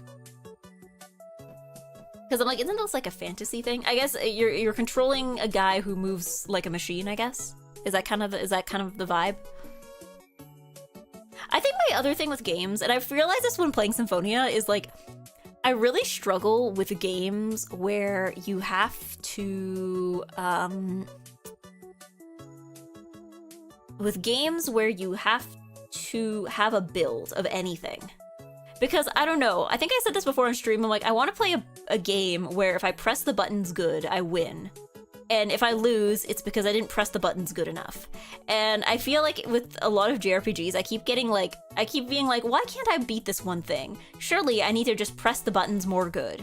And then somebody else will like open up my game and be like, oh my god, why have you not upgraded your equipment? Like, how have you survived this long without upgrading your equipment? And I'm like, oh, I forgot I was supposed to do that. So like, I don't know. It's that kind of thing where I'm like, okay. Is Dark Souls like a press buttons good game? I know there is like builds and items and stuff and like different weapons and such. But like, you do need to build good. Unfortunate. But like, it's both? Okay. Because if I play it, I'm gonna need backseating with the build. Because like, I don't know. Anything that asks me to build something, I'm just like, can I have big number, please? And then that's where it ends. But yeah.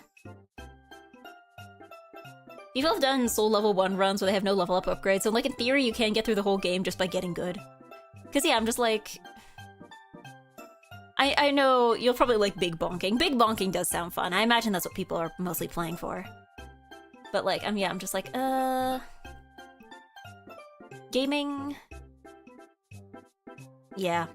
I don't know. I don't know how to build anything. Just need to press buttons good. I want to press buttons good. Alright, let's see who's on, who's rateable. Who is rateable? Let me see, was there... Oh, I was gonna say, I should rate somebody who was at MagFest. Who's on? Oh, Clonk is on. Oh yeah, Clonk was at MagFest. I didn't get to talk to Clonk, like, at all this year, but Clonk was there. Oh, Callie's on. Okay. Yeah, you know what? I'll raid Callie, because Callie was there, and I did get to talk to her for substantially longer than I talked to Clonk. Not that it was Clonk's fault, but the opportunity didn't present itself very well. Yeah, we can raid into Callie. We can raid into Callie. Here we go. Because, like, okay, I think I went... No, I think I saw... The only time I saw Clonk was, the first... It was K-Barbecue 1. But we were seated at different tables. So... It was different. It was different.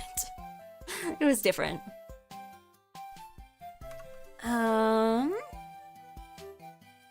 Raid. Kaliko. There we go. All right. What do we? What's our raid? What's our raid? What are we gonna say? Should we just do EGGY raid? I don't remember the last time I raided her, so I'm like, you know what? We're just gonna go with EGGY raid. It's fine. It's fine. I don't have I can't think of anything better. But yeah, thanks for the stream. Have a good night. Thank you. I'll probably have to head to the grocery store because I don't have very many foods in my house. So I will do that. And I will see you later this week. I promise to stream at least one other time this week. I think I will get back to Zelda this week. I think I will, part of EGGY Lock-In 2026, finish Ocarina of Time. Finish Ocarina of Time. So I think if I stream again this week, it will be Ocarina. It will be Ocarina. I promise that. I will not Katamari this week. Or if I Katamari, there will still be Ocarina. It's fine. But the point is that there will be Ocarina. If there's another stream, and there will be, it'll be Ocarina. So, I will be seeing you then. Until then, thank you for being here. Thank you for being nice and good. Happy New Year. And look at my cool end card. Au revoir.